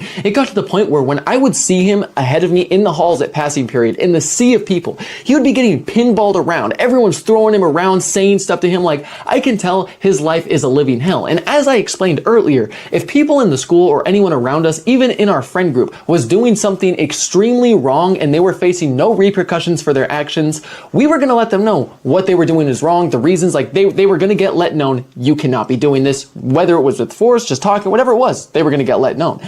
Seeing this happen to Dan, I kind of just thought, his life is already hell. Everyone else is kind of doing their job for us. We don't really need to do much more than this. I don't want to get suspended. I'm kind of just going to step back. That's when he started snitching even more, lying even more, just causing even more issues. And now the whole school is starting to get in an outrage because this has gotten so much, I guess, quote unquote, publicity in the school that it's what everybody is talking about. The school is sheltering and protecting the person causing all the problems while only giving discipline and just doing terrible shit to everybody else. But one fateful day, everything would change. If I'm not mistaken, it was the second week of November on a Friday, and this day of school, Dan threatened to shoot up the entire place. He had threats, and there were cops at the school. When I showed up, there was at least 13 cop cars surrounding the school, and even more cops inside with guns patrolling to make sure nothing happened. This was the 3rd time this semester already he had threatened to shoot up the place, bring a bomb, or just do something. And so there were a bunch of cops in the school. And this specific day, I was already pissed. From 2 of my homies' deaths weighing down on me, the school not caring about anything but getting me and my friends out of the school and gone, everything going at home, I was livid. So I just got up from my desk, started walking out the school. I had music blasting in my AirPods. I'm just walking aimlessly, just thinking, just super pissed, super depressed, just all types of emotions. This is when I get to the top level of our lunchroom, and my school is literally set up like a prison. It's set up exactly like a prison. There is even the top level of the school that looks down on the lunchroom where the guards would normally be on prison lunches. So I'm on this top level looking down. This is when I see Dan sitting at the lunch table in the lunchroom, which this is a really big deal because all of this stuff with Dan has been going on since I want to say either just the end of November or just the end of September to the start of November. This has probably been going on for 3 weeks to the fullest potential, you know what I'm saying? And this entire time, he'd been hiding out in the office. This is the first time I'd seen him actually out in the school since all this has been going on, he'd hid in the office. Now he's out there. This is the day he threatened to shoot up the school and they just let him walk around, do whatever he wanted. This just shows how much they favor him. Anyone else threatens to shoot up the school, cops are there, they're arrested, they're getting talked to, it's a mental thing. They just let him walk free, roam, and do whatever he wanted. So after I saw Dan, I got on Snapchat and texted the Alcoholics Anonymous group chat to let everyone know that he was not in protection in the office and he was actually just outside. I had no idea that this text message would spiral into this entire story because shortly after I sent that text, 3 people responded, and then 4, then 5, until the group chat was getting blown up and everybody was active in it. And this is when I found out that my friend Bryce was on his way to school. He had not been at school and didn't plan on coming to school today day until he found this out. He then told his mom to give him a ride 45 minutes into school just to fight Dan. I knew that this meant shit was about to get bad because my whole friend group, for the most part, loved to fight. They loved the fade, you know what I'm saying? Always down to fight, slap box, whatever it is, they loved that. Bryce was a different level of loving to fight. This man did not care what time, what situation, what was going on. He was down to fight, no questions asked. Like, just to give you an idea on like what I mean by this, there was this one specific time in this same exact semester I'm talking about, earlier in this semester, I am going to my class. I'm walking about 10 minutes late after lunch, right? So the halls are like completely empty besides the teachers standing around waiting for kids to come in late to class. I turn the corner into the hall that I need. About 30 feet ahead of me, I see Bryce. The only people around him is like 6 teachers all talking, waiting for kids to come in late to class. 15 feet above him is the kid that he had beef with. Only us 3 students and them teachers. And like I mentioned, Bryce was one of my closest friends. So when I seen him in the hall, I started yelling his name, and this dude is gonna turn around, lock eyes with me. He literally just nodded at me and then started kicking the living shit out of this kid. Like, I don't want this video to get demonetized or taken down, so I'm not going to go into a whole lot of detail of what he did, but just know within the span of 30 seconds, that other kid was on the ground bleeding, immobilized in the span of 30 seconds. The span of time it took the teachers to run over to stop this fight, not only was it already completely over, but Bryce had his hands behind his back and was walking to the teachers like he was getting arrested to be taken to the office, just accepting this is what was going to happen. He then proceeded to tell me he only did this because I was there to confirm this happened so people would not think he was lying. He beat up this kid with already a broken hand. He re-broke the hand in this fight, fractured the other hand, and now is coming to school just to beat up Dan with basically 2 broken hands. With Bryce on the way to school, the entire group chat was blowing up because everyone knew something was about to go down. And as I kind of explained before, my school is built like a prison. They literally took the blueprints of a prison and just made it into a school. There's the lunchroom and then like 4 or 5 hallways going out from it that normally would have prison cells, but instead it has classrooms. And then there's that top level where normally the guards would be. As I explained, that's where I am currently. So I'm up there at that like thing, looking down at the lunchroom, tracking every one of Dan's movements, seeing if he's leaving, because I gotta know where he is. I'm the eyes in this situation. And so I'm tracking everything that he's doing until eventually Bryce gets to school. Once Bryce gets to school, I run instantly over to him. I let him know what's up. I'm like, hey bro, he's still in that same spot. Like, you got this shit. Like, he gets there right about when lunch is starting. It's like perfect time. So I'm like, bro, he's literally right there. You got that shit, right? And so I say that to him. This man looked me dead in the face and says, yeah, I gotta take care of something first, and starts marching towards the bathroom on the top level. This dude gonna buy 10 carts off of one of our friends, toss them in his pocket, and just start walking downstairs. By now, at least like 6 to 8 of our friends had met up in this bathroom, and we're all walking in a group down to the lunchroom. By now, the bell has rang for lunch, and it's at least like a third of the kids at the school's time for lunch, so they're all flooding into the cafeteria. As we walk into the cafeteria, this dude, Bryce, goes straight up to Dan. No words. Straight haymakers. And Dan was sitting on the lunch table. He fell off of that, is on the ground, curled up in a ball. He's getting his shit kicked, right? And this whole ordeal takes place in like maybe the span of 45, 50 seconds. The second that Bryce gets over there, a circle already starts forming around him, like, because of all the kids at lunch watching this fight. Everyone has their phones out. Everyone's recording. Bryce beats his ass and then instantly gets up and starts just running, trying to book it off campus because, like I explained, Dan made those threats this day. So the school had so many cops around, it was not even funny. So Bryce literally beat his ass and just started running like he was running from the cops, because I mean, he was. And so I had to hawk him down, give him his jacket back, and he ran straight off campus, did not come back. Since it was lunch and passing period, the hallways and the lunchroom were so crowded with people. So after Bryce beat his ass, he literally just disappeared through the crowd, exited throughout a different side of the school. So once he ran away, me and my whole friend group started slipping out, going the other way to exit the other side of the school over to where Maverick is off campus. And what's super weird about this whole thing, right, is there were threats for a school shooting. So there's cops everywhere. The entire time I was walking around, I remember seeing at least like 3 to 5 cops walking around the school at any given moment. The second that it became lunch, I didn't see any of the cops. Whether it was because they were on that top level watching lunch, like lunch is the biggest target. If someone's gonna shoot up the school, you need to be paying attention there. I saw no cops. They could have been at the top level and I genuinely just could not see them, but regardless, they were not in the lunchroom like I thought they would be. So Bryce literally just beat his ass, fled throughout there. We start pulling away, and this is when I see like one cop and some teachers going to check on Dan. Me and my friend group just slip away, go through a different exit, go off campus over to Maverick. After lunch is over, I walk back onto campus, go over to my class.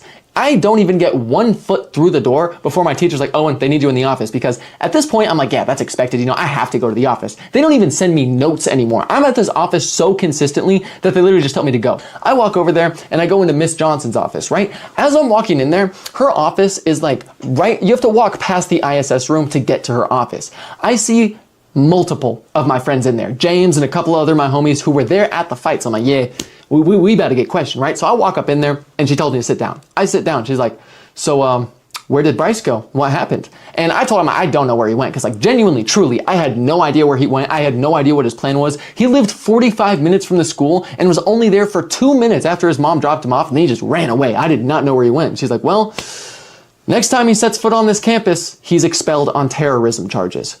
What the fuck did you just say? First off, I didn't even know people could be expelled on terrorism charges, but why is Bryce getting this instead of Dan? This man has threatened to shoot up the school 3 different times. He brings weapons to school. How is what Bryce did even close to terrorism? Like, I have so many questions I'm trying to cut in, but I can't. She just kept cutting me off until eventually she told me I was being suspended. I'm like, whoa, I'm being suspended? What am I being suspended for? She says recording the fight. I'm like, how am I being, so I'm like tweaking right here, and she just keeps telling me to be quiet. She's like, you're being suspended for 1 week for recording a fight. People get in actual fights and get suspended for less time than I got suspended for recording it. So I'm tweaking out. I'm like, what do you mean I'm being suspended? She's like, yeah, you and your friends in ISS, all of y'all are being suspended for recording the fight. It was lunchtime. Every single person in there was recording the fight. The only people who weren't were the ones without phones. And I saw Chromebooks recording too, so everybody was recording. So I'm like, you suspended them too? She's like, no, just you guys. So if that isn't clear that she's trying to get us out of school, I don't know how else to make it clear, because like, I'm trying to talk my way out of this, because this has nothing to do with me. Which, I mean, somehow, obviously, she knew it did, but how the fuck do you know that I'm actually associated with this? All I did was record the fight. Like, you should not actually know. How do you know this, right? And so my school had fights every other day, sometimes even up to 2 to 3 fights per day. And nobody ever got suspended for recording a fight until me.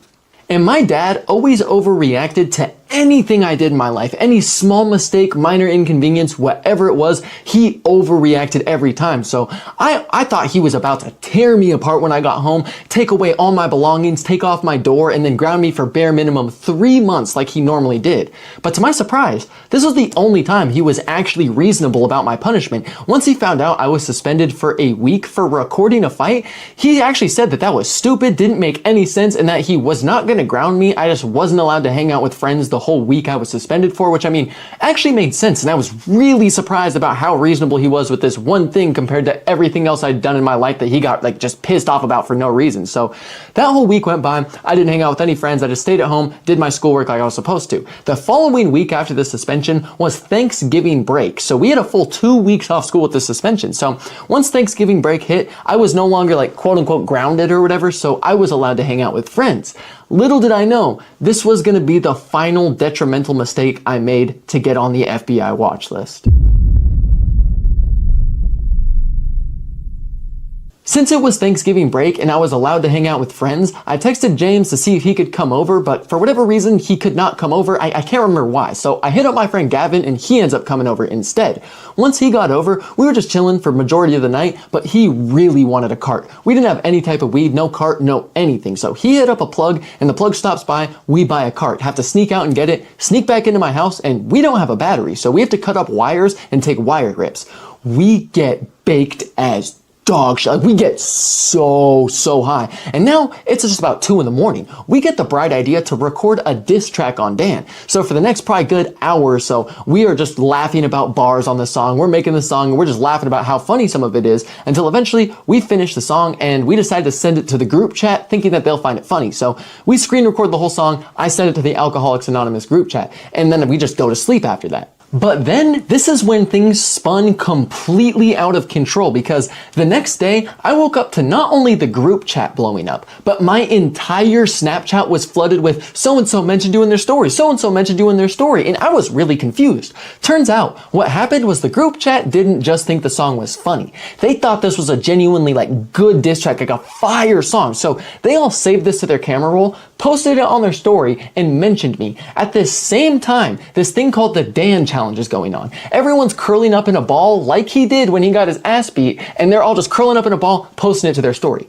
Now there's a song to go with this challenge, and it's not just our school doing this, it's the whole town and people at other schools, because as I mentioned, he was a transfer student. Turns out the other schools he went to did not like him at all. He had to transfer for basically the same reasons as this. The entire school was just bullying him for different reasons, and at this point, my entire town is passing around this song more than rappers pass around Sophie Rain. It is turning into a problem. People are posting this all over. People are screen recording it. I'm getting more and more mentions. The song is blowing up. Now I have all types of people from my town texting me being like, dude, this song is fucking fire. You gotta drop this on SoundCloud. You gotta post this on SoundCloud. So I do what any reasonable man would do, and I post the song to SoundCloud. I then posted a link to my private stories saying that the song was up and on SoundCloud. This private story was called Sex Ed with Owen. It was essentially my TikTok before TikTok, and after posting the song onto my story, it exploded. And I don't mean a normal song explosion, I'm saying tens of thousands of streams.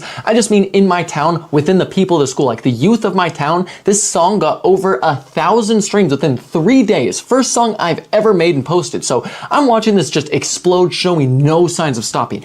Anytime I get on Snapchat, somebody has it in their story. Anyone who lived in my area, for the most part, had that song on their story at one point or another, because nobody in this town liked him. And so this song is going crazy, and I know for a fact the school's nosy ass are gonna get into this one way or another. I just don't know how yet. And the only problem with this too is Thanksgiving break ends in 1 day. So I know once I go to school, they are going to talk to me about this, but I could not imagine how out of control this could have possibly gotten.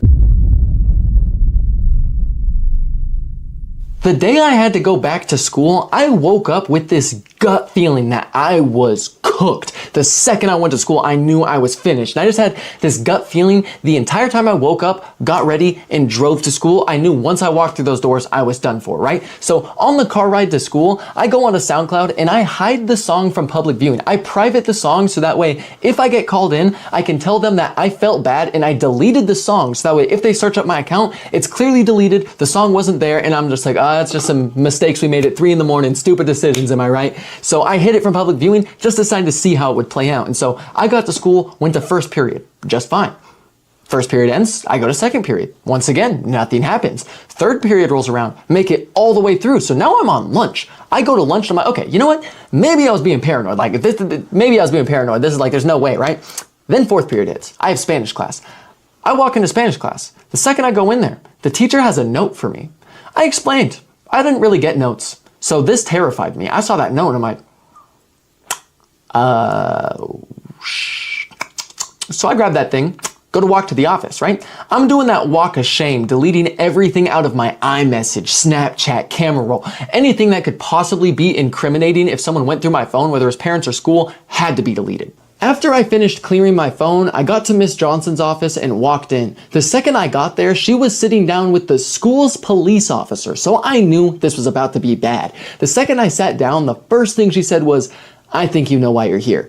So I just decided to start off with a power play and be like, yeah, it's about the song. I know, I feel terrible about it. It's been eating away at me. This song was fueled by nothing but bad decisions, no sleep, and just terrible decision making at 3 a.m. I deleted it and I feel really bad about it. And this whole time, she looks in utter shock, disbelief. She cannot believe this is coming out of my mouth. I can tell she wants to believe me, but she does not. She's like, okay, yeah, you deleted it? Let's go ahead and check. She goes to pull up my SoundCloud, right? And once she pulls up my SoundCloud on the computer, this is how I'm like, oh, this is kind of bad, right? Because they know my SoundCloud for sure. And so she types it in. Sure enough, the song is deleted because I hid it from public viewing. And Miss Johnson was shell-shocked that the song was actually taken down. She's like, I'm really surprised that you actually took the song down, but it's a good thing we transcripted it.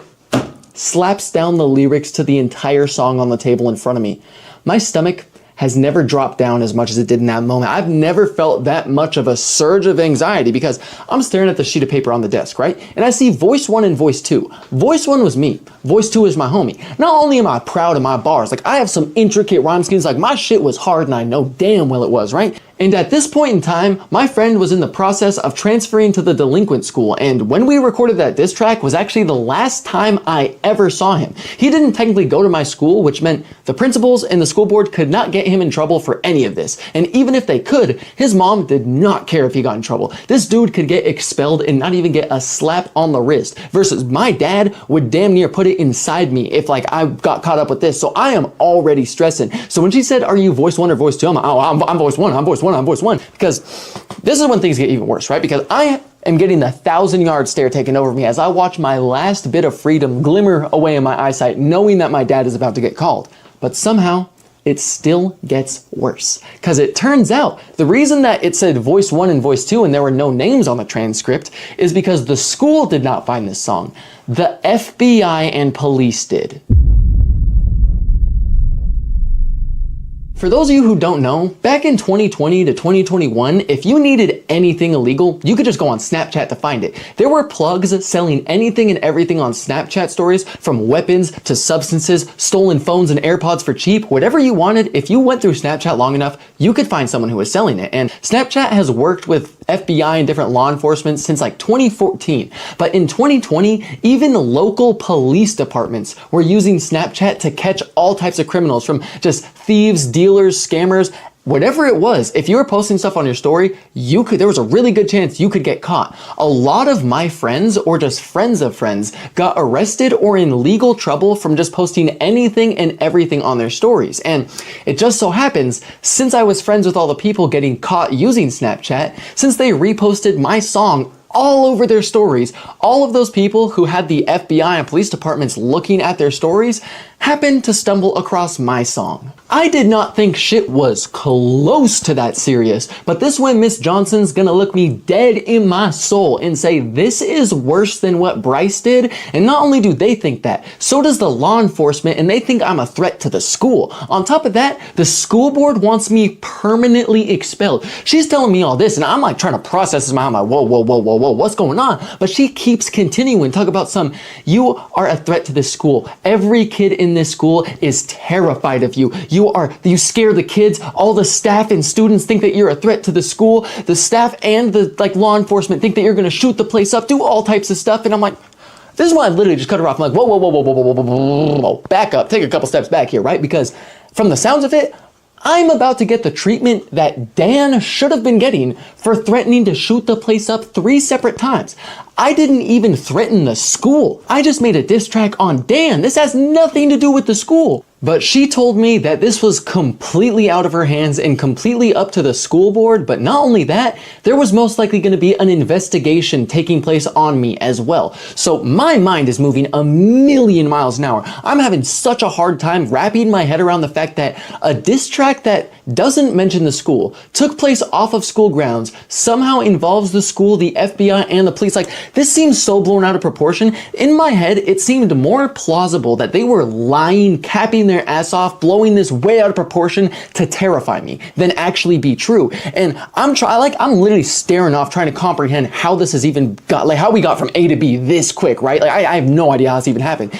As I'm trying to wrap my head around this, the police officer starts questioning me, talking to me about all sorts of stuff. I'm like, I literally don't even remember his question. I was so stressed out during this thing because my whole life feels like it's about to end. I'm getting expelled most likely, and my dad is going to be livid. If he's not livid enough with that, if he finds out the police and the FBI are on my ass, I'm cooked. This dude grounded me for 6 months for getting caught vaping. The FBI, I'm done. I'm not seeing light till 18. So I'm sitting there. I am so stressed out until eventually I'm just sitting there. No one else is talking. I'm just staring out. I'm like, oh, no. And this one, Miss Johnson is going to look me dead in my soul once again. And I'm not even kidding. On my soul, on God, on my mom's soul, on fucking everything, on y'all's souls. She look at me and she says, don't tell anyone I said this, but if that was truly your lyricism that you made on that song, it was actually really, really good, and you should pursue a career in this. She dead told me she was impressed with the song. To this day, I still cannot believe those words came out of her mouth because, like, she's essentially calling what she just made out to be a terrorist threat to the school hard. In front of the police officer also working the quote-unquote case they're making it out to be. So my whole mind is scrambled. I can't even think of a response to this. All this is just so out the blue to me. I'm like, what is going on? And before I can even think of a response, she just looks at me, she's like, Owen, you know that you're one of my favorite students in this school. So with that being said, I will try my best to rally for you and make this go away, but I really do feel like you're going to be expelled.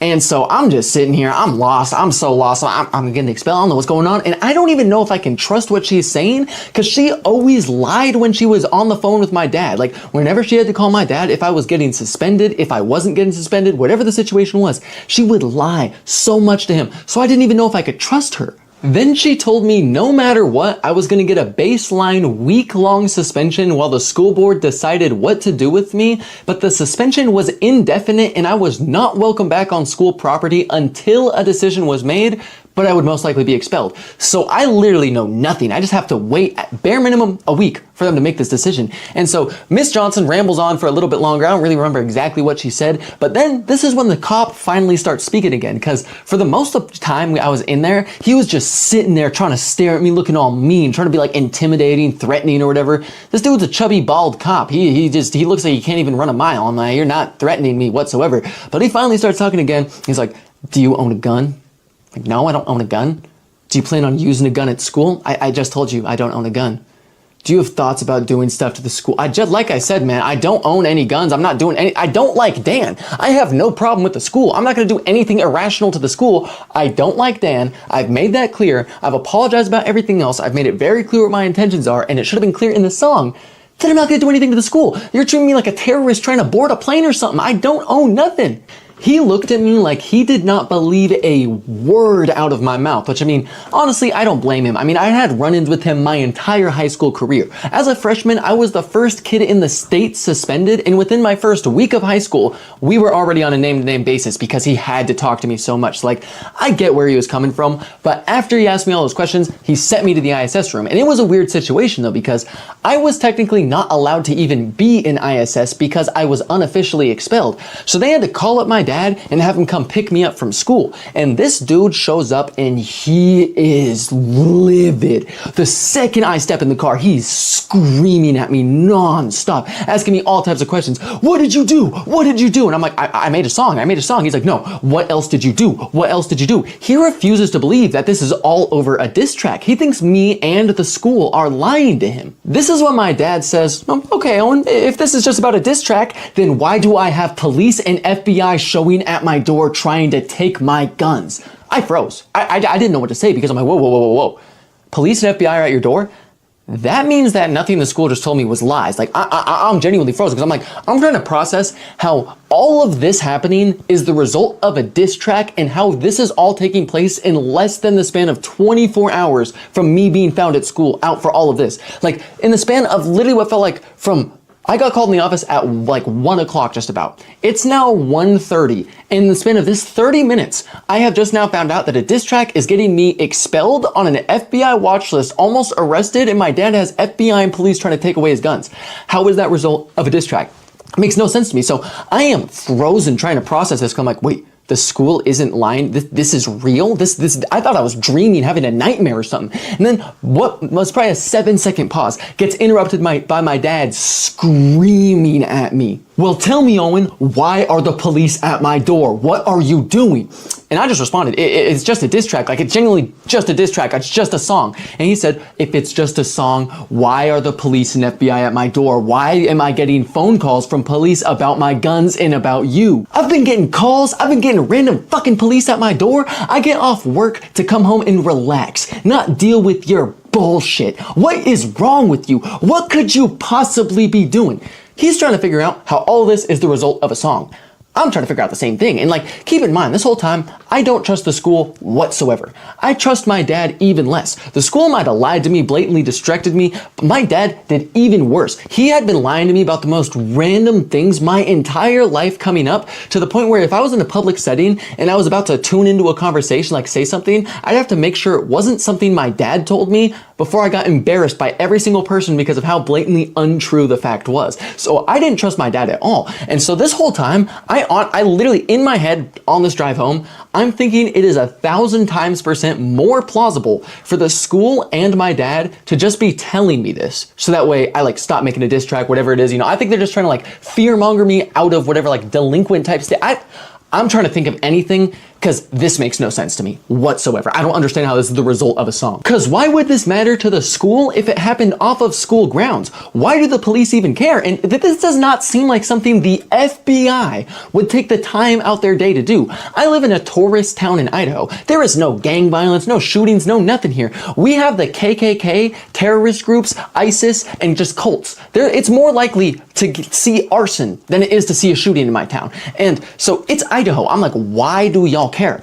I wouldn't find out for another 4 years. It turns out by the time that my grade was in 8th grade and then into our freshman year, the crime rates in our town had rose by over 50 to 75%, and the surrounding places around us were even worse. Not only were we right on state line, where not only is there a lot of sex trafficking and terrible things, they're also next to the highest, I think at least, the highest crime rate per capita city in all of Washington. And then 40 minutes away from us, we also have this Native American reservation, which, I mean, let's just say is a big part of the reason the FBI came out here, and there's just all types of bad stuff. So the FBI had to come out here and monitor even more because all types of bad shit was happening out here. But the point is, the FBI and police started camping out and watching certain areas and certain people. I even heard reports of them hiding in fields wearing ghillie suits just waiting for stuff to go down. And most of the people they were monitoring happened to be my friends because they were so focused on the people selling drugs, and I happen to know basically all of the people who were. And all of these people that they're monitoring on Snapchat happen to be the same people posting my diss track all over the place. So since the FBI is already looking in on that, every single person that they're monitoring, well, not every single person, but a bunch of the people they're monitoring is posting my song, they're obviously going to look into that. And the more that they look into that, they start to realize every person that I'm related to that's posting this song all have a criminal record, but then there's just nothing on me. Like, they're gonna look into that. All of the people in my friend group had been caught doing multiple things, and most of them had been to juvie or bare minimum on probation. I was the only person out of this entire friend group who had a completely clean record, no diversion, no probation, had never even been banned from a store, nothing. I'd never been caught with anything. But it was painfully obvious I was doing the same exact things that they were because I was surrounded by all of them. So I'm sitting in my dad's truck trying to make sense out of all of this because it just seems like it all got blown way out of proportion. Like, this all makes no sense to me. I'm the most confused I have ever been in my entire life up to this point. And then my dad's just telling me, even if you don't get expelled, you're gonna go to your grandparents. I'm sending you over to a completely separate town. You're gonna live with your grandparents and you're gonna go to school over there, even if you don't get expelled. So like, no matter what, I am cooked. And I was just so confused about, from my perspective, it seemed all of this just went down in the span of 24 hours, which obviously this had to have been worked on because the song had been taken down all day, but it had been up for less than a week and they'd already worked on all this. Like, I was so confused how this even happened. And the whole thing that had me even more confused was it seemed like my entire bloodline and school staff had an interaction with police, FBI, all types of people besides me. I was the only one who hadn't been talked to. But this is when my dad told me that at some point today, they were gonna stop back by the house and talk to me. And when I heard that, my stomach dropped so far, I thought I might shit it out. I was sitting here thinking, there is no way I just threw away my future over a diss track. I am not gonna graduate high school over a diss track. Up until this point, this was unheard of, but literally just this year, back in March, some student in Georgia made a diss track on another student and got arrested and charged over the diss track. Theirs was way less bad than mine. Mine was way worse, and I didn't get arrested or charged, but back in like 2021 when this went down, this was literally unheard of. This had never happened before. And from my perspective, they're like just making this out to be some type of big old deal when it's just a diss track. I'm like, how are y'all not more focused on Dan? You're telling me the police and the school don't care about any of this. Like, The like assault allegations, I can kind of understand why they don't care because like for one, it's the American justice system, and for two, it's been months since it happened. There's no like physical markings, scratches, DNA. There's no like solid evidence to convict off of. But you're telling me this dude's gonna threaten to shoot up the school 3 separate times? Y'all are gonna call up bare minimum like 7 to like 9 cop cars, put the school on Fort Knox type lockdown, just to not even bring him to the police station, not question him, literally not do anything, just let him get off scot-free for every single thing he's doing and blatantly lie about every single thing. Like, it's very clear, it's very blatantly obvious, y'all are just choosing favorites and picking what you want to happen. Y'all just want us out of the school. The second we got home, my dad wasted no time to ground the dog shit out of me. This dude would go into my room, take away the light to like my LED light strips. He would take away my speaker, my school laptop, my fucking like remote to my TV. He would deflate my basketball so I couldn't hoop. He would like take away the mini basketball from inside. He would take away literally everything down to books in my rooms, Sharpies in my rooms, and even records to play. Anything that had even an ounce or speck of dopamine was taken right away, and I was forced to literally do nothing but stare at my ceiling for the rest of my suspension. I wasn't even allowed to go outside, like damn near even into the front yard. I wasn't allowed to watch TV. I couldn't do anything. I wasn't even allowed to have privacy. This dude took my door away from me, and this week went by so goddamn slow because I'm just waiting. I'm literally just waiting to find out if I'm expelled, if the police are gonna come to my door. Like, I have so much stuff that I'm just waiting for, and I have nothing to do besides stare at the ceiling and literally just count. I'm just waiting for this to happen. And I got so desperate because like I paid for basically everything that he took, but I didn't care about getting any of it back. I just wanted my goddamn door. I just wanted some privacy. I got so desperate that I just started beating my shit around dinner time, just full spread eagle, completely naked, just waiting, hoping to get caught. I never even ended up getting caught. I did this for 3 straight months, trying to get caught in the hopes that they'd be like, whoa, teenage boy, he needs his privacy. I never got caught. I was just doing this for no fucking reason every single time it hit dinner time. Never got my door back, and it was just such a bad situation. But like, at this point, I've been grounded for like 3 days, right? I'm sitting here. My dad told me the cops were gonna show up the first day that I got home. They never showed up. So I'm just waiting around like, are they gonna show up? What's going on? Are you guys lying to me? Are you guys not lying? I have so many thoughts going through my head, and I can't trust a single person. I don't even know what's going on. But the entire rest of the week, I did not hear a single thing. Not from the police, not from the school, absolutely nothing. And this made me even more nervous because like this made me think they're taking the time to look into every insignificant detail before looking forward. I just did not understand why this is even that serious. It's a song. It's not about the school. Like, why are y'all taking this much time to look into it? And I was starting to get really nervous because that whole week went by. Not a single anything. And now it's officially Monday. The next week of school, still haven't heard anything. And so I'm starting to genuinely tweak out because I'm like, this is going to be really bad if they're still looking into this. Like, what could possibly be the result? Until later that night, like right around 7 p.m., I'm fairly sure, is when my dad came up to me. He's like, you're needed at the school tomorrow. They want to talk to you.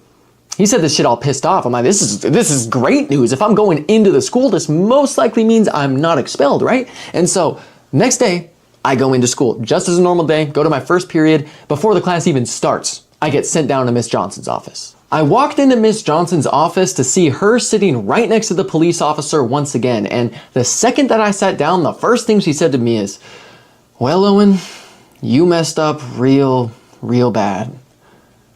But you're not expelled. I told you I would do what I did for you, and I rallied really hard. You don't understand what I had to do to keep you in this school. The school district wants you as far away from this district as possible.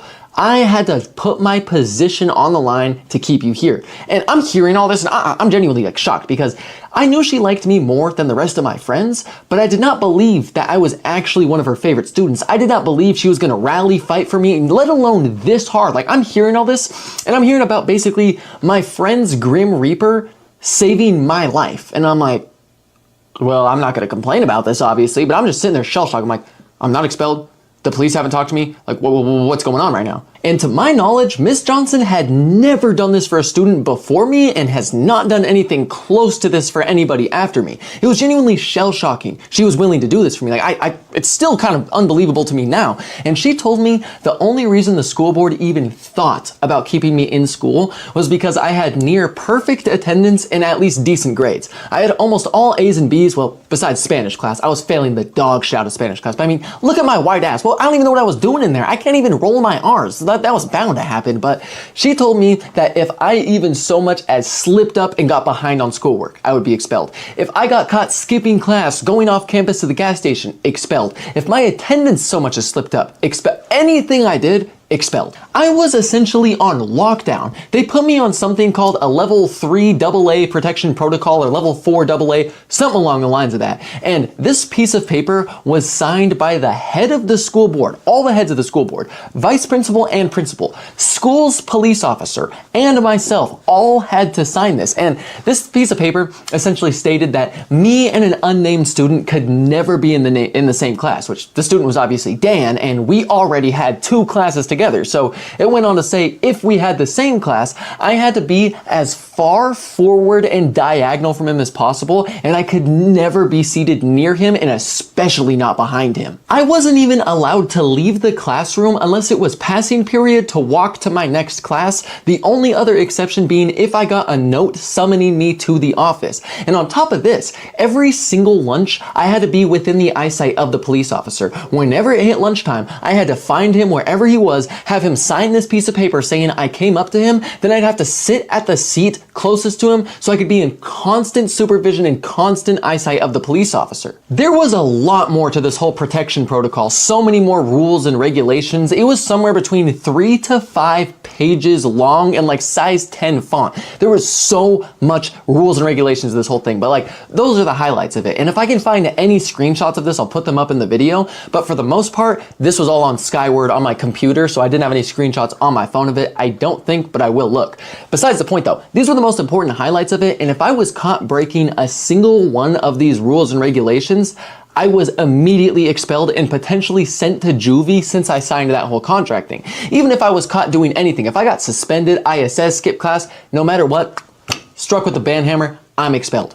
Until I proved to them that I was not a threat, I was not allowed off of this protocol. It was deadass a school restraining order. And after Miss Johnson outlined the entirety of the protection protocol and the whole plan, the police officer had some stuff to say. He proceeded to tell me essentially the same thing Miss Johnson told me about having to stick out his neck for me, having to rally, having to do all types of stuff, because essentially when the FBI gets involved with stuff involving a school, they have to let the chief of his police know. Once the chief of his police station knows, he has to come over to him and ask all types of questions about the student, and if he doesn't have answers, he then has to find them. And he said he believed I did not have any malicious intent to the school. However, that doesn't mean everyone else thinks that I don't have malicious intent or anything like that. So he had to do all types of paperwork and all types of stuff, and essentially everything with this fell on him and him dealing with the FBI, and it was just a whole shit show for him, and he was just telling me how much work he did to keep me in this school. He kept saying he was not happy about how much work I gave him and how much he had to stick his neck out for me, and he said the only reason he did it is because we have a history and I have bad luck. He then proceeded to tell me that I would have to check in personally with him, not just at lunch, but every single day in general, because he would have to report back to the police station and some higher ups in the FBI how I was doing and if I was getting better. Otherwise, he would be forced to take it seriously again. And he essentially said, you better take this seriously because your part is very simple and what I had to do to get here was not simple. All you have to do is check in with me. And then he also said that if I didn't do this part essentially and I started just being a dickhead, he would be forced to let them know and they would take care of me. He said that they were trusting him to make sure I got better, and if I didn't follow the system, they were gonna handle me. He then told me that not a single person besides him wanted this outcome, and he was shocked he was able to get it. He said the only reason that the police and FBI weren't looking more into this was because his department trusted him so much to watch over me that they were just gonna let it happen, but just because they dropped it didn't mean that they couldn't open it up just as quickly as it got dropped. He then then started warning me, saying that he was not going to be the only person watching over me, insinuating that more people were going to be watching me. He then told me to be very careful about social media, Snapchat stories, all types of stuff, and he just kept insinuating this entire time that I was going to be monitored, I was going to be watched. He just had this tone to him this entire time that was, you are in deep shit. You fucked up, and this is your one chance out. If you don't take this opportunity, you are genuinely done for. He just had this undertone this entire time, and I was catching that if this was literally my only chance to actually get away from what the outcome I thought was going to happen was, which was getting expelled, going to juvie, all that stuff. And so he's warning me about my stories, that I'm going to be monitored and watched. I mean, that wasn't going to be an issue because I was already grounded indefinitely by my dad, and either way, I wasn't posting any stupid shit on my stories. But now I was just going to be paranoid about my every move basically indefinitely. This dude's telling me I'm gonna be monitored, I need to watch out, and I need to be careful what I do even out in public. So I'm like, this is just insane. But regardless, this was still obviously way better than going to juvie or getting expelled from the school district. So, I mean, I really could not complain. And after this day, I did every single thing I had to do on that list. I followed every single regulation, rule, and guideline, and it took them, but I think about 6 months to determine I was not a threat and that I got better to take me off of this list. And to be honest, I never got reached out to by the police, by the FBI, and the school never even talked to me about this again after that moment. But I always wondered if the FBI and police, like if it ever was this serious, if they blew it out of proportion, if they were trying to scare me. And I always had like this hard time believing them until my senior year hit and I got put on another FBI watch list. Thank you all so much for watching to the end of the video. I have spent more time, effort, and energy on this than I have spent on any video I have ever put on this channel, so I really hope y'all enjoyed it. I spent hours trying to find as many old videos I had that could have possibly been related to the story, as well as even going back to my school and walking through to get all types of footage for the story, just so it had even better of an effect to it, you know what I mean? And yes, I did get permission to get videos when I went to the school. I talked to some of the staff there, so everything was all good on that end. And before I say anything else, I just want to say I see a lot of y'all glorifying my old lifestyle in the comments. Y'all see these videos and yes, they're crazy stories, but there's no need to glorify it. A lot of y'all see my stories and I see a lot of y'all say you want to do similar things, you want to go out, do this, do that. There is no reason for all of that. The only reason these stories exist is because this was the lowest point of my entire life. I did not care about my life. All I was doing was living for thrills and living for substances. I did not care if I lived, died, rotted in prison, whatever the case was. I was here for a good time, not a long time. It has taken me a lot of just work on myself to get to the place I'm at today, and just like a lot of just effort in general. So there's really no reason to go out and do all this stupid shit, because at the end of the day, it's stupid. And there's no reason to do anything like this because it's just stupid and you'll get consequences for the actions. And like one of the main takeaways y'all should get from this is to not do stupid shit on your stories on social media. Nowadays, a lot of my generation, anyone younger than me, goes on their stories, post everything, their entire life, top to bottom. Y'all, no matter what, if you're posting enough bad stuff or related to people posting bad stuff, this same type of stuff could happen to literally anyone. FBI is always monitoring different things on social media. They have whole departments for it. So you should always be very, very careful with all that. And another takeaway to really have from this video is when allegations come out surrounding any type of person, no matter what it is, it's always a he said, she said type of situation. You can never truly know the facts of what went down in a situation. All you can have is assumptions on some stuff. No matter how much information you gather, no matter what, you were not there when everything happened. So a lot of the time, it's just better to distance yourself from a lot of these situations. As you can see, me and my whole friend group tried to get involved in this whole thing, trying to get justice for this chick because we thought that Dan had done the stuff to her. We were on her side with the whole thing. Y'all seen what happened to us. All of us got in extreme amounts of trouble, whereas Dan did not get touched. Now, at the end of the day, I truly will never know if Dan did commit these actions. You know what I mean? I've seen some different videos and different things that the chick had showed me, but at the end of the day as well, the police and different law enforcement and schools said those videos were not even good enough evidence to convict him on whatever it was. They said that it wouldn't even align with certain things because they needed scrapings on the body, different things like that. So the best thing to do with allegations is if you're going to bring them up, if you want to get someone convicted, you should do it when there's still, everything is fresh. Like the same days to like couple days after after when it happens. Otherwise, the law enforcement will not do anything about it, and it will most likely turn into a situation like this where no justice happens, and the only thing that happens is everyone surrounded with it trying to bring justice will also get brought down. It's a fucked up situation, and so whenever stuff like this happens, a lot of the time it might just be better to distance yourself from certain things, gather the facts, and not jump to any type of conclusions, because as much as someone like a guy committing these acts, you know what I'm saying? A guy who assaults a girl in any type of way, that's just scum shit. There's no reason to ever fucking do anything. That's just disgusting to fucking do. But lying about allegations, in my personal opinion, is close to as bad as that. You're going to ruin someone's life over false allegations because most people will assume it's true. So that's why stuff like this are very, very touchy subjects. You can never truly know what's going on unless you were involved in the situation. So it might be better to distance yourself from certain things. But I just want to say, we also hit 100,000 subscribers. So thank y'all so much for all the support y'all been showing to the channel, all the support y'all been showing for my stories. I'm so sorry about the delays to get this story out in this entire video. I had just all types of bullshit after bullshit happening, one after another, delaying this video from coming out. So I appreciate y'all for y'all's support so much, and we should never have a delay this long on the channel again. Most likely my next video is gonna be a shortened version of this story, kind of just bullet pointing and highlighting different things that are important, because a lot of people won't have the attention span for this. And in the future, I might do that for the rest of my videos, have a long cut and then a shortened cut. And we will also most likely be opening up a gaming channel very soon for y'all, because y'all been wanting a gaming channel, different avenues of content and whatnot. And so after I swap around my setup, do some different things, we will be opening that up. But I love y'all so much. Thank you all guys so much for all the support y'all been showing to the channel and showing to me. I have so much stuff coming for y'all. This is truly just the beginning, but I'll stop the yapping because I know y'all just want to hear the diss track. So here is the diss track. Then you a little fucking bitch. We all knew your ass was gonna snitch. We knew you full, still went and told. Your ass really fucking sold. Swear you off a Zan, ain't no friend. You a fan, you a rapist, no black friends. Probably fucking racist. Swear your bitch, gosh, she looked like a slut. Thought she was nice, that's why you got your ass beat by Bryce. Bro wanted clout, so we made him a meme. Bryce beat his ass, then fled from the scene. Blood coming out the nose. When you got hit, you froze.